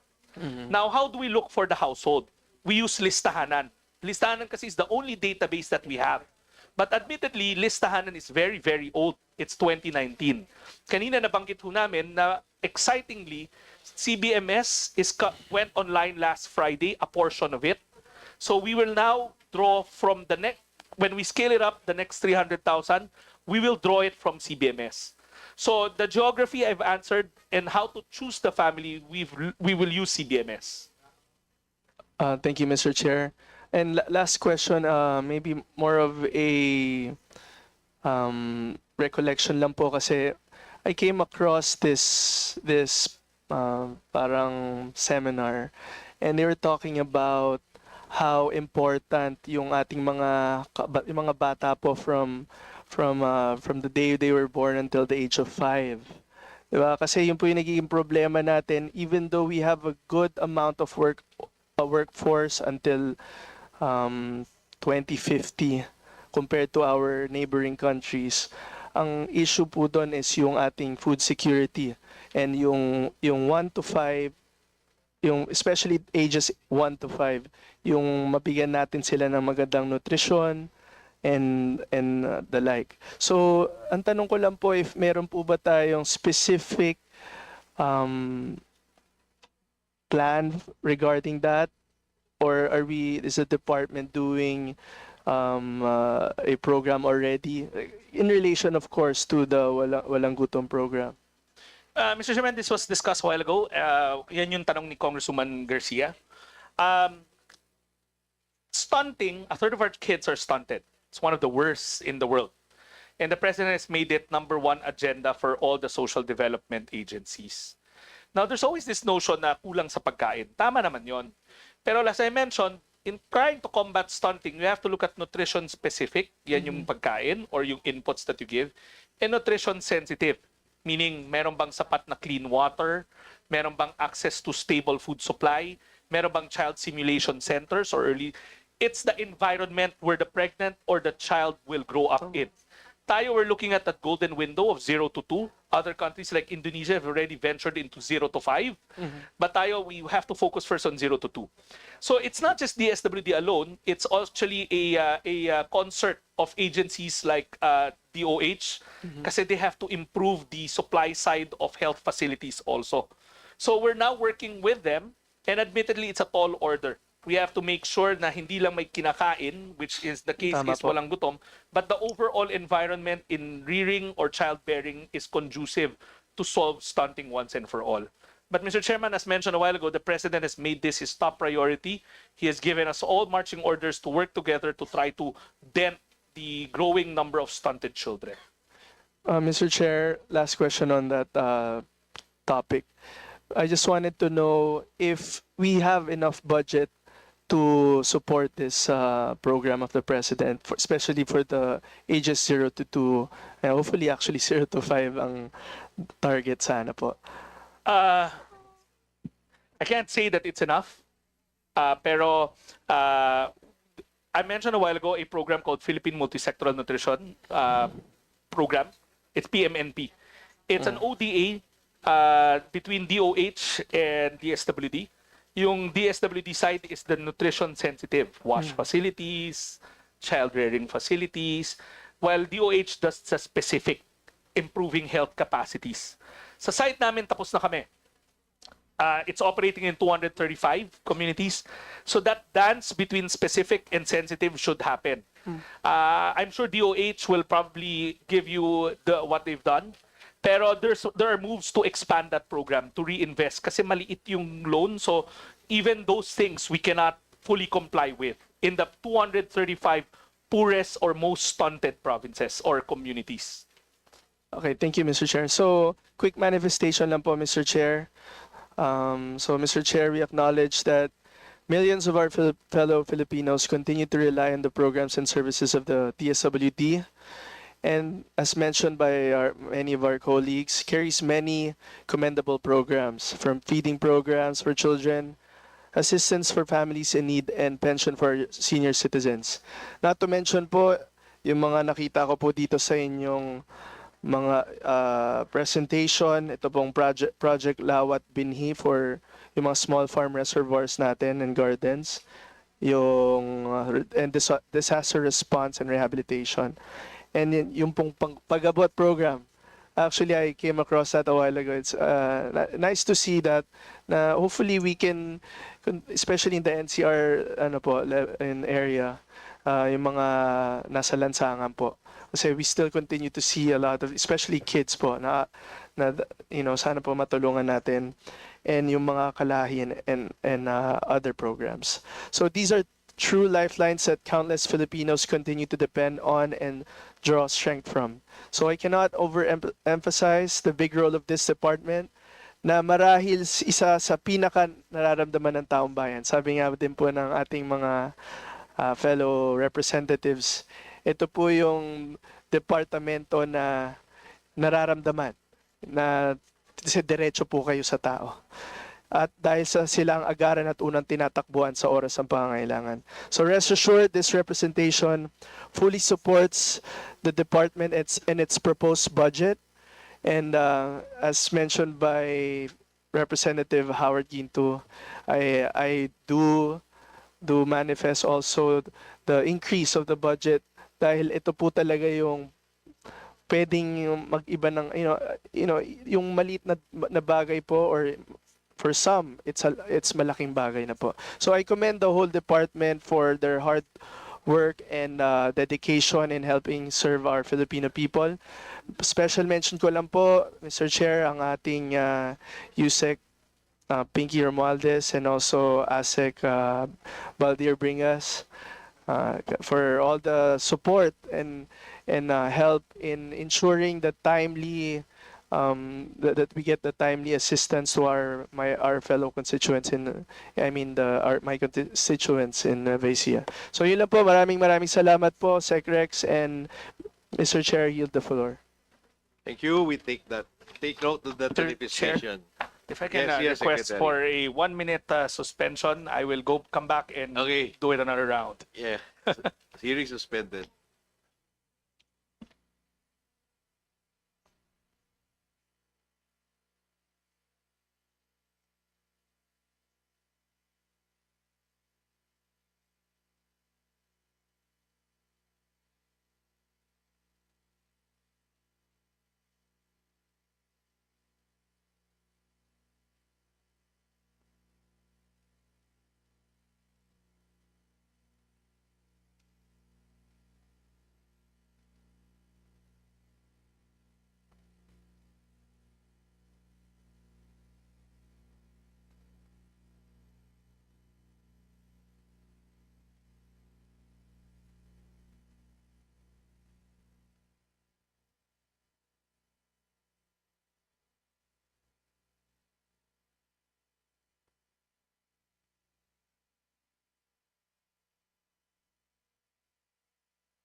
Thank you. We now resume. We call on Representative Carl Carey. Thank you, Mr. Chair. Mr. Secretary, hello. My first question is, what investments are being made in digital platforms to improve efficiency, transparency, and speed in service delivery? Mr. Chair, as mentioned a while ago, it's a very valid question. The President's instruction for all line agencies is to make sure those that we can digitalize, we digitalize. But digitalization is paired with streamlining, cutting the unnecessary steps, cutting the unnecessary forms and requirements. First off the bat, when we launched early this year, all our permits, we give permits for minors traveling abroad by themselves. We give permits for the setting up of foundations or social welfare and development agencies or NGOs or people's organizations. Those are now fully automated. We recently launched the DSWD Helps portal. It's available in your eGov app. So meaning you don't have to fall in line. You go online. You can get all these permits already from us. That's one. Number two, the new programs, such as the food stamps program, is no longer manual. It carries with it a electronic benefit transfer card where the food credits are loaded. So meaning they just go to the retailer, tap the card, they get their food inputs. We are in the process of automating the AIX. We already have a working prototype for the guarantee letter. It's taking a bit more time because we want to be thorough and we want to make sure that this lifeline, when we do digitalize it, will not suffer kinks. So basically, the pathway is towards the digitalization, including in 4Ps, where e-wallets are already being introduced. Thank you, Mr. Chair. For 4Ps, how is the DSWD measuring the effectiveness of the 4Ps in breaking intergenerational poverty? Well, as in all, it's built in the law that the impact assessment isn't done by DSWD, though we have our own internal monitoring, which looks at the number of graduates, the number of completion rate, cohort survival rate. We leave it to the PIDS or the PIDS to do the impact assessment as prescribed by law. And so far, the recent PIDS studies show that we're doing quite well in terms of education. For early childhood nutrition, we are doing quite well as well, but there are mixed results when it comes to the other health indicators. Meron po bang mga exit strategies na hinahanda? Yes, Mr. Chair, as mentioned a while ago, the President has instructed us to make sure that the case management is quite aggressive. That's why for the past 2 years alone, we have exited 1.4 million households that have been deemed by our social workers or municipal or city links as self-sufficient or level 3. That's the largest number of graduates. And when I say graduates, they're not force exited. They are actually of a better economic lifeline already, or well-being. Merong mga skills building initiative? That we discussed a while ago. We were talking about how the law prescribes for a convergence of departments to take care of after program initiatives. But clearly, there is still much to be desired in tightening that. Kaya nga ho, may panukala na amendahan yung batas to make it more, to make it stronger yung post-program care. Also, the department is working with the World Bank and other technical experts to try to make investments on our own for post-program care. Kasi ang nangyayari ngayon, we refer them to the other agencies, Mr. Chair, but unfortunately, they also have their own priorities, admittedly so. So we are looking at trying to come up with a stronger post-program care initiative that is embedded within the department. Okay, thank you. For the QRF, how's the department enhancing disaster preparedness in warehousing, logistics, and good prepositioning amid increasing climate-related disasters? Mr. Chair, as mentioned earlier, the President's instruction is for DSWD to be omnipresent. Meaning, bago pa mangyari in sakuna, we do the stockpiling, the prepositioning. Right now, we have a national stockpile of around 2.3 million family food packs. Notedly, before Krising struck, that was 3 million. We continuously produce from our hubs in Metro Manila and in Cebu. And as mentioned earlier, we are not given a lot of capital expenditure to build warehouses. So what we do is we synergize with local government units, and wherein we borrow spaces from them so that we can pre-position the goods. After all, it's a joint effort to make sure that disaster response is done in a timely manner. Ano yung mga lesson na natutunan natin from recent typhoons na nagpapa-improve sa response speed? Mr. Chair, I served for mayor for 9 years, and we know that disaster response really is in the realm of the local government unit. Social welfare is devolved. The agency, DSWD, comes in as augmentation. We cannot step in immediately and take control of the situation because that's overreaching and stepping in the toes of our local government units. What we do is to provide the necessary logistic supports pag kinulang sila ng family food packs, pag kinulang sila ng pondo para sa emergency cash transfer. One thing we learned though, which is in the realm of the committee or Congress, is to revisit the amount of QRF or quick response that's embedded in the department.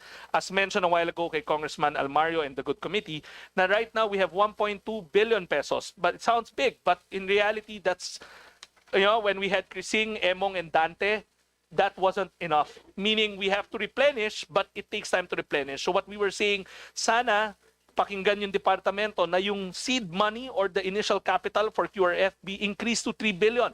That way we can do our augmentation for disaster response faster and more timely without having to contend with the documentation. It will not cost the government anything because the quick response is prescribed and statutory. We just want a bigger share of it at the start of the year. And then, there's only one DSWD Regional Resource Operation Center or RROC in my region, Region 8, for stockpiling relief goods and items. This is located in the 1st District in Palo, Leyte. Would you consider the shortage of DSWD RROC in Region 8 a hindrance to fast relief operations in far-flung districts, especially in my district? Mr. Chair, as mentioned a while ago, disaster response really falls in the realm of the local government units. They have their own quick response funds, they have their own resources. But because of the mandate of the President to make sure that the national government supports our local government units, we have been embarking on a partnership agreement with a lot of local government units. Ayaw na ho namin na gamitin pa yung pondo sa pang-upa because that MOE can be used easily to buy more goods or use it for emergency cash transfer. So what we've done is partner up with LGUs to build hubs, spokes, and last mile warehouses. We come close to 1,000 now. And as mentioned to the good congressman, we will entertain and we are open to adding more with the help of the good representation in securing more space for our family food packs. Right now, the pre-positioned goods in the whole Region 8 is at around 100,000 plus. And in Leyte alone, that's 60,000. Again, let me point out that for the first time, the country's national stockpile has reached millions. Before Crising, it was 3 million. Our goal now is to move it up to 4 million. That means more goods to pre-position everywhere. Thank you, Mr. Chair. In that case, I would like to manifest my full support for the DSWD budget, not just because it has performed outstandingly the past few years, but also because the Filipino people, especially those who are truly in need, deserve to feel and they are seen and heard by our government. Sana rin po, pag tumaas po yung capital outlay nyo, sana ay malagyan po ng warehouse or QRF warehouse yung distrito ko. Especially cooperative naman po yung mga LGU and mga mayors po. Sana ma-take note nyo po yung, especially in the 5th District of Leyte. Mr. Chair, the regional director of Region 8 is around. And we are instructing her to link up with local government units who may have spare space so that we can pre-position goods. Thank you. Thank you, Mr. Chair. Thank you. We move to the minority. We now recognize Representative Paulo Henry Marcoleta.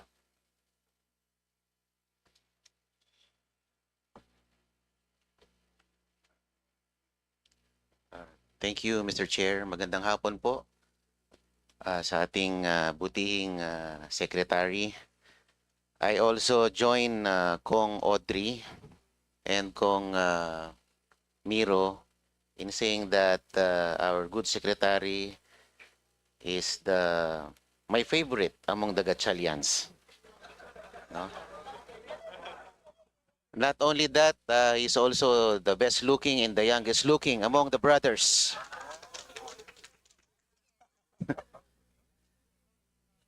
Kaya lang pag nasa Senado ako, baka mainis si Kuya. Oh, pati si Kong Kenneth pa lang dito rin. Oh. Depende siguro sa kaharap ko. anyway, I commend the leadership of Secretary Rex in the DSWD, especially in the timely and rapid delivery of relief goods during the recent onslaught of the typhoons. Yan sila Christine, sila Dante, sila Emong. We firsthand experienced the swift response of the DSWD in delivering the much needed relief goods. At nabigla ako, ang ganda nung packaging ng relief goods.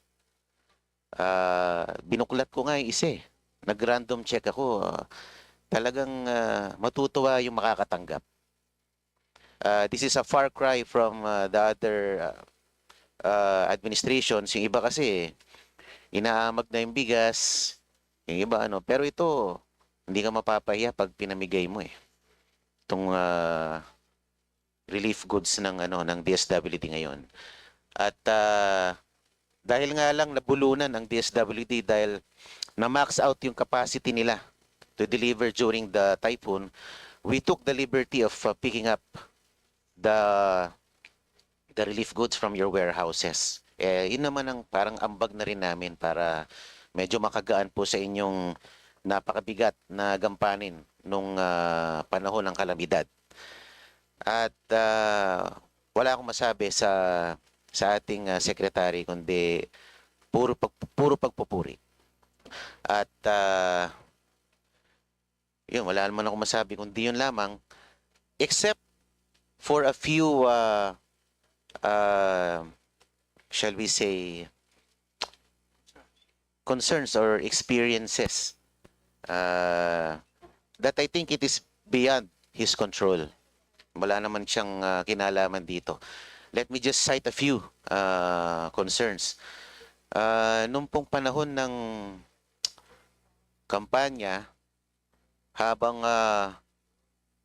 bumabaha ng akap sa ibang lugar, kami naman po ay nakatanggap ng tagtuyot. Nakadanas ng tagtuyot sa AX at akap. Kahit na meron naman ng talagang nakalaan para sa amin. At ang alam ko, during the campaign period, yung pong social services, ay hindi naman po hinihinto during campaign period. Tuloy-tuloy po yan. Kaya lang, hindi may paliwanag na dahilan, bigla pong na-pull out ang aming AX. Ayun.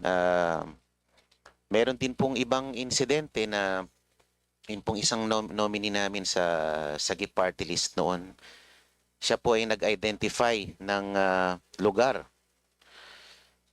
Yung kanya pong na-identify na lugar, parang kalaban ng administrasyon. So we got a call from the powers that be na kung pwede ilipat po yung AX sa lugar na yun dahil kalaban po di umano ng present administration. So yun lang po ang yung aming mga concern. Sana po hindi po napopoliticize yung ating delivery of basic goods. At meron din pong mga munisipyo, mga LGU, mga districts na ginagamit ang social services nyo as a political weapon. Para, halimbawa, if you do not subscribe to us, if you do not declare your allegiance to us, hindi kayo makakatanggap ng AIX basic services like burial, food assistance, or what. So, ang concern ko lang po, Ginoong Secretary, how do we insulate our basic services, yung pong binibigay yung mga serbisyo from further politicization? Mr. Chair, the guidelines for AIX and other social welfare is very strict. If there are such incidents, let me look into it, and I will gladly work with the representation from Sagip Party List to isolate where it happened, which local government units, so that we can address it accordingly. But rest assured that the institutionalized guidelines for the AIX or social welfare programs are very clear when it comes to politicization of our services. Thank you very much, Secretary. Alam ko naman pong this is beyond your control. No, there are higher authorities na nagkukumpas. So, hindi ko po kayo pinupuntusan dito. Kayo po, you're doing a very marvelous job as the head of this agency. And all in all, I would like to also manifest my full support to the proposed budget of DSWD.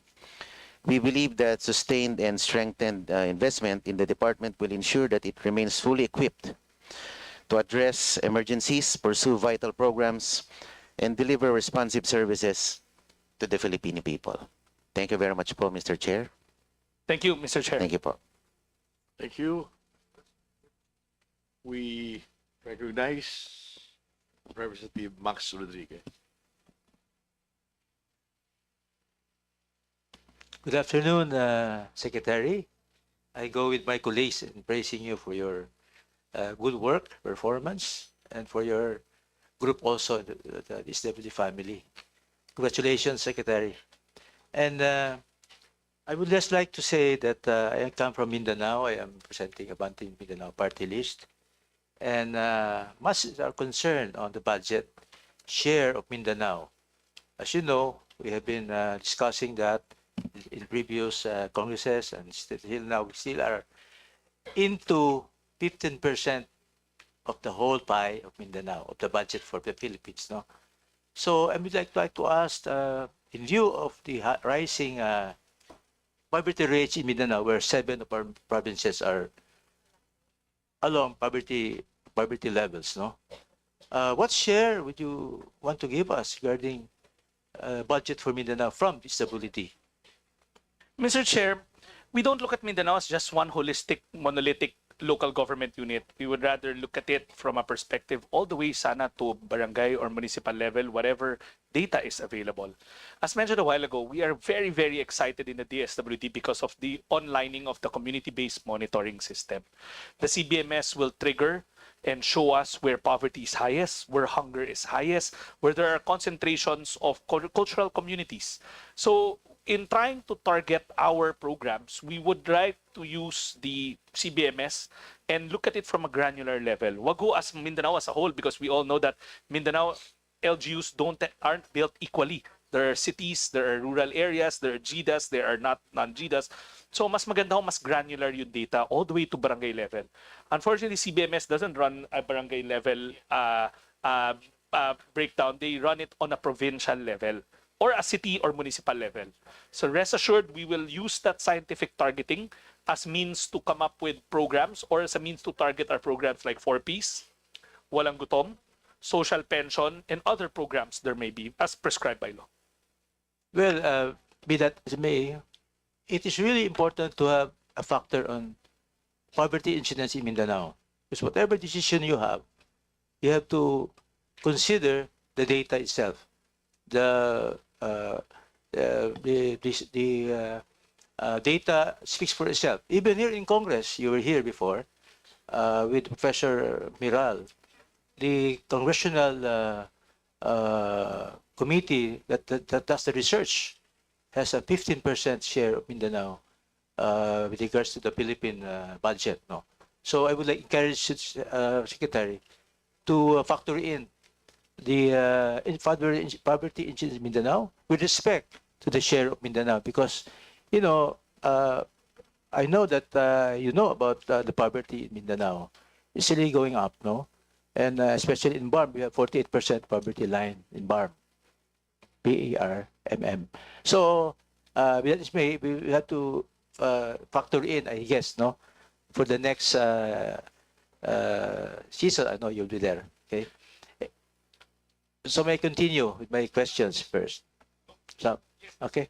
Just my suggestion only. Please factor in regards to your data, come up with a realistic approach regarding Mindanao with regards to poverty incidence and the share of budget for Mindanao. Okay. The second question is about, this was asked by Audrey, Congresswoman Audrey, about senior citizens. I reiterate our request for more budget for Region 10. 12,000 are not yet being given the benefits of senior citizens. No, I just reiterate with Congresswoman Audrey here a while ago. Secondly, have you factored in malnutrition in schools? I know DepEd is doing that, but it's not enough, no, DepEd. Have you factored in malnutrition in the elementary schools?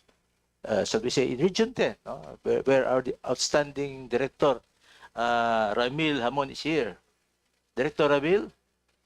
Yes. Have you factored in malnutrition in elementary schools in Region 10? Because the malnutrition data is rising up, no? People, young students, grade 1 and 2, would go to school without lunch, and their counterpart classmates will give them share of their lunches. So that is thing that we have to know. Mr. Chair, I'm not responding because I would rather wait for the end of the questioning before I Yeah, do. that's the, can you factor in malnutrition, how you can help? Because you know, you bring the goods, you have the capacity also to make a difference in these elementary schools. Mr. Chair, first of all, we always factor in poverty whenever we do our approaches. That's why I went back to the default, which is CBMS. CBMS will give us a better eye view. And I guess if you add, I'm not guessing, I'm pretty much saying that if you amalgamate all the results of CBMS, we will see a greater chunk of it falling in Mindanao.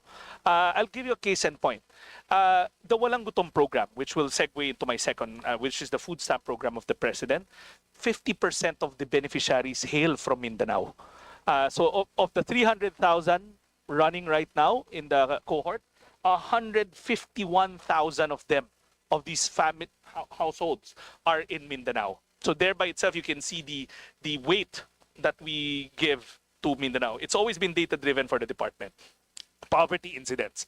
Now, in Walang Gutom, we also look at malnutrition because the intervention is on a household level so that we can target the mother, the pregnant or lactating mother, the child who will go to school, and hopefully they don't go to school hungry. So that by itself is already a contribution towards ending hunger or malnutrition, as the case, whichever case may be. So as well as mentioned a while ago, when we were identifying the geographic scale up of Walang Gutom from the pilot, we looked at three things. The family expenditure survey that will determine poverty of an area, the food insecurity survey of PSA that will determine hunger, and the Philippine Plan for Nutrition, which will determine stunting. So all these three things will be put together in expanding the Walang Gutom program. And a lot of the beneficiaries, like I mentioned, 50% of it is in Mindanao. Thank you for that, Secretary. I'm just asking it because in the schools, Parent Teachers Associations, PTAs, really do their feeding in their children. So maybe we can help. The PWD can help in giving food packs, no? And that's one of my things that I have requested DSWD in Region 10. The food packs can be given to our PTAs, where they share in the making of the feeding. They will be buying the vegetables. You have the rice and then we can do the feeding for elementary schools, because you know these elementary schools are from rural areas, no? Mr. Chair, unfortunately, the food packs I don't think is the right intervention. First of all, the food packs are drawn from the quick response fund, so they're meant for disasters. But more importantly, those are preserved food. items. They're canned goods. I don't think their DOH or FNRI or NCC will like it when they say that we're using it. But there is another food security intervention that we're doing. In our disaster portfolio, we have the Cash for Work called Lawat Binhi program. I think we can flash the Lawat Binhi picture so that the good congressman can see it. The Lawat Binhi program empowers communities, impoverished communities, to do urban gardening, to build small community reservoirs, to make sure that there is food security in these far-flung areas. This is part of our overall thrust to address food insecurity, which inadvertently benefits the children in our schools. We have cohorts everywhere wherein it's done in schoolyards or in communities near schools. So sila na ho yung nagtatanim, and it's their paid cash for work, so that's additional income, and whatever they draw from these community small-scale farms goes back to them. Well, it's sort of an emergency measure only. No, PTAs come to us, ask for assistance and everything, but we do whatever we can to help them. No, thank you for the response, Secretary. My last question is about hospice. You know, in Cagayan de Oro, we have this a house being run by NGOs, and they have 100 patients of leukemia patients, terminal ill, and they get solicitations from other private sources. And one guy, this president, got awarded with DSWD because of his work. And the patients are at 100, supported by NGOs. Can we replicate that, or if you adopt that system where we can bring the terminal ill into a hospice service program so that they can be there until they die? Because, you know, it's really something that families are already exhausted, no? Having the medicine, everything, but then there's nothing to be done but to wait for the end, no? So is there a program for that? Maybe we can have a program for that. Mr. Chair, we maintain a inventory of around 76 care facilities nationwide. Some of them are for elderly people who no longer have families or for hospice care. And nationally, we have around 4 of them. It's clearly not enough. But again, I appeal to Congress that they augment our budget so we can build more of these care facilities. But last night I was coincidentally with the ABSNet, which is the umbrella organization of social welfare and development agencies or foundations or NGOs as they're colloquially called. And we all agreed that it's time that we put in special provisions in the budget that maybe we can use portions of our funds to finance residential care facilities of the private sector through state subsidy or cost of care. Meaning, if we endorse clients to them, then we pay for them. Kasi, Mr. Chair, clearly building more facilities by the public sector will be very costly. But there are existing capacities in the private sector. But obviously, they're hard up for cash as well. So we are enjoining the committee and Congress to look into special provisions that will hopefully allow us to do cost of care transfers to care facilities, as you mentioned. So that depends on the law that will mandate it, so that you can have more budget for it. Apparently, first, to augment the budget, and second, to allow us to do so. COA right now, I believe, has a very stiff hurdle on us doing fund transfers to foundations and NGOs for obvious reasons in the past. But I think the department is ready to engage the private sector again so that we don't have to keep on building care facilities left and right because they're very, very expensive to build and to operate. Sayang nandyan na ho we can actually exhaust their capacities or synergize with them. Yes, thank you, Secretary. I'll do that. We will file a bill on that so that your portfolio can be increased.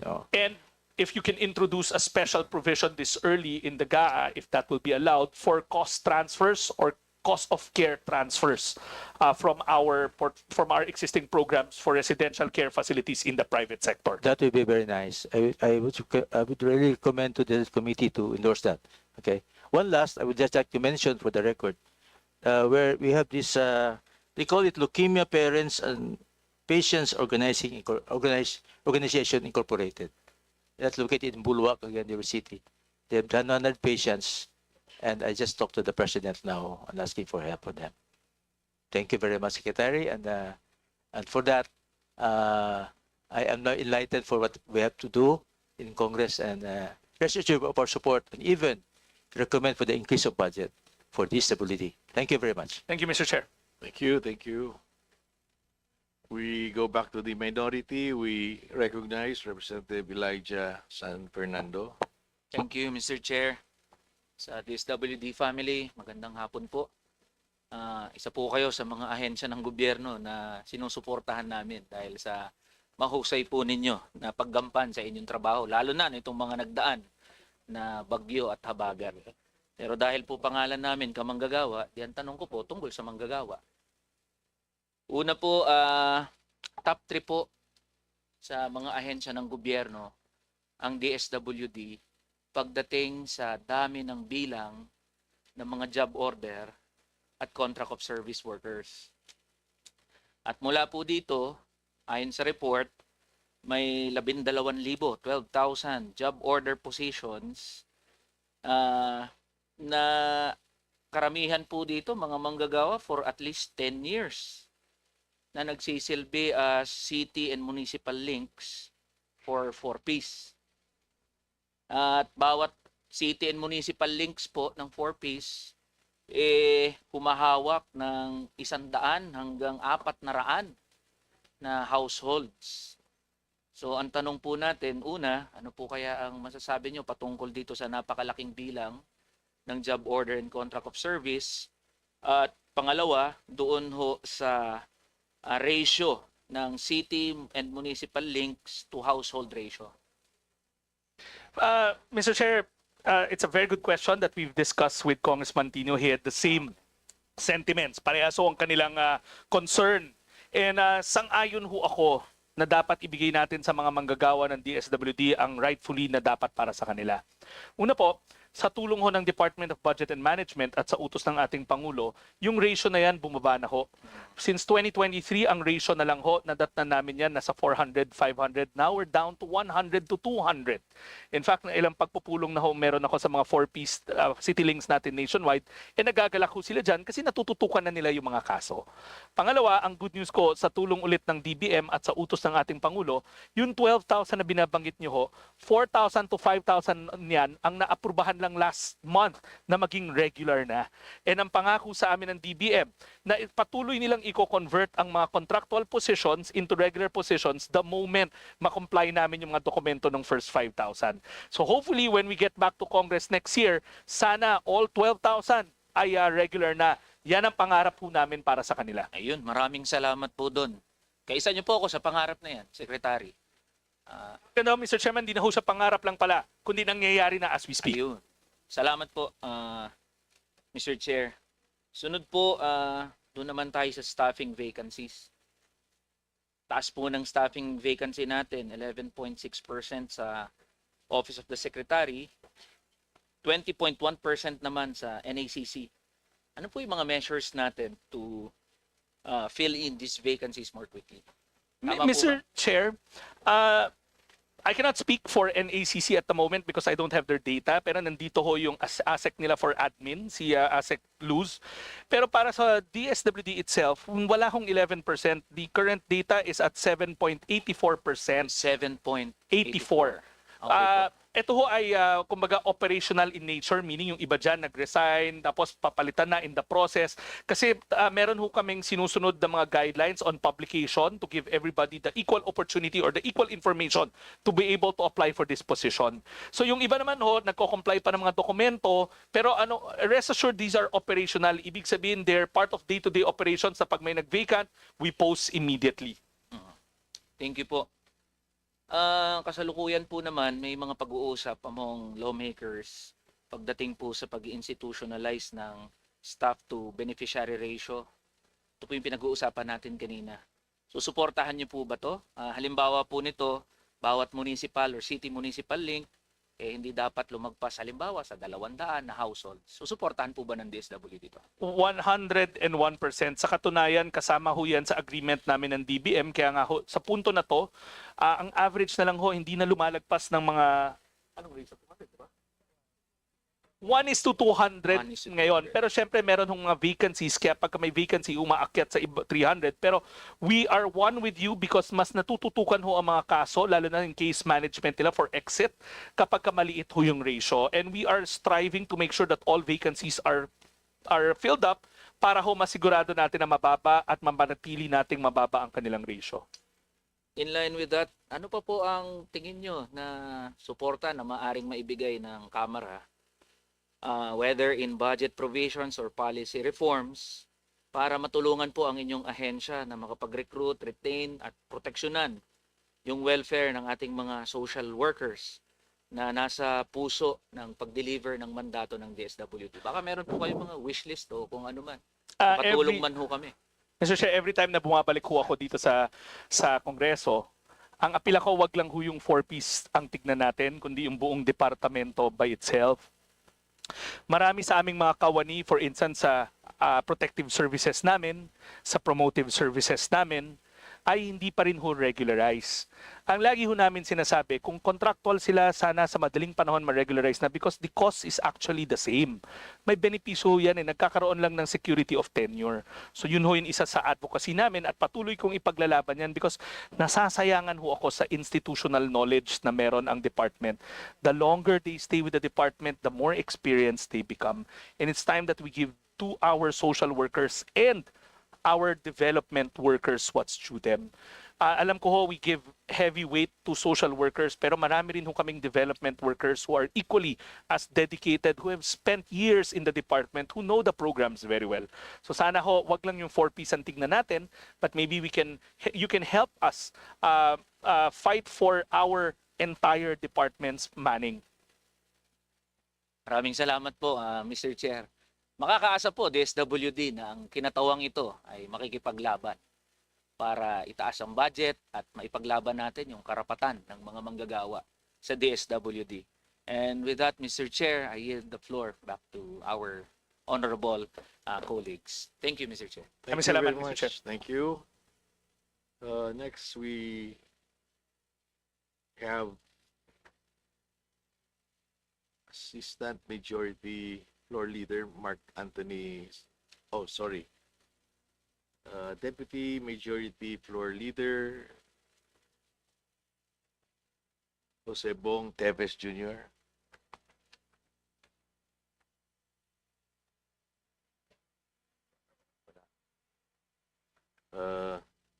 Assistant Majority Mark Anthony Santos.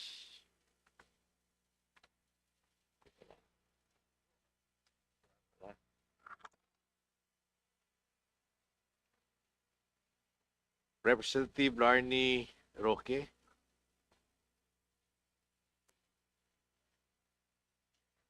Good afternoon, Mr. Chair. Good afternoon po sa pamilya ng DSWD, most especially po sa ating former congressman, now secretary, Sir Rex Gatchalian, my boss po in local government the last time. I was very, very sad when not sad now because I'm so proud of you and what you have done for the department and for the rest of the people who are working with him. You are all very blessed to have him.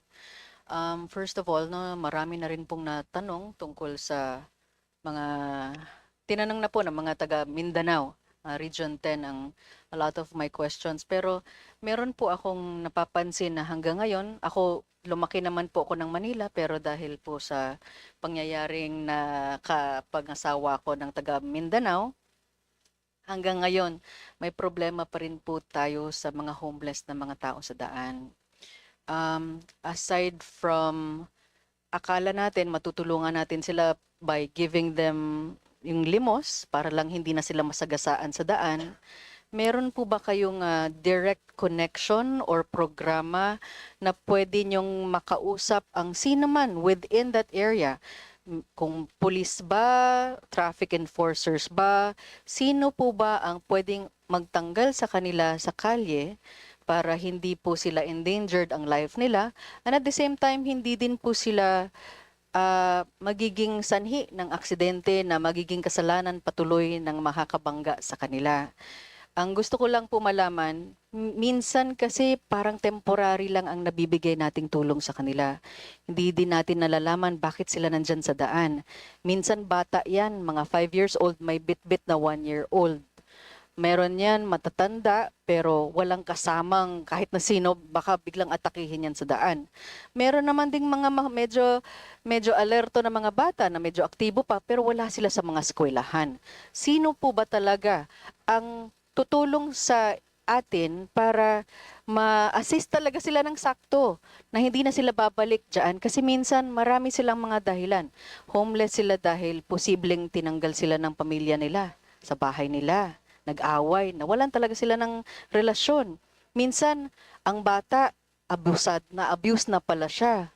Mentally, sexually, sa lahat po ng klaseng abuse.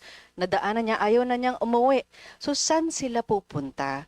Para naman siguro mapabago natin ang mga buhay nila at sino rin ang tutulong sa kanila. Ang baga-address ng, minsan di na talaga sila tinatanggal. Andyan lang sila, nakahiga na lang sila sa daan, naghihintay na lang, pero walang pumapansin talaga sa kanila. Matagal na po itong problema, as much as ang ganda po ng programa ng DSWD sa mga walang gutom, gutom po talaga din sila, pero all at the same time, yung pagiging homeless nila minsan, hindi din nila ginusto. Minsan, ang iba dyan, meron ding mental concerns or disabilities na wala na rin nag-alaga sa kanila. Pinabayaan na rin sila ng mga magulang nila dahil hindi na nila kaya ang problema ng anak nilang may disability, mental ba, social, psychological. Marami po sila. Minsan din naman po, tinitake advantage ng maraming grupo. Dinadala sila sa isang lugar, nanglilimo sila, nasisindikato na. So how do we address this kind of issue na matagal na? Bata po tayo, Secretary, may ganito na pong problema ang ating komunidad. Medyo nabawasan pero kung pwede lang, baka meron po kayong maibibigay din po na mga solusyon para totally hindi na natin sila mapapabayaan while they are on the streets. Maraming salamat po, Mr. Secretary and Mr. Chair. Madam Chair, Mr. Chair, the Congresswoman asked a question that I'm very thankful for because I've managed to answer it a while ago, but let me re-emphasize. It's a program that we really like. It's called the Pag-abot Program. Una ho sa katanungan, sino ba talaga dapat ang nag-aalaga? I come from the ranks of the local government unit and really social welfare is devolved to the local government unit. Napapangasiwa yan dapat ng mga city hall. Pero kami, nauunawaan namin na hindi nila kaya pag sila lamang dahil they're saddled with so many things to do. That's why pagpasok ko sa departamento, we institutionalize the Pag-abot Program. It's a line item in the budget. Bago hong programa yan. Ano ba yung Pag-abot Program? We commissioned our own team that goes around the major thoroughfares of NCR. At since 2023, umiikot ho yan. We have around 100 plus social workers. They reach out, convince, and we bring them to a temporary shelter. By the way ho, yung temporary shelter na ginagamit namin ay isang dating Pogo Hub sa Pasay na kinonvert na ho namin. Ngayon, when they stay there for a month, what do we do with them? First, wala hong mga ID to. So we use technology to get their biometrics. Bakit ho importante yan? Para pag bumalik ho sila sa lansangan, malalaman namin at ma-assess namin kung yung intervention na ginamit namin ay tama at angkop. Pangalawa, pagkatapos nila mamalagi sa aming pasilidad ng isang buwan, sinisigurado namin na maiuwi namin sila sa mga community nila na may kaakibat na economic grant at minomonitor ng mga field office namin kaakibat ng mga local government units sa probinsya. Now, tatanungin nyo, ano na ba ho ang impact o ano ang assessment dahil may nakikita pa rin ho kayo sa lansangan? Sa aming talaan, ang na-profile na ho namin, kulang-kulang 12,000 individuals na nakatira sa lansangan ng Greater Metro Manila area, of which 6,000 to 7,000 ang sumama na sa amin. Bakit hindi ho sa pilitan? Even if we wanted to, it's still a rights-based approach. The Commission on Human Rights has protocols on this. Social workers have protocols on this. Kadalasan, kinukumbinsi ho namin sila pero meron talagang ayaw sumama sa amin. So, may motto nga sa loob ng departamento, ang sabi ng mga social worker, pwedeng kulitin pero bawal pilitin. So, ang role na lang namin, balik kami ng balik sa kanila. And in fact, one of your colleagues, si Congressman J.C. Abalos, joined one of these reach-out operations wherein he witnessed firsthand how hard it is to convince. Clearly, what we're doing is an intervention, but it has to be holistic. And hindi namin kakayanin to without the necessary support from local government units and from other partners in the community. But what we can tell you is almost 50% of those profiled are no longer in the streets. At patuloy namin silang i-reach out, babalikan at babalikan. Pangalawa, we are now in the process of expanding to other metro areas. Metro Cebu is something that we're looking at. The northern corridor of Metro Manila, we're looking at that. Kasi itong problema ng homelessness is something that we see very prevalent in highly urbanized areas. So we're in the process of expanding, making sure that we employ rights-based approach in trying to reach out to these individuals. Salamat po, Mr. Secretary. Okay na po ako, Mr. Chair. Thank you po. Thank you. We go back to the minority. We recognize Deputy Minority Leader Laila de Lima.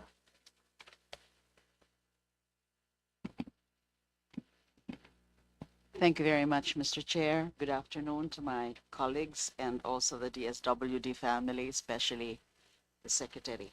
I'd also like to greet Yusek Sulit, a former co-worker in the Department of Justice, and of course si Edu, who used to frequent DOJ sa mga ambush interviews niya noon. Okay, good afternoon again.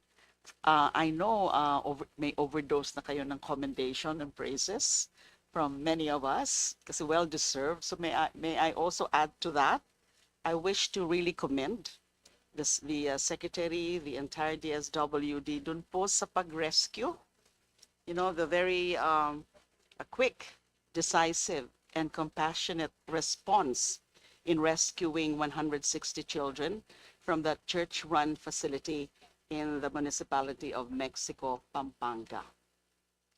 Grabe naman po talaga. Imagine, it's supposed to be a child care facility, but what we had was abuses, all sorts of abuses committed against the children there. So I think dapat po siguro DSWD should also monitor the progress of the case or the cases that will be filed by the DOJ. Kailangan ho maging mabilis din po yan. And also, with respect po dun sa Typhoon Crising, I wish to commend also, aside from the Secretary, the regional directors for NCR and Region 4A.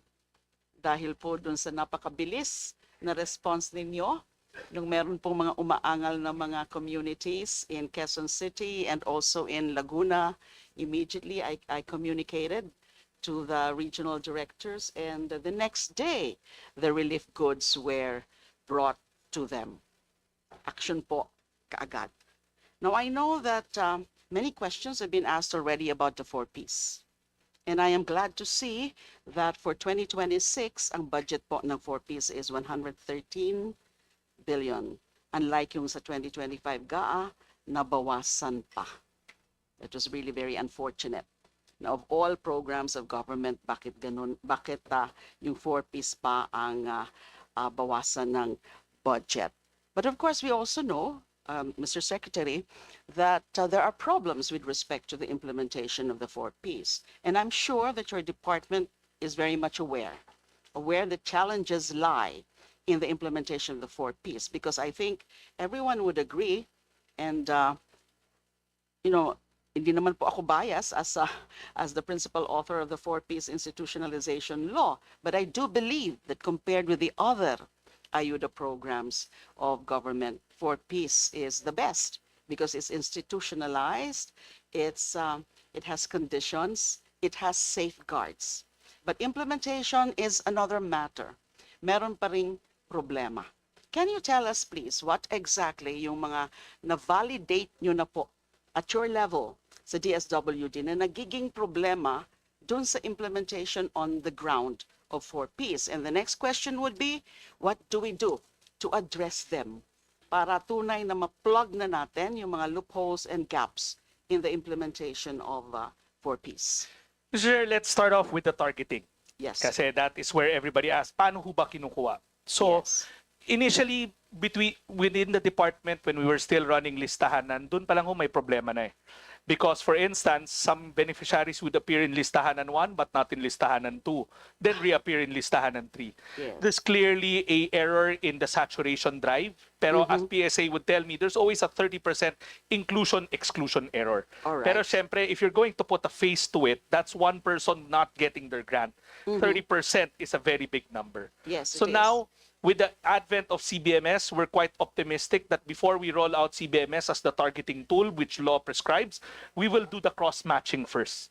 We have USEC MAPA of PSA and I agreed na there should be a transition period wherein we look at the beneficiaries of 4Ps, babangga natin sa CBMS to make sure that they fall in the poor category.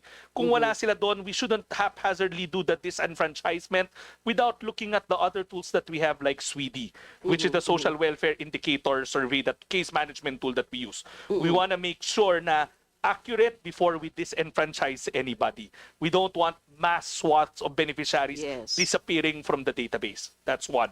Number two, I keep on mentioning SWD. SWD is a proud child of DSWD and its social workers. For the longest time, nandyan siya pero hindi naman ginagamit.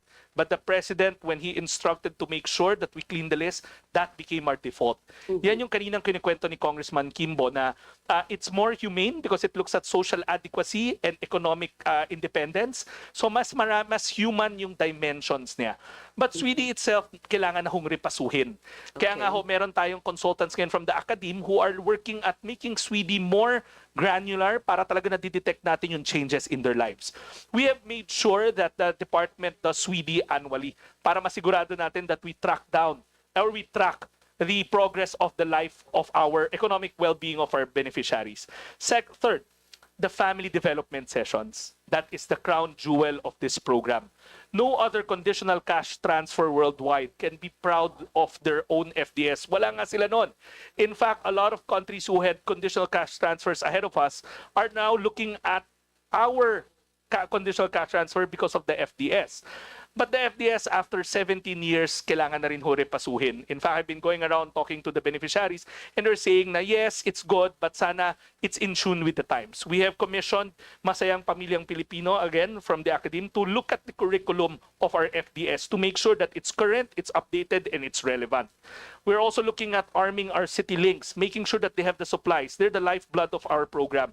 Marami sa kanila, walang mga lapel, walang mga supplies, notebook, Manila paper. So we've addressed that by making sure that quarterly they get supplies from the department. May pera naman, so bakit ayaw natin gamitin para sa kanila? Last but not the least, there are 14 systems from targeting all the way to payout in the program. 14 unique software that do not talk to each other. So that's why the compliance, yung payout, will take 75 days to the most. So you're addressing that already? We've already procured consultants through the World Bank, and by next summer, the goal there dapat same month crediting pagdating from compliance. So that's the plan that we have. Do you encounter problems with respect to the conduit banks?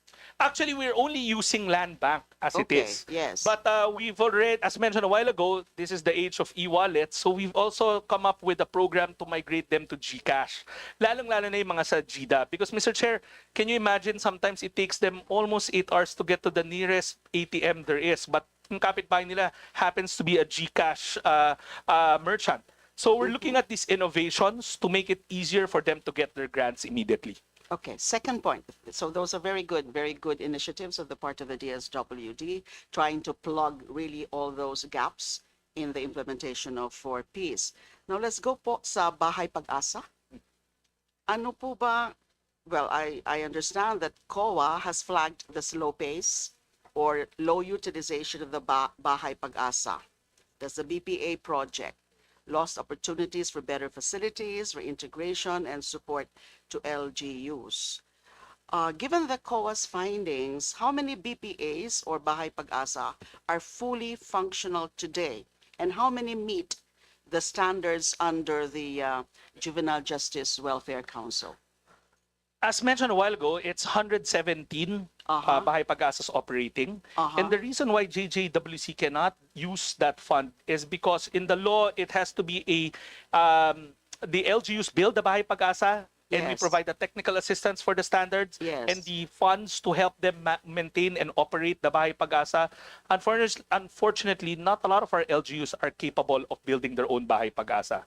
Okay. We share the sentiments of not lowering the minimum age of criminal liability, and our position is to You make share, again, please? not to Oh, lower. yes, definitely. Because of international commitments, Thank because you. the science says Thank that the you. kids are not yet fully developed to discern what's right and what's wrong. But we also believe in a stronger restorative justice program. And we can Yes. only do that if we have these Bahay Pag-asas. So what is the department's recommendation? If the LGUs cannot do it, maybe we can get off by doing regional Bahay Pag-asas as a start, as mentioned a while ago. That way, we can somehow do the necessary steps in complying with what's prescribed in the law. But again, we need to help our LGUs. I suppose for, for the success of the Bahay Pag-asa program, you would be needing more social workers, psychologists, house parents, probation, diversion officers, and aftercare. So does your budget cover those? Madam Chair, Mr. Chair, these things should be incorporated in the local government MOEs Yes, rather yes. than our MOE. Yes. Social welfare is fully devolved. Yes. So again, my default will be we have to help our LGUs, whether it's through the other programs that will capacitate them, like the LGSF, which isn't in our purview. But again, the answer lies in the LGUs. I come from the ranks of the LGU, so I would know that they know their clients better than us. Yes, but the DSWD would always be there to To provide oversee. technical assistance, to monitor, and to regulate. Exactly. I don't know if the stamp program has been touched already. I'm just wondering, why is the Philippines borrowing heavily for basic food security programs instead of building sustainable domestic funding when it comes to this food stamp program? Kasi based po sa research, to expand the covered population of up to 750,000, the government secured the Reducing Food Insecurity and Undernutrition with Electronic Vouchers Project. They call it, the acronym is Refuel Loan, worth $770 million from ADB, with 34.94 billion pesos Philippine government counterpart. This is heavy, the borrowings for the basic food security programs. And tungkol po sa feasibility ng food stamp program, was there a study made? Mr. Chair, Yes. again, this is probably one of the programs that has been piloted, studied so much, as we know that the multilateral agencies like Yes. the ADB will not allow lending or Yes. borrowing if it doesn't go through rigors of the pilot's impact assessment. We will gladly share to the committee the multiple impact assessment and redesigns for Refuel. Refuel, the food stamp was conceptualized in 2023, and it's only late last year that we scaled it up because we had to study it carefully. In Yes. fact, the studies are the first of its kind in the country that looks at the food behavior patterns of our poor Filipino families. No administration has ever invested in it except the Marcos Jr. administration. Now, Mr. Chair, in as much as I want to answer the lending question, our job in the department is to create programs to address needs. I will let I'm sure there's more opportunity for the economic team to come in, and I leave it to them to explain the lending side of it because it is not part of my job description at this point in time. Yes, that should be all. That's all I have because I know some of my questions have been touched already. Thank you. Thank you very much, Assistant Minority Leader Dailo de Lima. Just wanted to add a little bit po, Sec Rex, on the query of Representative de Lima, particularly with regard to the juvenile justice system and making sure that there's enough support on the part of the DSWD to help kids in terms of the restorative justice in the youth rehabilitation centers. I worked with several youth rehabilitation centers in the past, and there seems to be a shortage of social workers who can help facilitate the court trials for the kids. So, ang nangyayari daw po, even they're required, social workers are required to accompany the kids whenever they have a set court date. However, given that there's a shortage of social workers, some of them po nade-delay yung court dates nila. Only because there's no social worker who can accompany them in the set court trials or the proceedings. So I was hoping to ask po what the current funding level is for the support that the DSWD provides these youth rehabilitation centers. We don't. Madam Chair, the social welfare is devolved, and it's in the purview of the local government units to provide their own social workers.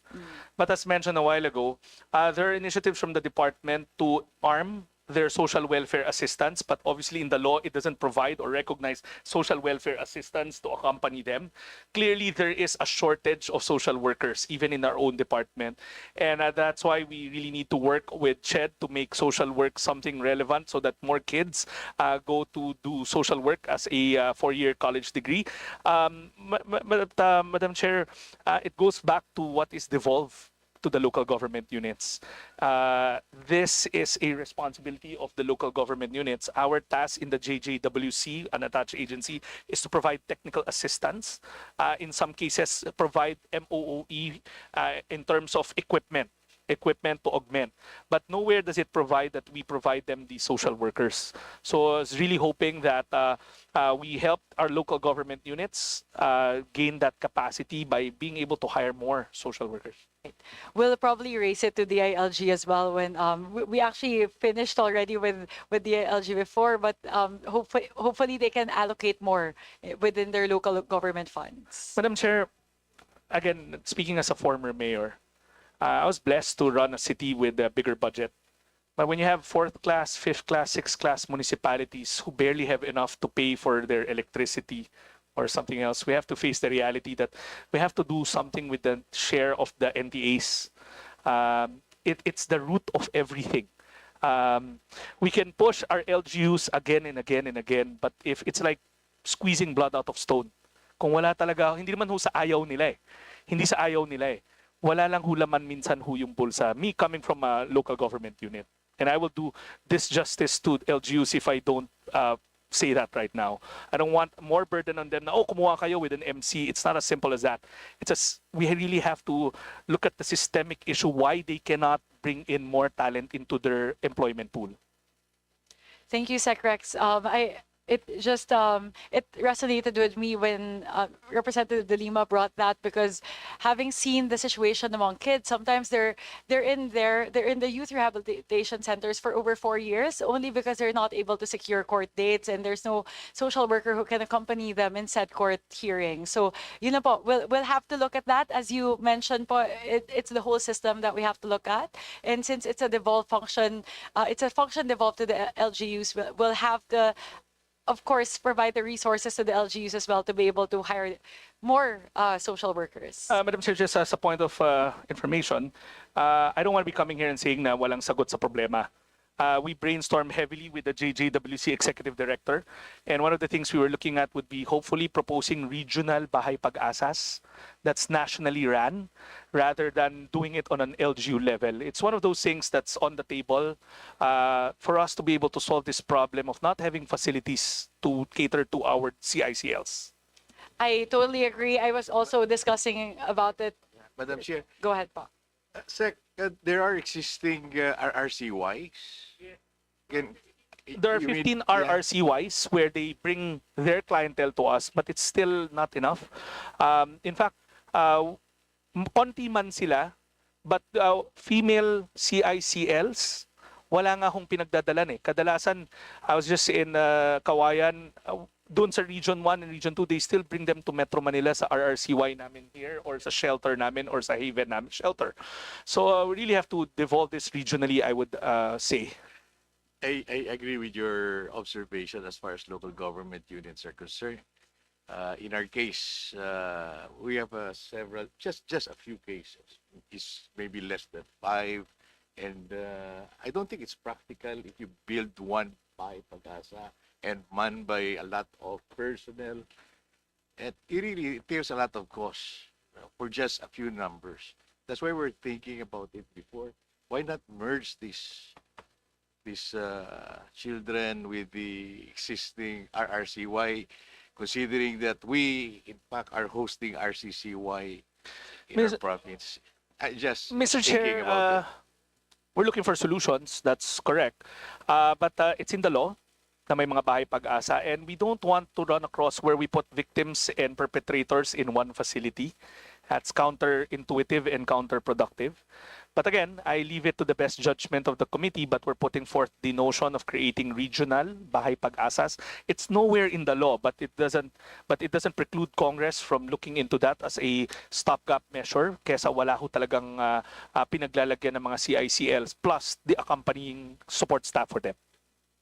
Madam Chairman, Yes, po, Representative Gomez. allow me to interject. Madam Chairman, there are a lot of programs in the LGU and programs from the DSWD that really complement each other. As much as the DSWD would like to help the LGUs, the problem is really a matter of budget and funding. Same goes with the LGU, especially with more than 1,000 municipalities all over the country. Most of them don't have enough money to fund devolved programs. And as much as the DSWD would like to help them, ganun din yung problema. So it's really a matter of, Madam Chairman, of putting more funds for the DSWD to help the LGU. Kung merong 100 pesos ang DSWD, kulang yung 100 pesos. Talagang kailangan nila ng malaking pondo para tuluyan nila matulungan ng mga LGUs.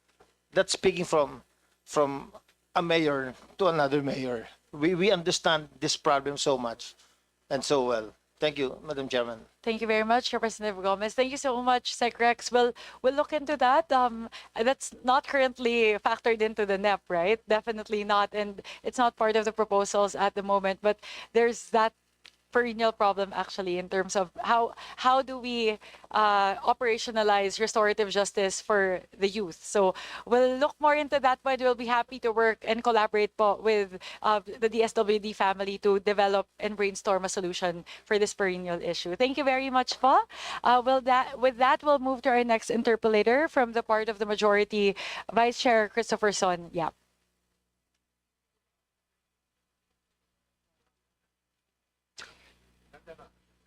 Mayong hapon kanatuntanan to our DSWD families, our colleagues.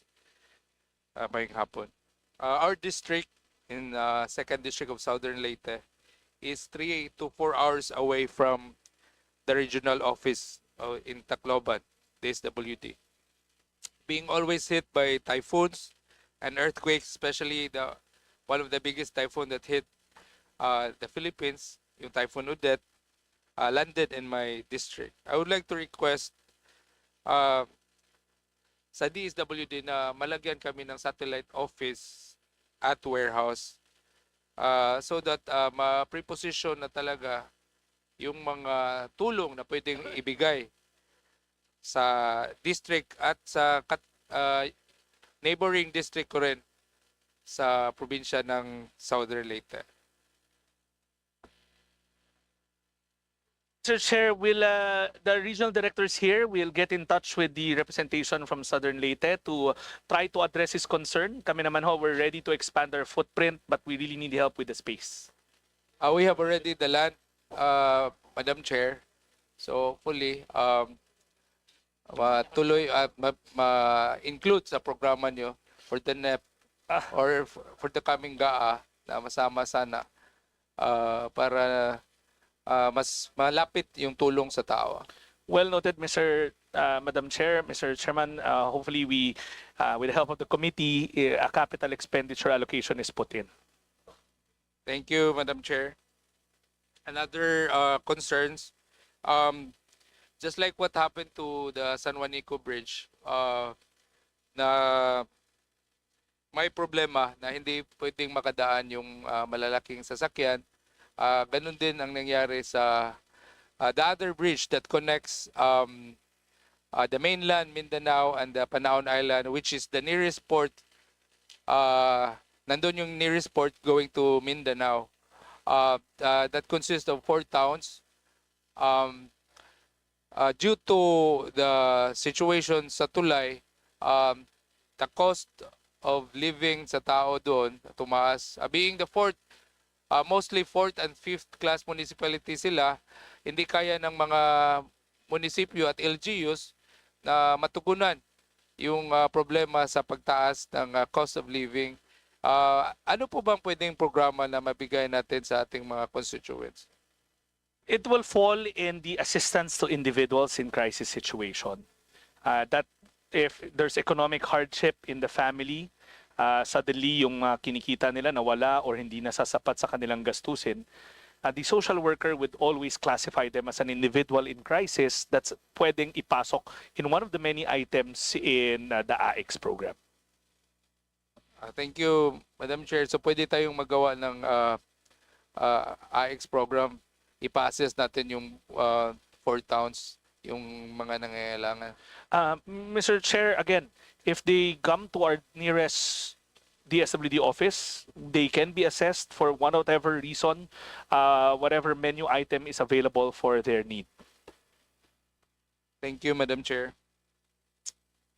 DSWD have been a good partner, if not the best partner, on our government programs. Isang tawag lang, action agad, especially si SEC at saka yung mga RDs natin. No?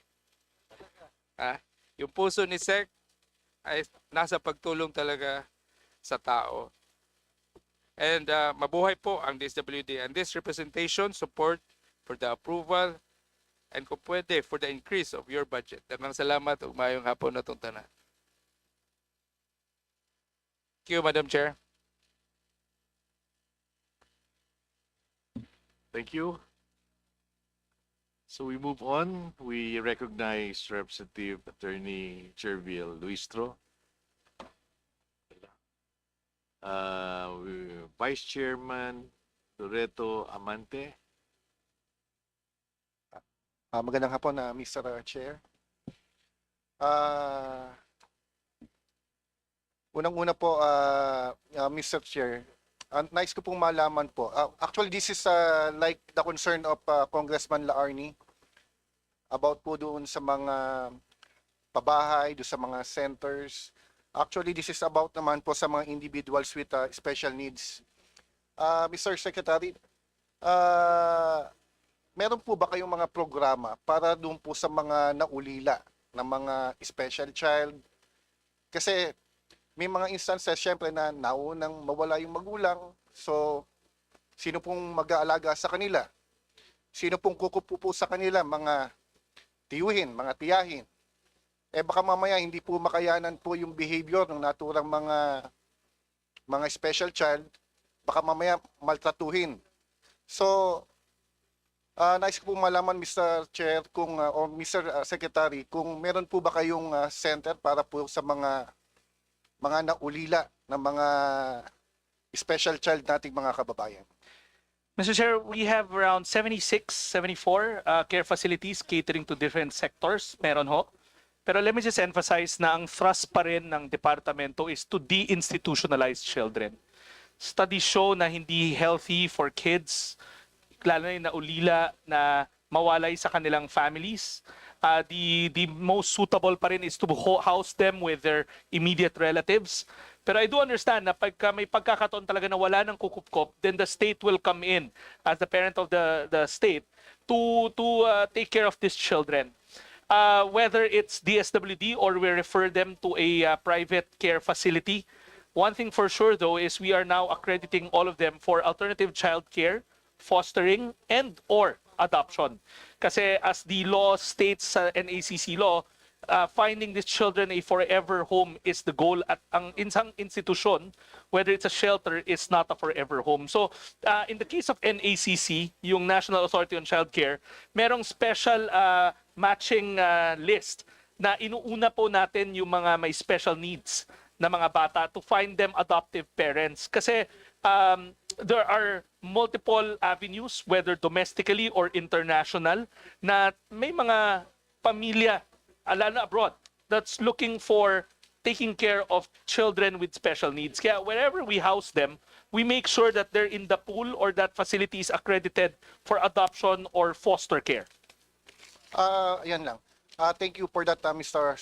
Secretary. Pero ako po, Mr. Secretary, nagsulong po ako ng panukalang batas na kinakailangan po ang ating pong gobyerno, at least kahit papano, ay meron po tayong center para po sa kanila do sa mga naulila ng mga special child at gayon din do sa mga abandon na kung saan ay supposedly dapat kinakailangan meron tayong isa sa Luzon, isa sa Visaya, isa sa Mindanao at meron po din isa sa National Capital Region para at least kahit papano baka mamaya wala pong center para po sa mga taga Mindanao kinakailangan pa nilang pumunta ng Visaya or ng Luzon para lamang ma-accommodate nitong center coming from our government. So sana po Mr. Secretary, masuportahan po nito itong panukalang batas pong ito. We currently maintain around 26 child caring facilities for children of varying needs. Pero syempre kulang po yun and we will happily support the measure being pushed by Congressman Amante, Mr. Chairman. Okay, thank you, Mr. Secretary, and thank you, Mr. Chair.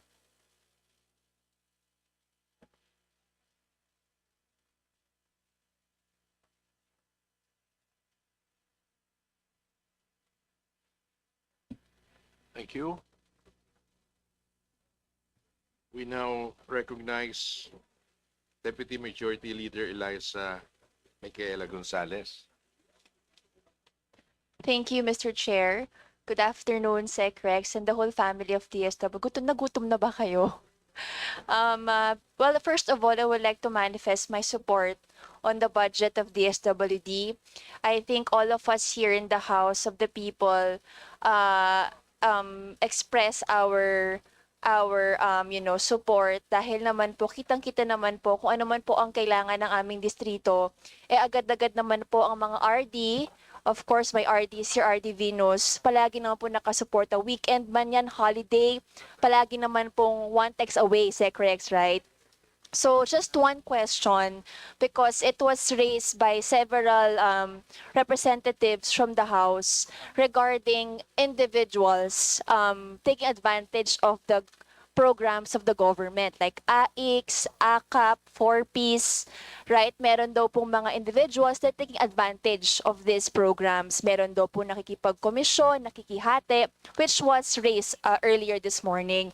So I would like to ask a census, meron na po ba tayong nakasuhan ng case or nahuli take advantage of these programs of the government? Mr. Chair, it's a valid question. We hear it all the time and we provide grievance mechanisms, especially in the age of social media. In fact, lagi namin inaanunsyo na mag-complain sa amin pero we really get very few details. Meron lang kaming natatanda ang case, yung nag-viral na buntis na kinaltasan siya 2 years ago. And yung case na yun has been filed already and we are monitoring it. But Mr. Chair, madalang kami makakuha ng detalye. Marami kaming nakukuha na broad strokes. Pag in-engage na ng grievance mechanism namin, which we maintain, there's very scant details. Now, meron kami rin kinasuhan yung mga nag-repack ng goods. We have 2 or 3 of those pending cases. And they've been filed. We always say na ang para sa tao, para sa tao. So sana, kung meron kayong alam ng mga detalye, ang panawagan namin lagi, there are grievance mechanisms installed, meaning yung Facebook account namin, our regional offices are also ready to investigate. Thank you, Madam Chair and Mr. Chair. That was only my inquiry because madaming kami experience na ganun, madaming nagsusumbong, but then again, we have to be very specific, no? So, thank you. Curious lang ako, Mr. Chair, if meron ba tayong census ngayon na nakapag-file ng case. But aside from that, I'm very supportive of the budget. Again, thank you very much, Sec Rex, and the rest of the DSWD family. Thank you very much po. Thank you. We recognize Representative Julius Cesar Vergara. Thank you, Mr. Chair.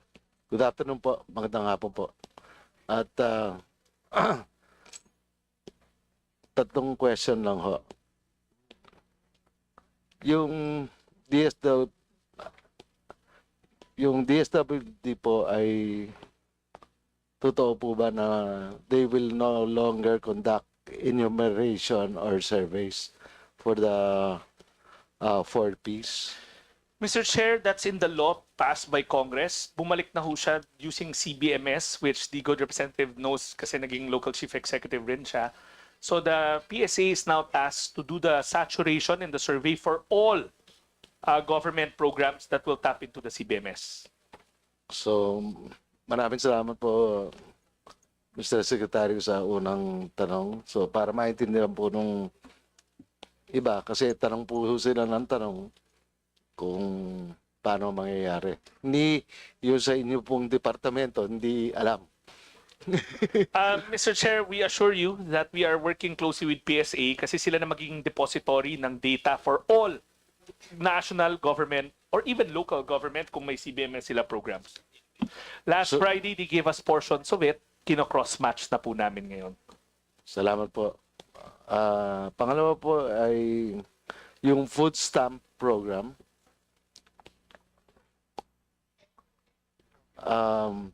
How can the districts avail of it or be part of the program? Mr. Chair, as mentioned a while ago, it's not on a district level. Ang ginamit natin na pagpalaki ng programa ay yung indicators ng hunger, food insecurity, and malnutrition. Sorry, poverty, hunger, and malnutrition. Ang ginamit ho namin dyan yung food insecurity survey ng PSA, yung Philippine Plan of Nutrition ng DOH, at yung FIES, the Income and Expenditure Survey ng PSA. Kung yung isang probinsya ay nag-a-appear sa 3 hanggang sa 2 nun, doon tayo nag-expand. And then we will use the CBMS to locate the household. Kanina po, Mr. Chair, natanong rin ho yan ng kapwa nyo representante mula Nueva Ecija. Wala ho doon ng Nueva Ecija, which siguro ngayon ikagagalak natin. Ibig sabihin, hindi ganun kasama ang economic indicators or ang life indicators ng Nueva Ecija. So, maraming salamat po sa sagot. At yung sa question po nung implementation ng Magna Carta for public social workers, doon sa distrito po namin ay hindi pa po fully implemented. Third District of Nueva Ecija. Mr. Chair, the Magna Carta that we release is a memo circular for internal ng DSWD. And I assure you that it's fully implemented in all DSWD offices. Meron lang ho kami mga natagpuan na may konting confusion on the provisions like hazard pay, pero ina-address na po namin yon. Fully paid ho kami sa lahat ng pending na mga claims ng Magna Carta. Now, for other public social workers not part of the DSWD, it's the LGU that will pay, but if they need certification, we will certify. I think there's a misunderstanding or misappreciation that MC applies to the DSWD and we pay our social workers. I see. Sa hazard pay po? It's the same, Mr. Chair. It's built in the same Magna Carta. And all the benefits thereof in that memo circular that applies for public social workers. In fact, hindi lang nga social worker yun pati in exposure ng mga development workers. But it again applies to the department. Now, yung mga public sector social workers and na magkiklaim ho nito, we can provide the certification but it's the employing agency that will pay for the hazard pays. So, ipapaalala ko lamang po yung sa pagkakaintindi ko po sa bayan ng Laur, Natividad, Gabaldon, Santa Rosa, hindi po implemented. Tapos partial implementation sa siyudad ng Cabanatuan, Palayan at Bungabong. Mr. Chair, let me clarify again. We do not pay for the benefits of the local social workers. The Honorable Congressman is correct that there are benefits entitled to them, but we will only provide the certification. Kami po ay nagbabayad ng hazard pay at benefits nung aming mga social worker. Pagdating po sa mga local social workers po, it's the LGU that will pay. Pag kailangan lamang po nila ng sertifikasyon, doon lang po kami papasok. Pero ang fund source po ng mga benepisyo na nakasaad sa Magna Carta ay nasa employer po, hindi po sa DSWD. Opo. So, nililiwanag ko lang po, Mr. Secretary, dahil sa isang bagay.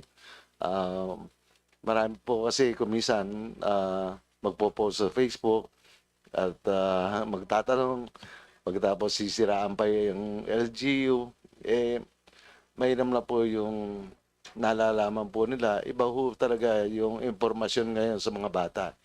Kailangan po talaga ng konting tulong sa impormasyon po. Yun lamang po ang punto ng aking pagkakatanong. We appreciate the question of Congressman Vergara, Mr. Chair. So, ay nabuhay. So, ay nako. So, yeah, Mr. Secretary, maraming salamat po. At ako po ay natutuwa lang ho sa DSWD. Thank you po. Thank you. We now recognize Vice Chairman Rufus Rodriguez.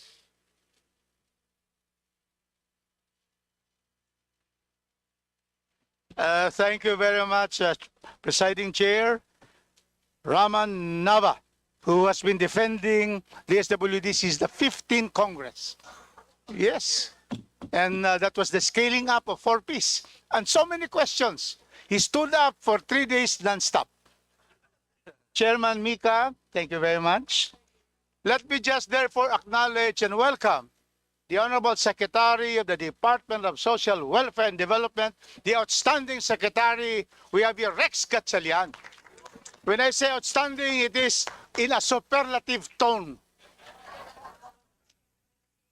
The USECs here, and I would just like to mention USEC Edu because he was with us in Congress. I had a very good coverage in the Philippine Star. Yan. And all the other USEC and ASEC, I know all of you, and I thank you for all your services to the nation. And of course, we have here with us the exemplary performer in Region 10, your director. There he is now.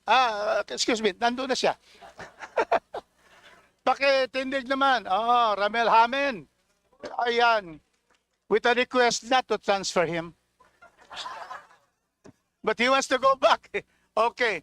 So, Mr. Secretary, the Department of Social Welfare and Development is the principal and primary instrumentality of government to provide social welfare to our people, especially the country's poor, vulnerable, and disadvantaged. And that is why I am just happy to thank you, because the poor, the vulnerable, and disadvantaged in Cagayan de Oro City, because of the proactive leadership of RD Ramel Hamen, we have been able to give and be felt by giving assistance and support to our poor and disadvantaged Cagayan de Oro. Who are these?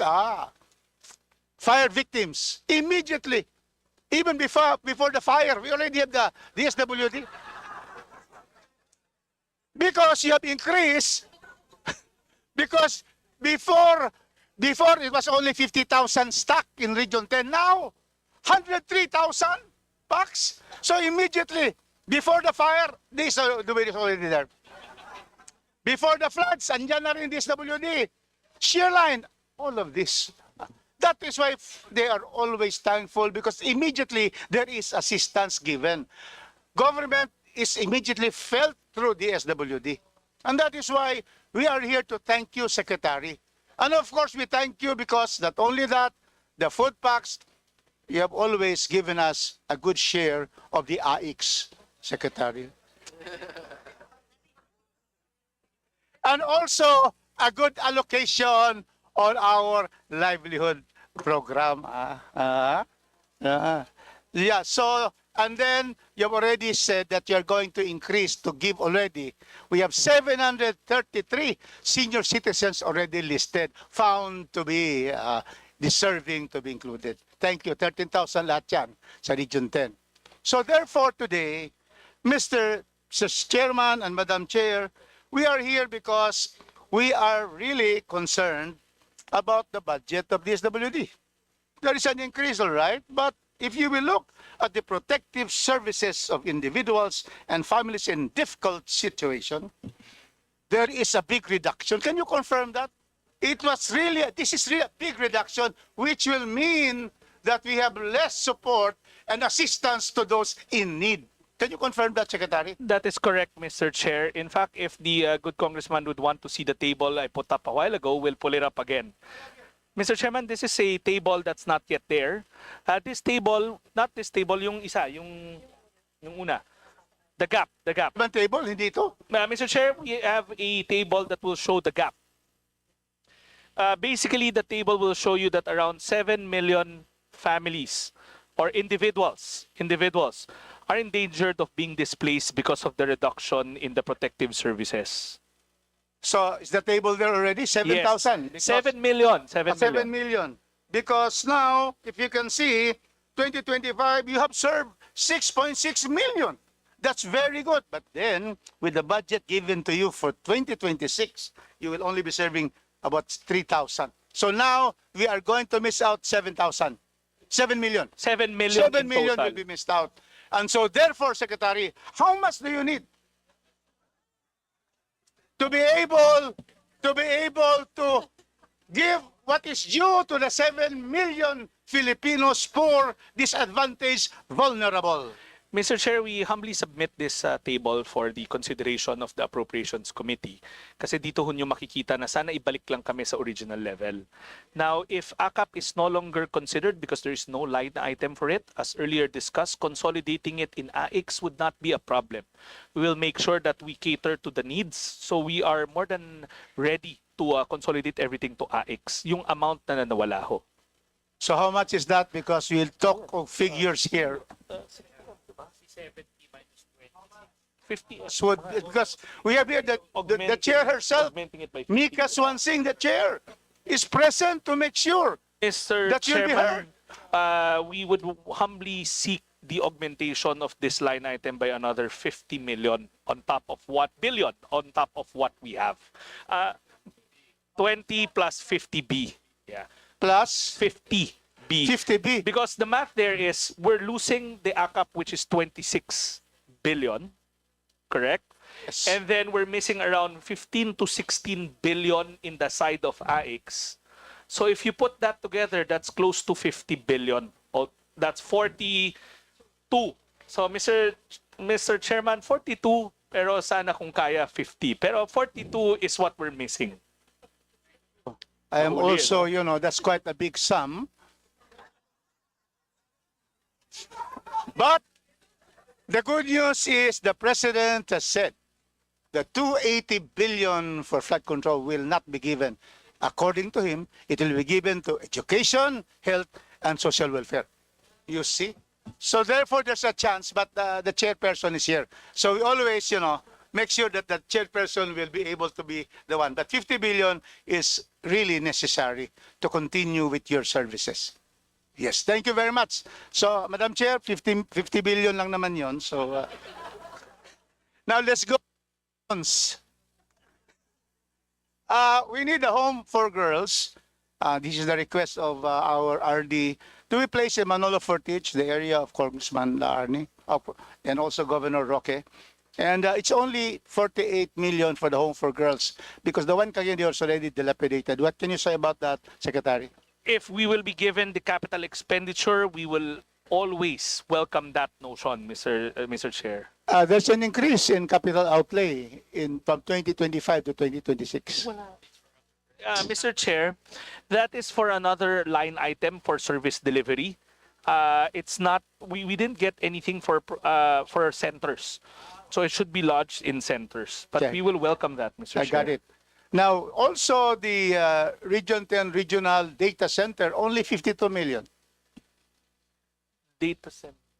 It's part of the IT. Field Office 10 Regional Data Center. Mr. Chair, we'll gladly look into it and try to fund it within the allocations given to us for ICTMS. Thank you. And also the regional warehouse at Lunocan, Manolo Fortis. I am working for the region because the region needs to have this regional warehouse. Only 280 million. Is that part of the increase? Well, Mr. Chair, unfortunately, there is nothing allocated for the creation of a repacking center in Mindanao. But when Secretary Pangandaman visited our facility in Luzon, she concurred that we need one in Mindanao for quick response. But as mentioned in earlier budget hearings, the location that we've identified together with the technical experts is in Butuan City. Because of the land that has been given to us by the LGU and facilitated by Congressman Joboy Aquino. And at the same time, its logistics proximity. The property is beside the Butuan Airport and in close proximity to the seaport, which will make it easier for us to shuffle goods around. But that being said, I understand that there is a need for a hub also in Northern Mindanao. That's correct. It may not be a repacking center, but it can be one of those hubs where we store goods more than the prescribed number that we do right now in Region 10. Thank you for that, Mr. Chairman, Secretary. So finally, I have a letter given to you during our pre-conference, and I will not mention the amounts, but these are for Sustainable Livelihood Program, SLP, and then the AIX also. So just kindly look at the figures, and if it's possible, if it can be included for 2026. Mr. Chair, I have that copy of mine, and I think Congresswoman Alvarez will yield the appropriation for her district to your district. We that for No, for Mr. Chair, kidding. kidding aside, But we will I'm sure look you're going into, to add we will for both. always make sure that the needs of every LGU, every province, every region is taken seriously. We will look into it. On that note, Mr. Chairman, in the proper time, I, as the congressman of the 2nd District of Cagayan de Oro, the city of golden friendship, the city, the gateway to Mindanao, in the proper time, I'm going to move not only for the approval of the budget as presented, but the augmentation of the budget of DSWD to the tune of 55 billion.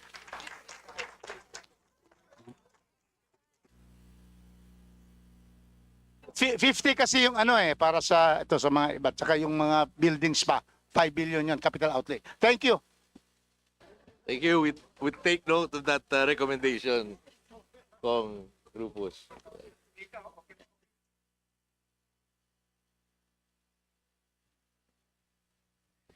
We recognize Representative Richard Gomez. Thank you, Mr. Chair. Again, congratulations, Mr. Secretary, on a job well done. No, thank you so much. I only have 3 points. I was listening a while ago regarding prepositioning of goods prior to or expected typhoons in different places. As you all know, as we all know, our region, Region 8, karamihan ng bagyo doon nagsisimula. And with our Yolanda and Odette experience, the prepositioning system is very important. And I'd like to ask you, Mr. Secretary, if you can have a MOA with Ormoc LGU. Kasi ang layo ng Tacloban to Ormoc, it's about 120 kilometers away. So at least days before, expected na pumasok yung bagyo, prepositioning of your goods can already be Gladly, placed Mr. there. Chair, Yes. as long as the LGU can lend the space, Yes. kami na ho bahala maglagay ng laman. What we do now in Ormoc City, when I became mayor, we actually accommodate your staff, yung mga nagde-distribute ng mga mait, ng mga akap, not just for the 4th district but to other districts as well. And we have space for your prepositioned goods.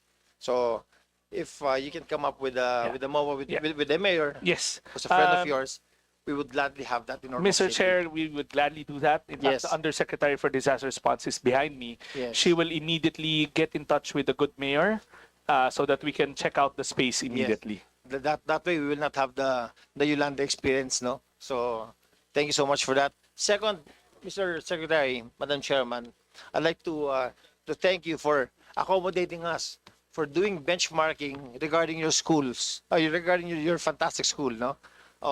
And because of that, we are able to build our own school already. And one of the courses that we are now offering for the City College of Ormoc, which is a very scarce course, na naghihirap tayo maghanap ng tao, especially for the kind of services that you give, are social workers. So we are offering that course now. And what we want to ask from you, Mr. Secretary, is if you can assist the newly built City College for Ormoc for technical expertise, no? Maybe if you can take a look at our curriculum, kasi kayo talagang nakakaalam nun no? that would be very beneficial, not just for Ormoc, but for other municipalities as well. Kasi pahirapan talaga maghanap ng social worker.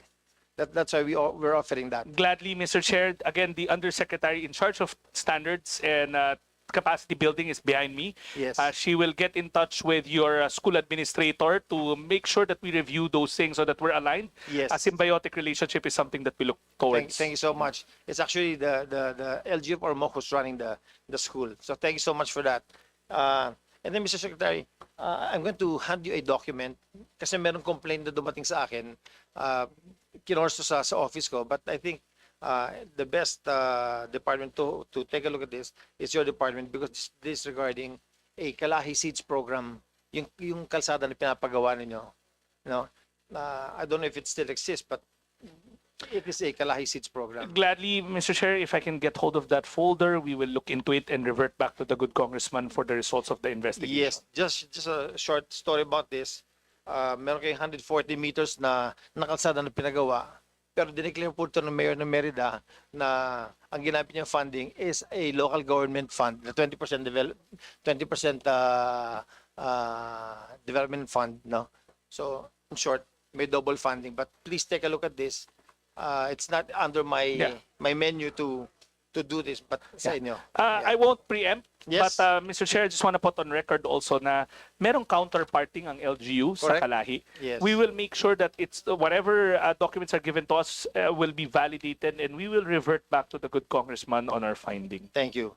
And lastly, Mr. Chair, Mr. Secretary, just in case in the future, ma-augment yung budget niyo, we have spaces to develop a center for boys and girls.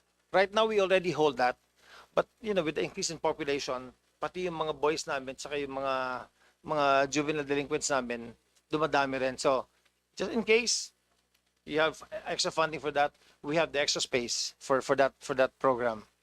Well noted, Mr. Chair. We'll Yes. keep that in mind. And again, lastly, isa na lang, with regards to repacking center, you have in Luzon, I think you want to put up in Mindanao, but please do not forget the Visayas. We Yeah. have one already in Cebu. Yeah. But again, once we wrangle and finish the Mindanao hub, we were looking at sub-hubs, like Yes. where the normal typhoon routes are. We're looking at the eastern seaboard, Region Yes. 2, Region 5, Region 8, to make sure that that side of the country is well fortified in terms of disaster response. Cebu is a good place for repacking. We do have Yes. none right now, but we believe that we have to do smaller repacking centers in the eastern seaboard of this Yes. country. Well, Tacloban is there, or Moc is there, ready to work with you. Thank you, Mr. Chair. Thank you so much, Mr. Secretary. Madam Chairman, this is a presentation. In the future, if in case we are going to augment the budget of the DSWD, I'm here to support that. Thank you so much. Thank you very much. Madam Chairman, can I ask someone to give this to the Secretary? Thank you. Thank you, Mr. Chairman, Mr. Secretary, thank you. We now recognize Deputy Majority Leader Maria Elena Samantha Talinio Santos. Thank you, Mr. Chair. Madam Chair, Mika Swansing, maraming salamat po. And of course, Secretary Gatchalian, congratulations to the implementation of the 2025 budget. That's why we have so much support for the 2026 budget. Pero dalawang questions na po siguro yung natanong kanina na was also my concern, which was the implementation of 4Ps and at the same time, the distressed children, no? Not only in Mindanao, but of course all over the Philippines. Pero for my last, I guess there's only one last question I could actually ask. It's my last concern is actually the credibility of the PWD IDs.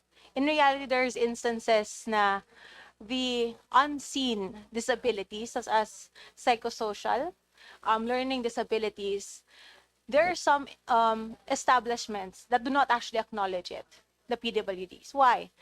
Because its credibility is questionable. There are instances that people that do not actually have those disabilities have acquired the PWD IDs. I know I know some people that actually have PWIDs that don't even suffer from those disabilities. So what is the action of DSWD to actually address that issue? Because the credibility and actual disabled individuals that do suffer said disabilities somehow are entrusted by facilities or services that they could avail even or because of that issue. Mr. Chair, that question is very valid. At the moment, before I discuss the action steps, denial of any PWD ID is illegal. There's always a presumption of regularity when they are presented these IDs. If there are establishments who deny them the basic benefits and discounts entitled, we would gladly take it on and refer it to the necessary local agencies to help us whip these establishments to order. But we also know that the whole story to this is that maraming establishment natatakot sa fraud. And we met DILG, we met DOH, we met the Restaurants Association, we met PWD's group a couple of times. I myself sat in those meetings. And the idea was to come up with a unified ID nationwide. Now, there are 3 points of potential fraud in the system. First, some scrupulous individuals issue certifications haphazardly. DOH committed to issue a guideline na bawat disability merong specialista na pwede lang mag-issue ng certification. That was the agreement in that meeting held late last year, and DOH was tasked to come up with a memo circular addressing that. The second point of fraud, or the second access to fraud, will be in the local government unit. Minsan may masamang empleyado, may barkada siya, ipiprint niya na lang yung ID para sa kaibigan niya. That will be addressed by DILG because there are existing administrative sanctions to faking or to issuing IDs of national or government IDs haphazardly. That's a matter of implementation in the sanctions of the local government unit. The third one will be fake IDs altogether, the ones sold online. That we will address by coming up with a unified ID with a live database that will tell the establishment when you scan it whether it's a live ID that's in a database or not. In fact, 35 LGUs are part of the pilot. We're about to wrap it up soon. And when we wrap it up, we will work with BIR in rolling out this unified ID in an orderly manner for all establishments. Thank you very much, Sec. Actually, we have been working with the ILG and DOH as well in actually addressing this issue. Alam ko naman po, the PWD IDs are very useful. Ang gusto ko lang naman ay para makita at mabalik nga po sa mata ng publiko na merong problema na hinaharap ang mga PWDs dahil nga po sa paggamit ng IDs na dapat para lang sa kanila. No, and I hope the support for them will continue, and I hope hindi natin nakikita na hindi sila ganun karami kaya hindi tayo nagpo-focus sa kanilang pangangailangan. So, yun lang naman po. Maraming salamat. Thank you, Sec, again for your work, and I hope you will continue not just to help Cotabato but of course Region 12 and of course ang ating chair. Thank you very much, Madam Chair. Thank you. Do we recognize Representative Timothy Joseph Kaiton? Thank you so much, Mr. Chair, to the members of the committee, to the DSWD family, to the secretary. It's nice to see you again. Last week, you're just in the province of the Vizcaya. Thank you so much for coming there. I know it's very important to us. Your presence there means so much blessings that will come in our province in Nueva Vizcaya. I just want to ask a few questions anyway. In relation to the warehouse, you've seen we do not have this warehouse now for the prepositioning of relief goods. Is there any counterpart from the DSW for the construction of warehouses? Sana po, kaya lang unfortunately, we would put it in our tier 2 Hindi lang po ang Vizcaya ang may pending request. We have so many lots donated to us. Kaya lang, hindi ko kami masyado nabibigyan ng capital expenditure for warehouse. Kaya nga, ang panawagan na lang namin is to partner up with the local government units. Katulad doon nagpunta ako doon, na mukhang si Gov naman sa kayo, ready kayo magpairam.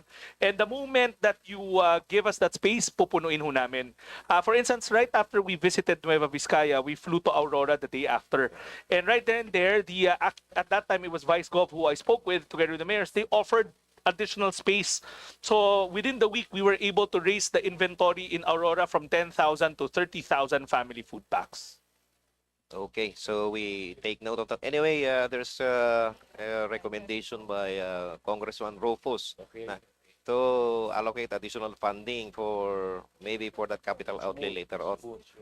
Second is in Region 2's allocation for disaster response and management program, in the 2.4 billion allocation, is there already a earmarking of for provinces, or is it still in the lump sum, so that we would be able to know already?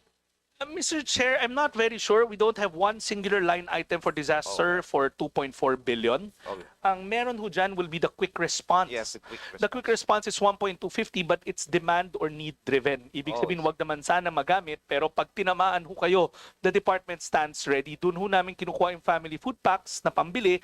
Doon rin kami nag-i-issue ng mga emergency cash transfers pag kailangan dahil may state of calamity. Meron ho kaming disaster resilience fund, which is how much? I think, Mr. Chair, the good congressman added the two numbers kaya nabuo niya yung number. Yung Disaster Resilience Fund, doon naman namin kinukuha yung MOE namin to pay for our disaster employees. And also, at the same time, we have a resilience program I discussed a while ago, yung program Project Lawat Binhi, where we build small community reservoirs. We will gladly furnish this committee and the office of Congressman Cayton the allocation or where these food security and water security reservoirs will be in Nueva Vizcaya. We're very positive na meron sa Nueva Vizcaya. Okay, sir. Thank you so much for educating me on that matter. And one thing more, sir. In relation to the regularization of poor peace workers, it's already been addressed since the positions are embedded in the law. However, there remain significant employees under contract services, like in Nueva Vizcaya. There are employees deployed in programs such as AIX. These personnels are frontline in social protection delivery. And in our province, I've seen them working extra mile. So may we know the department's position on the possible regularization or institutionalization of these workers, sir? As verbalized a while ago, kasama niyo po kami dyan. Our employees deserve what's due theirs. Nagpapasalamat po kami sa DBM kasi sa 4Ps, 4,000 hanggang 5,000 na ang for regularization, with the promise of continuously regularizing them kasi 12,000 to 14,000 ho yung mga case manager. Now, tama ho kayo sa AIX because it's a hindi pa ho siya legislated as a mainstay program and we're asking Congress to look into that. But DBM has also promised some positions to be regularized in the AIX program, 500. Pero if the Congress will push and help us convince our good friends from DBM, nandun ho si Director sa likod, ayaw na nga tumingin sa akin, we will, it's not her bureau, but it's part of the DBM family, we will more than happily provide names due for regularization.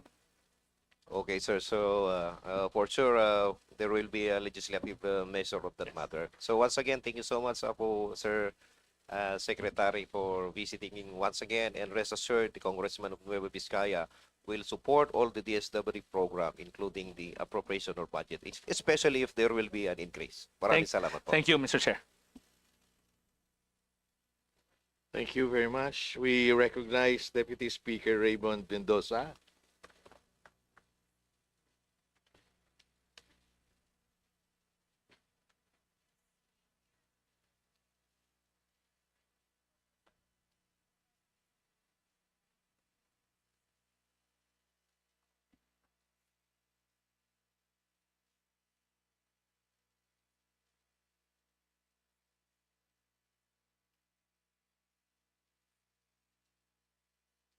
Mr. Chair, sinabotahe ho siya ni Yusek Tanhusay, nakita ko.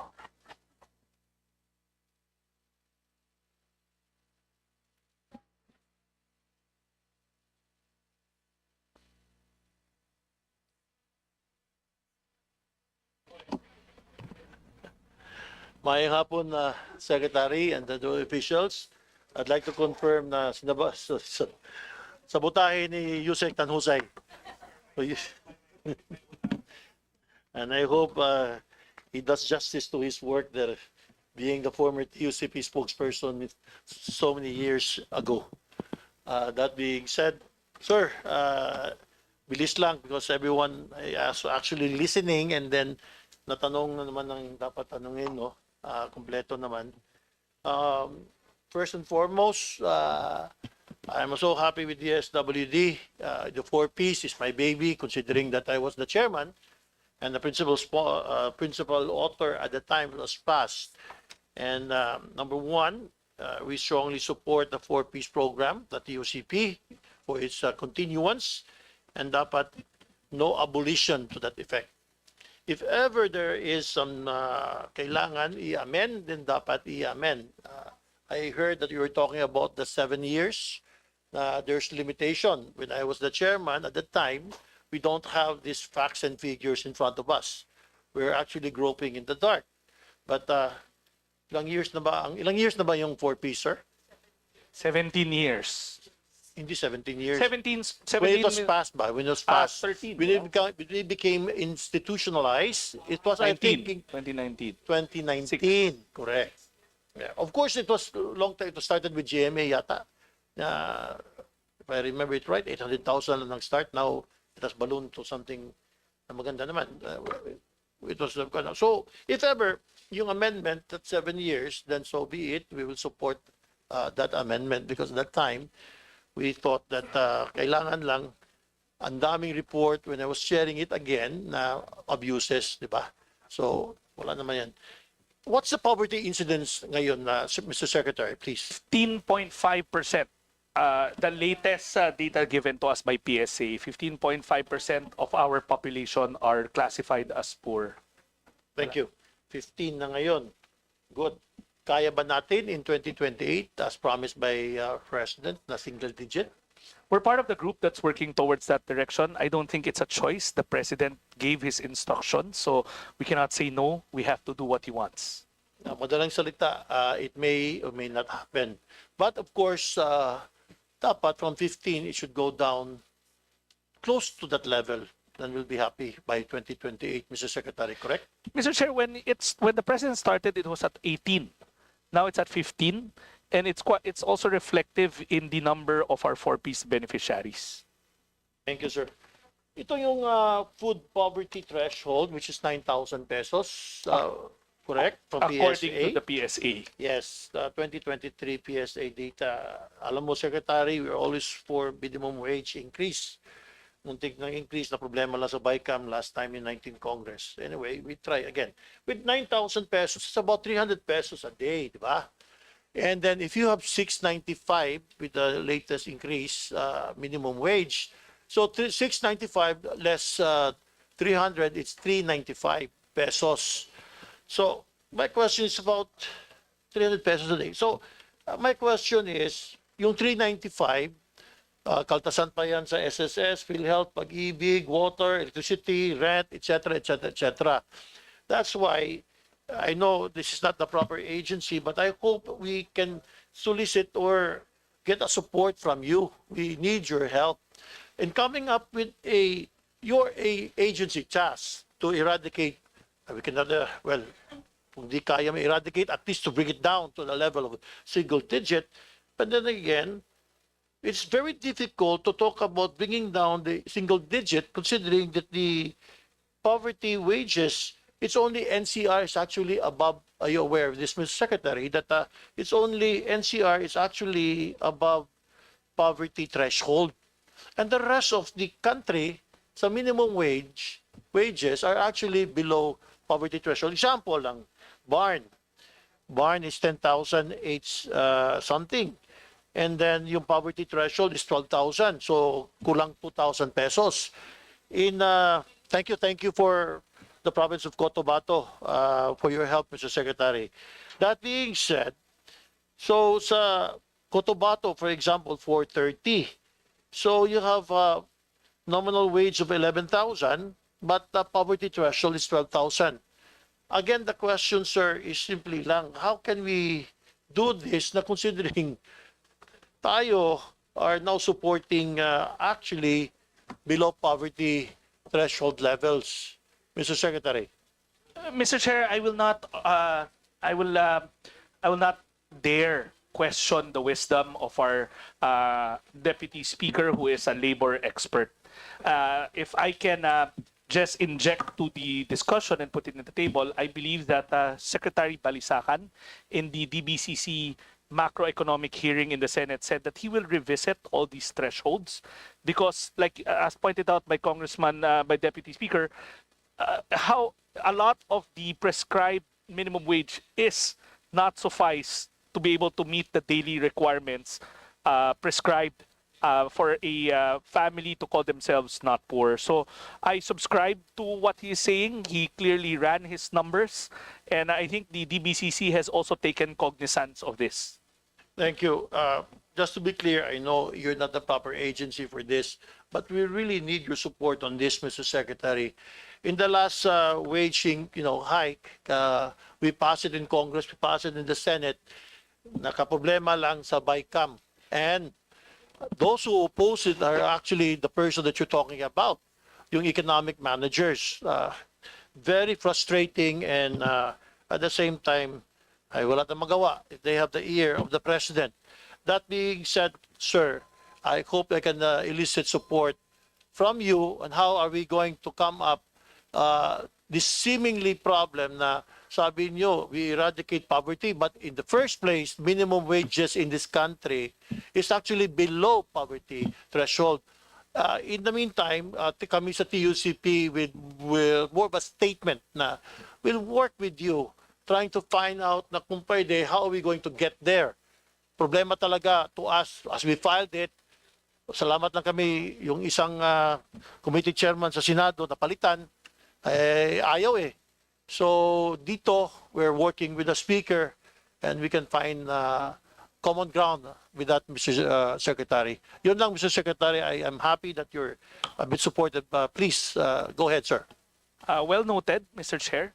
And I will always make sure that the department shares the position of a decent earning for every single Filipino family. My time is up. Other than that, you have my full support, and of course, of all the agencies, dapat naman increasean, full increase, more budget for DSWD. Agad salamat, Mr. Secretary. Thank you, Madam Chair and Mr. Chair. We recognize from the minority, Deputy Minority Leader Percival Setanya.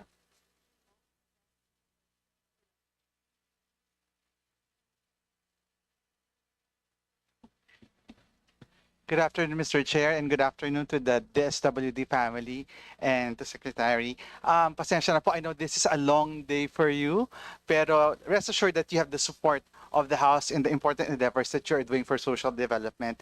And in recognition of our human rights, alam ko pong mahaba ng araw na nakaupo tayo dito at bihira makalabas para makain. I would just ask a very brief set of questions. In fact, this is not more than 3 questions. So, isa pong pangunahing concern na na-erase sa atin ng ating mga constituents, lalo na po yung mga victim survivors. Nakita po sa pag-aaral na ang Pilipinas ang maituturing nating gold medalist, not in a good sense but in a bad way. Gold medalist number 1 nangunguna when it comes to live stream sexual abuse trade based on the National Study on Online Sexual Abuse and Exploitation of Children o ASAEC. Ito po ay mismong UNICEF at ang IACACP po ang nagsabi na tayo ay epicenter. So ang tanong po ng taong bayan ay DSWD being the lead agency on social protection, what are your current initiatives in terms of addressing OSAIC and respond to the needs of the children victim survivors, Mr. Secretary? Twofold, Mr. Chairman, and that's a very valid question. In fact, we've been working with the International Justice Mission, who also pointed out that the Philippines is the red hot zone for these really bad activities.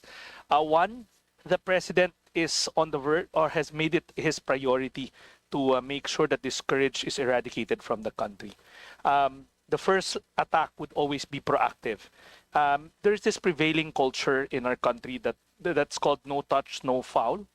Marami sa mga magulang minsan dina-downplay, sabi nila hindi naman ho na physical na nanahawakan, so wala yan. So we have to eradicate that bad mindset. Maling pag-iisip yon. So that is something that we are now carrying in our different parent effectiveness program. In fact, sa family development sessions, we all know that OSAEC is very prevalent in our poorest families. We are empowering our poor families to understand na hindi porket hindi nagalaw physically, walang krimen o walang mali siya. Kasi nga, uulitin ko, the prevailing culture of no harm, no touch, no harm, principle has to be eradicated. That culture has to be stopped. Kaya nga marami pa rin iniisip nila pag pinicturean lang, okay na lang yun, hindi naman na galaw physically. So we want to make sure that our poorer families are empowered and know what children's rights are and what's right and what's wrong. There are studies that show that poorer families, the perpetrators tends to be family members as well. Uncles, titas, neighbors, or close extended family. We want to make sure that the approach is proactive. Number two, if in the event that this happens, the department is aggressive in its rehabilitation and reintegration program. We want to make sure that our victim survivors get the necessary psycho-emotional support in our many care facilities. Also, we have already verbalized together with the Department of Justice to address the fragmented approach in handling victim survivors. I believe an executive order is forthcoming wherein a new commission, not a commission, but a special body will be created tasked to monitor the progress of every case from the time that it's handled all the way to the reintegration. Ngayon kasi the criticism with the system, it's fragmented. Somebody handles the first instance, papasa ulit sa DSWD, and then papasa namin sa DOJ. There has to be a holistic, systemic, straight-line approach in dealing with these cases. Thank you, Mr. Chair. Thank you, Mr. Secretary. Siguro po ang gusto rin nating malaman, ano po yung actual programs natin for the victim survivors at kumusta po yung investment natin in this area? Mr. Chair, we know that no program is perfect. While we do have heavy interventions in our shelters, we are still developing new programs like the Project SAFE that again deals with it in a proactive manner. Investments will be made in parent effectiveness, in redeveloping the family development sessions to inculcate in our families the issues pertaining to OSAEC. Ang nabibiktima ho kasi dito, paulit-ulit kong sinasabi, yung mga mahihirap na mga pamilya at yung mga mahihirap na bata. The data shows that the poorest families the poorest children are the victims of OSAEC or even trafficking. So we'll make sure that we invest heavily in proactive measures to empower our parents, to give them the informed information na the no touch, no harm principle doesn't apply here. It shouldn't be the case. Thank you, Mr. Secretary. And perhaps as a very important reminder to the DSWD, pag po pinag-usapan ng OSAEC, doble po at mas matindi ang trauma ng isang batang victim survivor. Kaya po napakahalaga na meron talaga tayong direct investment para po sa support for our victim survivors. Thank you, Mr. Chair. Thank you, Mr. Secretary. Thank you, Mr. Chair. Thank you very much.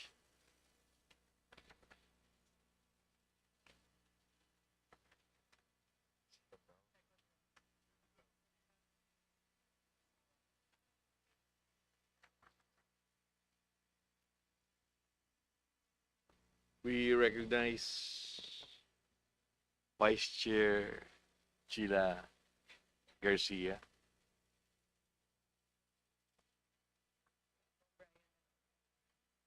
We recognize Vice Chair Brian po.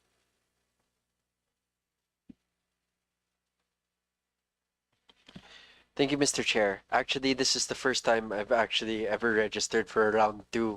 And the only reason why is because nakalimutan ko kanina. Dapat magpasalamat talaga ako sa DSWD because for the first time in over a decade, Pangasinan was hit very badly recently by Typhoon Krising. And thank you to DSWD responded so quickly to the needs of our kababayans out in Pangasinan. I wanted it on the record that the secretary and his team were able to help our kababayans, lalong-lalo na in my hometown, the city of San Carlos. Every single family that was registered by the LGU as a severely affected family was given a food pack right away. And until now, we still have maintaining efforts with DSWD to address the needs of those who are still submerged or recovering. Kaya nagpapasalamat po ako because this isn't the first time. Even when the public market of San Carlos burned down, DSWD within a week responded immediately to all the vendors who had lost their livelihoods. Kaya I would be remiss, Mr. Chair, if I didn't thank the DSWD for their services. And this stands as a testament kasi hindi lang to isolated case. Ginagawa to ng DSWD for provinces and cities around the country. And this is a testament to our secretary and his team. Kaya I manifested that I would like to have a second round just to say thank you, Mr. Secretary.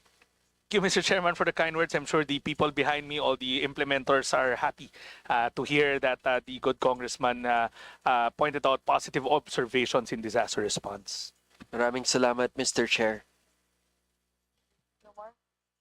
No more.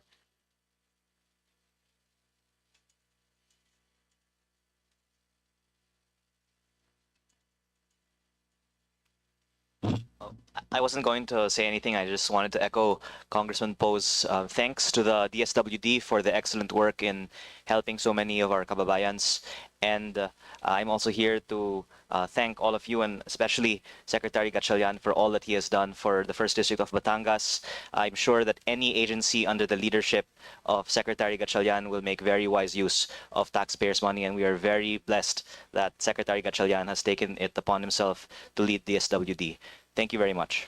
Thank you, Mr. Chairman. Thank you for the kind words. Thank you. Madam Chair? Okay. Thank you very much, Representative Brian Poe, Representative Leandro Leviste. So, there being no other interpellators, ako pa sec. But good things naman. Good, no. We're ready. Oh, Madam- yeah. Sir po, as you can see, all throughout the deliberations, the 7 hours that we've so far spent in the budget hearings, there's a resonating recognition on the part of the House that we are incredibly grateful for all the work that the DSWD has done in our respective districts and localities. And ako po, I would hindi ko patatapusin yung araw na to without commending SecRex, the people behind the good work that we're able to do in the 1st District of Nueva Ecija. Of course, to our beloved regional director, nandiyan ba siya? Ayan, RD Venus Reboldeta. I love you, RD. You know that. ARD pa lang po si RD Venus. Katrabaho ko na po siya, chief of staff pa lang po ako. And for so many years, she has supported our district. Not just mine, but also SVC's as members of the Central Luzon.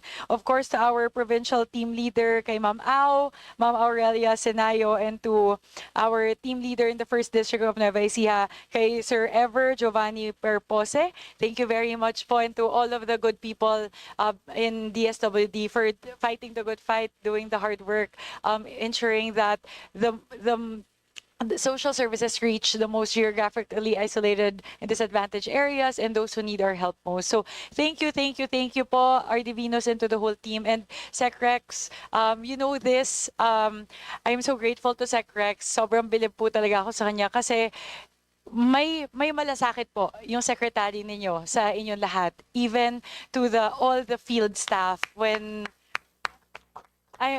I'm not gonna say the particular sec, you know what I'm referring to, but when there was an incident involving the safety of the field personnel in Nueva Ecija, SecRex, nagulat ako. SecRex was the one who personally called me to facilitate, and kami yung nagtrabaho directly to make sure that the staff are taken well care of. So Sec, ibang klase, saludo po ako for a secretary to care that much for the welfare of all, as in everyone in DSWD, including their respective localities. Maraming salamat po. And when you have a secretary who really cares, nagmamalasakit po, it resonates across the whole agency. And yun po yung dahilan kung bakit ang masasabi lang po namin on the part of the House, thank you at maraming salamat po at saludo po kami sa DSWD family. So, yun po yung part nung akin. And then I have a few questions. First, Madam Chair, thank you again for the kind words. Apa. Hindi, all good things naman po actually. And it's actually working with the good secretary and the DSWD to figure out how we can better recalibrate the budget of the DSWD to whatever the needs are pa that are not there in the current NEP. Siguro po, Secrex, this was also mentioned several times by the members of the committee. It's with regard to helping, what do you call this, magkaroon po ng plantilla positions para po sa mga AICs na field workers natin. I would strongly advocate for that po. We have a lot of caseworkers under AICs who have been serving the agency for over a decade. I would pay special, isa special mention ko na lang si Sir Ever. Sir Ever, who's catering to our district, he's been with DSWD serving under AX for 12 years and yet hindi pa po siya regular. Hindi man lang po siya plantilla, no benefits for the last decade. So, ang dami pong kasong ganon. And it's, again, it was repeated again and again by my colleagues. So when you said, Secrex, that you would like to ask for help to appeal to the DBM to create more positions, regular positions that can be offered to the workers, the case workers under AIX, we fully support you po. Please do let us know lang po, Secrex, the magnitude by which, the scale that we're looking at, how many workers po ba under AIX that would need to be AIX kasi 4-piece po, di ba? Ayos na yung 4-piece given that it's already institutionalized by law. So sa AIX po siguro tayo kailangan din mag-focus.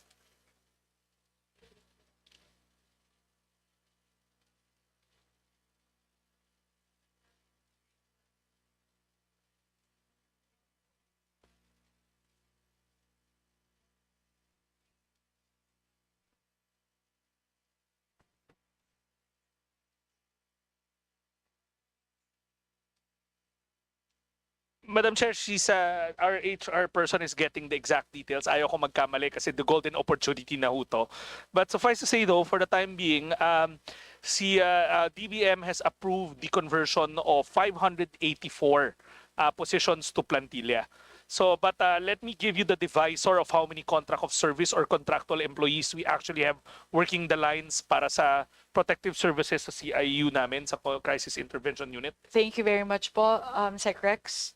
Madam Chair, with your kind indulgence, we'll get back to you. She ran out to make sure that the numbers are correct so that when we do state it for the record or submit it to the committee, it's an accurate number. It's okay po, Sec. I have a few questions. We can go through the other questions first and then get back to this.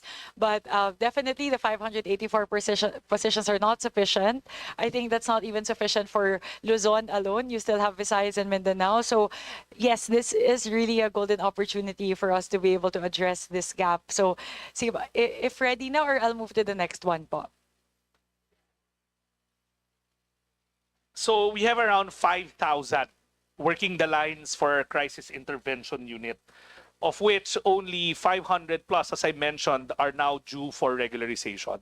So we are appealing to the kind hearts of our legislators or policymakers to find fiscal space, hopefully, to be able to convert more of these hardworking people into regular positions.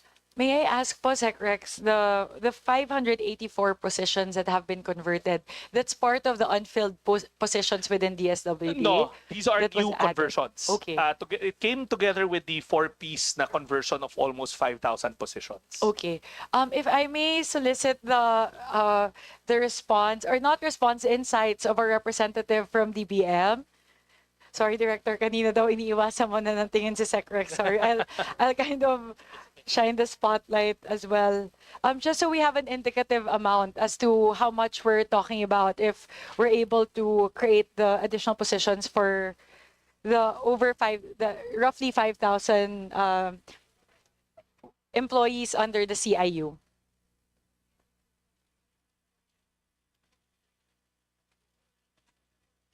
Madam Chair, right now we have not received a request from the DSWD for the creation of position under IX po. We have some other requests po but not.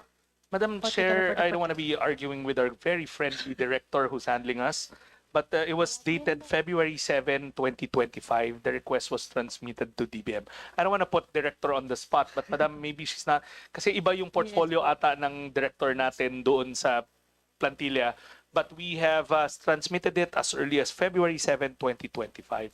But again, not to behoove the issue, DBM has been prompt in acting on our other requests. Baka ito ho, we can give them a little nudge.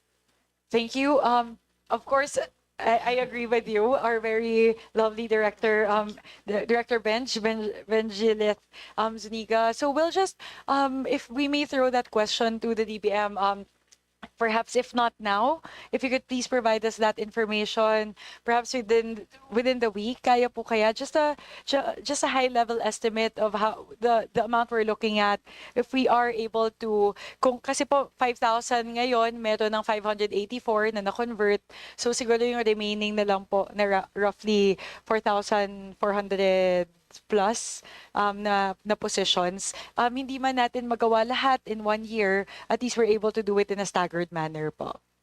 Yes po, Madam Chair. We'll coordinate po with our OPCC before the data po. Thank you.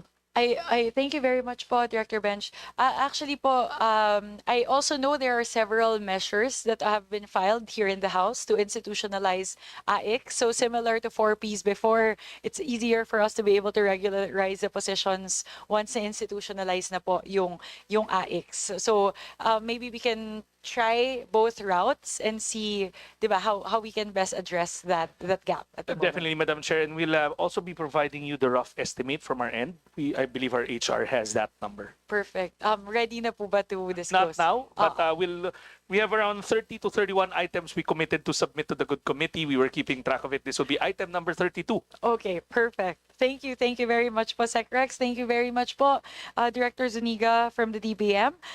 The next question po would pertain to 4Ps.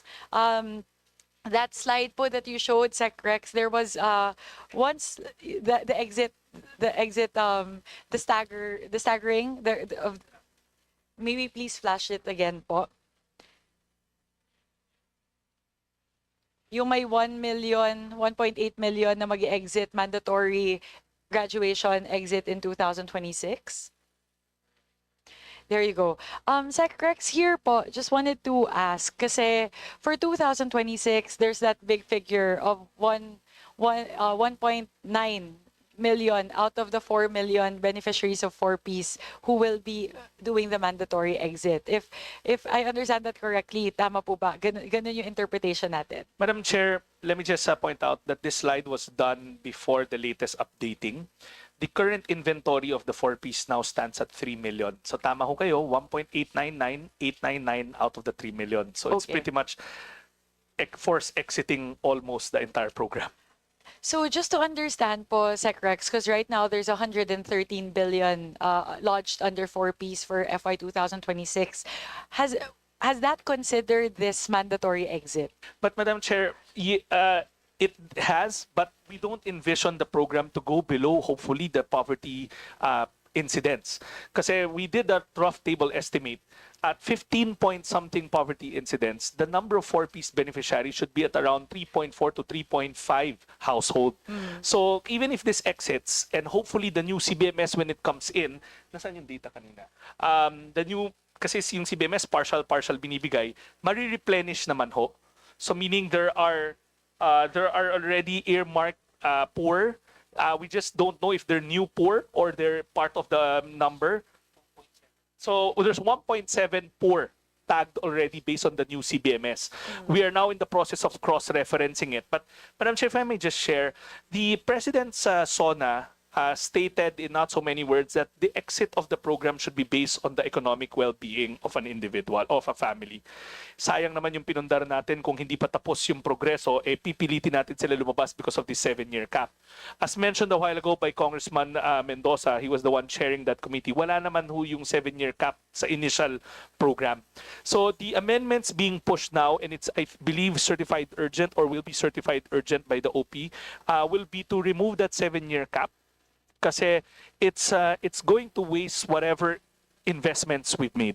So it has been imputed, but that amount given to us, that 112 billion, ang vision niyan is 4.4 million or 3.5 million households. Thank you, Sec Rex. I think I just wanted to understand because the 113 billion that's there, the assumption is there would roughly be parang stable levels, diba? 4.4 million all throughout the year. Correct. However, diba, there would be gradual exit and there also hindi naman agad-agad ma-onboard yung mga new into the program. So I just don't know kung yung 113 na yon, di ba? Stable ba yung levels niya all throughout or, di ba? Just wanted to see lang Madam Chair, how much is really required. For the longest time, I actually had this discussion with Sec Mina the other day. For the longest time kasi nakapeg yan sa 4.4. The Vice Chairman Raman knows this very well. But because the President's instruction is to be aggressive with case management, yung mga pwedeng mag-exit na. So if you look at the first two columns, by the end of this year, we would have exited 1.4 already. So that's why 3 milyon na lang yung natitira sa current inventory natin. Now, dun sa 3 milyon na yan, 1.8 or 1.9 ang matatanggal pa. Pero again, we are saying that they're not yet ready. Most of them are not yet ready to exit the program. That's why the move to have the law amended, hopefully in time before these families, household exit. So the amount given to us, ang vision nun is at around 3.5 to 4.4 million families. So we are really advocating na one, wag ho natin hayaan na ang 2 milyon na mahihirap na pamilyang Pilipino ay force exit dahil lang sa 7-year cap. Sayang naman yung ipinundaran ng gobyerno sa kanila. They will just slip back into poverty or as it is right now, they're poor. And then masasayang lang ho yung mga investments made. Number 2, the exit should be in that column, yung self-sufficient. You exit because your economic status has improved. So if it's fiscal, how do I put it, fiscal space that everybody's looking at, baka kasi matulog yung pera sa amin. Kasi yun yung notion na, kung maliit na yung bilang, bakit ganun pa rin yung hinihingi? Ang sinasabi ho namin, there are mechanisms already in place like CBMS to replenish whatever number of families needs to go back to the program.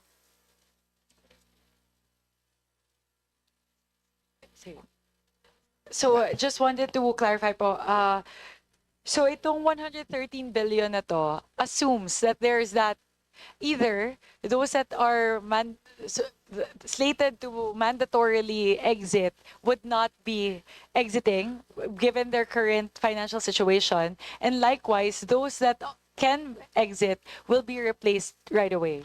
Yes. So we'll be able, the assumption is we'll be able to maintain that that target level of 3.5 to 4.4 million households all throughout 2026 po. Despite all of these movements. Madam Chair, I stand corrected. It's only worth 3 million household. The Not even 113. the amount, yes, given to us. Okay. Of the total 112 billion, 98.4 billion are earmarked for grants. The others will go for administrative expense, for PS, for MOE, for supplies and all that. So yung amount na nandyan is just suffice for 3 million household. Now, you might be asking, paano yun? Di short ka rin pala pag ginawa nyo yung 3.4. Madam Chair, again, they're paid in arrears of every 2 months. So some of them, let's say the last pay period of this year is not due or won't be obligated or dispersed until the first quarter of next year. Right. Thank you for clarifying that, Sec Rex. I think that's a really important thing for us to align on. That what's the assumption? What's the assumed number of beneficiary households that fed into the computation of the 112 billion? Kasi I think medyo malaki po yung range ng 3M versus 4.4, right? So it's very important, at least we're all aligned, that the assumption that was used to compute for the 112 billion is the current levels, which is 3 million households. That's correct. Noted on that po, Sec. At least align tayo on that. You have something to add po? Yeah, go ahead po, SVC Yes, Garcia. if I may, Madam Chair, maraming salamat po. Good afternoon, Secretary Rex, and to the whole DSWD family. In line with the questioning of our chair, isa sa pwede nating gawing basis, and I think Secretary Rex knows about this already. I think we've discussed with you, kasama si Governor Joet ng province of Bataan. Since demand-driven or the data-driven yung ating basis for the poverty incidence, and we're dependent on the CBMS, which takes time kasi sinusurvey pa yan nationwide. If you remember, I think we've discussed na isang pwedeng basis na hindi na natin kailangan magpa-survey is the electricity consumption. Which is the data is readily available with the electric cooperatives and Meralco and other utilities distribution. For example, nagkaroon tayo ng PEG ng 50 kilowatts or 100 kilowatts and below, yun yung poverty level. We can have a recurring data on this as opposed to yung CBMS na it takes time before we get an update. So, tapos dahil exact science po ito, malalaman kagad natin kung sino yung poorest of the poor sa ating community. So I think that's one data we can rely on. Mr. Chair, Madam Chair, after that discussion with Governor Joet and Congressman Abet, I went back to the department through the idea at our 4Ps implementers. Meron silang na-point out na very valid na notion. Marami sa mga to wala sa pangalan nila yung metro. So they're basically ghosts sa mata ng Meralco or ng utility. Kasi either they don't own the house, nakikibed space sila, or wala talaga silang access to power. Which is part of the social adequacy things that we are looking at. But definitely, there's something to chew on doon sa notion na gamitin ng utility bill as a means to target.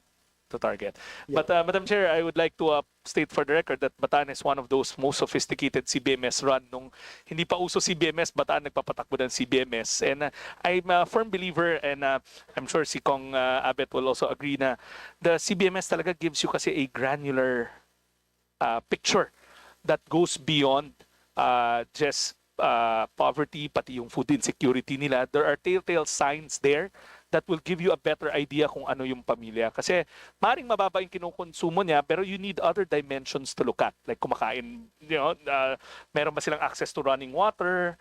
But yes, definitely, meron ho tayong, there's something to look at in that data set. Yeah, I think it's just a matter of cleaning up the data, and local electric cooperatives can take this initiative para mas maging klaro and recurring for free. Kasi nakatali sa electric consumption a lot of the poverty data that we're looking at. And it's recurring, libre siya. It can be one of the basis. Tapos, gusto ko na idagdag, Madam Chair, in our briefing with the DBCC, just to bring it out there, sinabi ni Secretary Ralph Recto, when we hit middle income status, magbabago na po yung criteria natin sa poverty incidence. So I just want everyone to know para aware tayo moving forward dun sa mga bagong criteria. So thank you, Madam Chair. Maraming salamat, Sec Rex. That's a really important point raised by SVC Abet, because essentially our poverty incidence will go up because the threshold will go higher. So very, very important for us to consider that as well when we look at our targets and metrics for the next year. We would like, before I move to my next question, we would like to acknowledge the presence of our Majority Leader, the Honorable Ferdinand Alexander Marcos. Thank you very much, Majo, for being here. Madam Chair, not to be disrespectful, if I can ask for another minute to excuse myself really briefly. Go ahead, Pasek. The timing is perfect. Thank you. We'll suspend, budget hearing suspended.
budget hearing is resumed.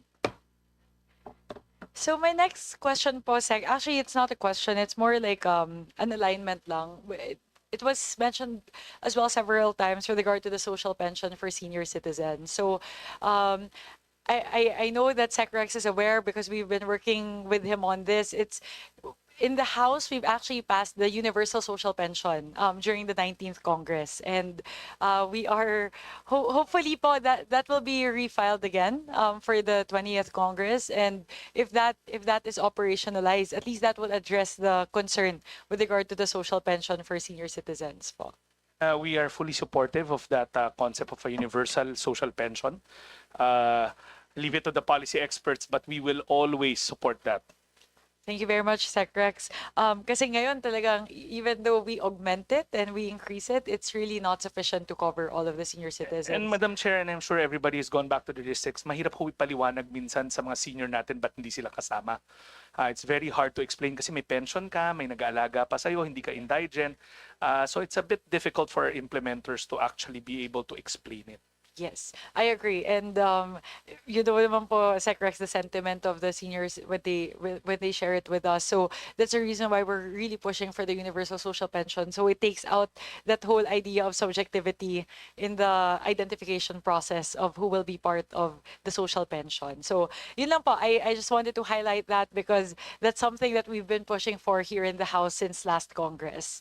The fourth, actually, Sec, is with regards to the QRF, yung request po ng DSWD to increase the starting fund that's already there in the QRF. So nakita mo naman, Sec, after you raised that, I conferred with the DBM as well. And we'll look into that because we were looking at the utilization for the QRF, and it's really DSWD that's one of the main agencies that not only fully utilize what's there in the starting fund, but actually get several replenishments. Last time po, naka-7 for 2024, I believe, 7 times po nag-replenish yung DSWD. So, I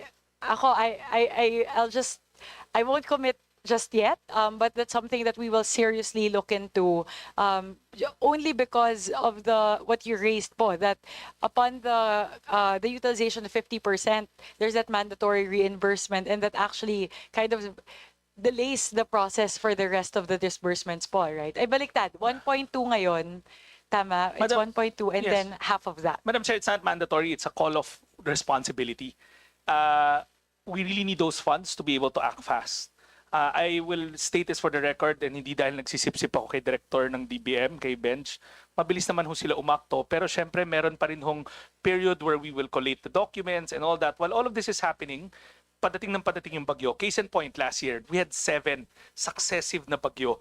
And we had to procure, but our procurement is in a framework agreement, so that means we just draw down. But in order to draw down, we will need to a CAF, a certification na may available funds. And in order to do that, we'll have to replenish. So that replenishment, even if mabilis yung DBM, will take probably an average of a week to 2. Mabilis na ho yun. Pero who is there to say na walang bagyo? Like this last krising, 3 yun sabay-sabay sa isang linggo. And that tapped us out. No, if you look at the history of DSWD, the national stockpile at this administration is the largest there is in history. When this administration walked in, the national stockpile of family food packs was less than 500,000. At one point before krising hit, we had 3.1 million, yet that tapped us out pa rin. So now we're planning to raise it to 4 million upon the instruction of the President, so that while we are acting and responding, hindi kami natatap out kasi sunod-sunod eh. Sometimes in the department, we would just shake our heads na kailan nangyari na 3 in 1 week. So kahit na 1 week to 2 weeks yung turnaround time, that's 1 week of 2 weeks of disaster response pa rin. So for the longest time, we've been lobbying to increase the startup capital namin. And pangit man pakinggan, ganun rin naman yung suma total sa dulo. In fact, mas malaki pa yung kinukuha namin. So that gives us that response capability na mas mabilis and mas massive. I agree, Sec Rex. I looked at the data actually. So last year, your startup capital was around 1.2 billion, and then the final utilization post all the replenishments was around 7 to 8 billion, right? Was it more? Almost 10. So B. the replenishment, so Humabol 7, pa ho kami. And the reason why may 10, we even had to resort to asking the Office of the President for contingency funds. Kasi at one point in time, sunod-sunod na talaga and we couldn't cope anymore without the cash. We can cope, but if we have the cash, we can do it faster. noted po, Secretary. So that's one thing that we'll seriously consider on the part of the committee. It's actually not, it's not an augmentation. It's really just putting what's already there from the NDRRMF and moving and lodging it straight to DSWD. So it's not actually additional funds required. It's really just putting up the additional start-up capital. So I conferred with the DBM and there seems to be no, technical impediments in doing that. So that's something that the committee will seriously consider po. Thank you very much. And then lastly po is with regard to the AX levels. So that's something that was already extensively discussed. And rest assured po, on the part of the House, we recognize the critical role that AX plays in ensuring that social services and protective services are brought to the ones most in need. So we are in support of that. We can't commit just yet on how much we can augment, but we will take a look at the fiscal space and see how much we can add into AX, especially in light of the discontinuation of ACAP. And Madam Chair, we've already submitted to the committee the number of potential displacements. We're talking about 7 million households that will, individuals that will be deprived of potential needed social welfare in the time of a crisis. Thank you, Secrex. That's actually quite a staggering number. Not quite. It's a very staggering number at 7 million. That's individuals, right? 7 million individuals who could potentially be displaced by the current reduction from the previous GAA levels of 43 down to the current 27, if I recall correctly. Correct. So we're with you. Several of our colleagues here today have expressed the same sentiment. And again, given ample fiscal space, we will look into how much we can add into AX because we know how important it is, the same way that 4-piece is such a cornerstone project for the DSWD. Much appreciated, Madam Chair. Thank you very much. And before we wrap up, Secrex, I ask this from whenever we have deliberations, because there may be other projects or programs that have been proposed by the agency, but may have been underfunded or unfunded in the NEP. We've talked about AX already. We've talked about the QRF. We've talked about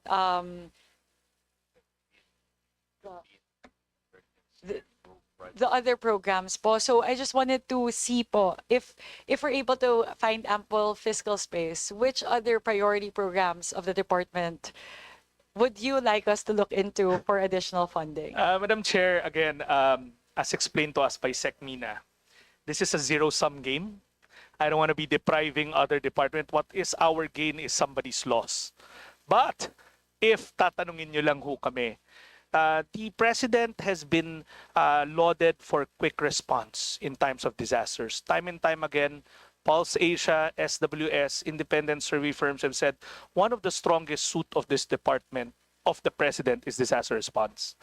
That number can improve if we fund that Mindanao repacking center that's long been envisioned. We have one in Luzon, we have one in Visayas, but the dream of having one in Mindanao is left unfunded. That is the first one that we would wish for. It's a 1.5 billion expenditure. Of course, we won't be asking for the entire 1.5 kasi inabsorptive naman to construct that. Will take time. So at least that will come to a fruition. It's a legacy project of the President to be able to say that we now have a repacking hub in the 3 major island groups. Number 2, the President instructed us to make sure that we're innovative in social protection. Hindi naman ho pwede na, while the world is moving, kami static yung programs namin. Walang Gutom is one of those innovations. The second innovation is Pagabot, the reach out to families in street situation. The third one was Tarabasa, which is trying to reformat the education assistance. There are more innovation programs that we wanted funded, like the taking, as mentioned a while ago, the taking care of families with children with special needs. It's a pilot that we're running. We were hoping to get that funded. It doesn't require a lot of money, actually. Oh, it does. Every peso is a lot of money. But taking care and protecting our families with special needs is something that we were advocating for. Last two, total naman tinanong nyo na ako, Madam Chair. Pangalawa, protect teen. It was mentioned a while ago. The scourge of teenage pregnancy is something that we have to look at. And last but not the least is the, ano ba gusto mo ito yun? Improving of no, siya kasi ho yung may hawak ng innovations namin. Silang dalawa dito sa tabi ko. Taking care of our care facilities. It has been noted a while ago na we run 76 care facilities nationwide, but there are more LGUs giving us land to be able to open facilities for women, for girls in conflict with the law, for hospice care. That's a whole lot of things, a lot of facilities. But Madam Chair, kung hindi lang mapagbibigyan, this is something that I mentioned a while ago. Last night I had dinner with our social welfare development agencies. These are the foundations. They run their own facilities. If we just can't build, please allow us to be able to pay for cost of care when we refer to the private sector. It's a PPP for social protection. Rather than building a care facility from scratch, why don't we use the existing private care facilities who probably do it better than us? I'm sure si Majo knows this, yung Kalipay, for instance. They're very good. They're very, very good. But because of the history of this department, the traumatizing history of this department in PDAF, we are now barred from endorsing clients and paying for the bill of the clients. So hopefully we can revisit that and put that as a special provision. It will cost us much, much less in terms of referring them to a private institution and then just paying for the cost of care. So that's something that we might be able to revisit. If we're able to explore that special provision po, Sec Rex, which would be the source fund? Like which program? Patid po nung sinabi nyo kanina in AIX, if we can revise the guidelines to be able to say na care facilities can take on AIX for their clients because those individuals are in crisis situation. When you have an older person who's nobody taking care of, we can treat it as a crisis situation. Pero why do we have to give the cash to that individual when he's staying in a hospice? Might as well just pay for the bill of that person. So parang may pagkamaip yun dating niya, di ba? But just for a different kind of facilities. We were saying last night, if we can pay for private healthcare using MAIP, this one is for cost of care to endorse them to care facilities. We'll take that into consideration, putting in that special provision because the fund is there anyways, right? It's finding. You will increase AIX. Well, the majority leaders here, we will work on the part of the house to see what we can do. But we recognize the criticality of these programs, and it really, that's our job here in the House to make sure that the most critical programs are funded. And nakita ko naman po, napakaganda ng utilization rates ng DSWD with regard to 4Ps, AIX, ACAP, etc. All the different protective services programs. So we are in support of that naman po. And we'll see what we can do po. We'll look at the fiscal space and we'll get back to you po. If there, with regard to these requests po, Sec, especially doon sa QRF, we'll have to formalize the requests po kasi if that's okay. So if we may request the department, yung mga nabanggit po natin kanina, so yung sa QRF, yung dun sa yung paglipat lang from the NDRRMF lump sum to the QRF as an additional startup capital, please include that in the request. If you may also please include yung AIX, kung okay lang po. How much? A while ago you mentioned 43 billion, just to close the gap between the 2025 levels and what's there in the NEP.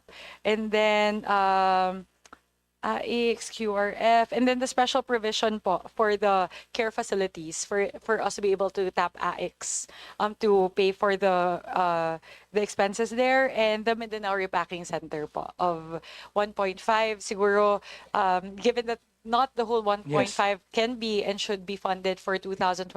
Tignan lang po natin. Multi-year, If you have like a, kahit po ano lang, indicative MICA, like if we put it into the MICA, how it's gonna look like and how much we need to fund in the first year. As you said po, it's gonna be a wonderful legacy program for the president. So if we can, we'll try to see if we can start it in 2026 po. We'll do as directed, Madam Chair. And the other two also po, the taking care of families with children with special needs. Yes. And the teenage pregnancy program. We'll do, Madam Chair. We'll And- formalize everything and submit it to the good committee. Thank you very much. And if possible po, Sec Rex, I know it's quite a bit of an ask. If you may please provide it to us within 48 hours. We'll do, Madam Apo. Chair. But only because we need to put this under the deliberation of the Budget Amendments Review Subcommittee. Kaya nga, So, Madam Chair, kanina ayaw namin yung work life eh. Tinuturuan natin sila ng ano itong mga to eh. Work lang dito sa DSWD. work. Walang work life. Ilang oras na ba tayo dito? I think we've been here for 7.5 hours. We started at 9 in the morning and now it's 7:30. And thank you very much, Pasek. I just wanted to align on all of those because essentially those are the main points that we need to take a look at in terms of looking at the potential adjustments to the budget of the DSWD. And again, grabe po yung it was a resounding, recognition on the part of all of our colleagues who interpolated here today. Maraming salamat po sa DSWD for the wonderful work that you're doing. Several colleagues have said everyone in DSWD go the extra mile. So maraming salamat po for working with us to serve the Filipino people, especially those who are in crisis situations and those who are most in need of our help. Maraming salamat po, Sec Rex. Madam Chair, thank you to the entire APRO committee. Thank you very much. And given that it seems like there are no other interpolator who wishes to interpolate. Very quick. Oh, okay. Before we formally close, Representative Sandanya. Alam ko po ilang tumbling na lang, 8 hours na. It's a full work day. Again, congratulations to the DSWD family. And I would like to express this representation support for that very earnest request to invest in adolescent pregnancy. In my previous life po as Commissioner of the NYC, we helped the DSWD in developing the youth development sessions as part of the FDS. And we cannot overemphasize the importance of both prevention and care. Mahalaga po na ma-prevent natin and at the same time, yung reality po ay dumadami yung mga batang ina at kailangan po nila ng matinding social support. So, Madam Chair, I would like to express my strongest possible support for possible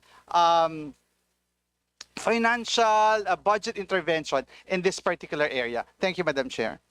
Thank you very much, Representative Sandanya. So, we note the manifestation, and again, we will do our best on the part of the committee to be able to find additional funding for the said priority programs of the DSWD.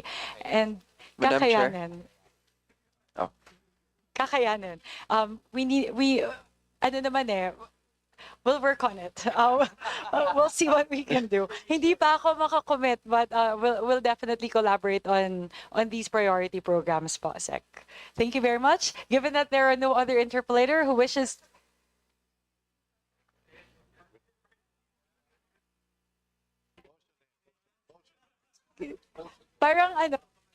Parang hindi pa pagod yung DSWD family natin. It's been 7.5 hours, and I know that we have closely scrutinized every single program. I don't think there's a program that was left untouched in today's hearing. So thank you very much po, Sec Rex, for the 7.5 hours, and to the whole DSWD family for being here. Thank you for invaluable insights, and we assure you we will take all of those incredible insights into consideration as we look into how we can further augment the budget of the DSWD for fiscal year 2026. And with that, may I solicit a motion? Madam Chair, I move that we terminate the budget hearing on the proposed budget of the Department of Social Welfare and Development and including its attached agencies. I so move. Is there a second?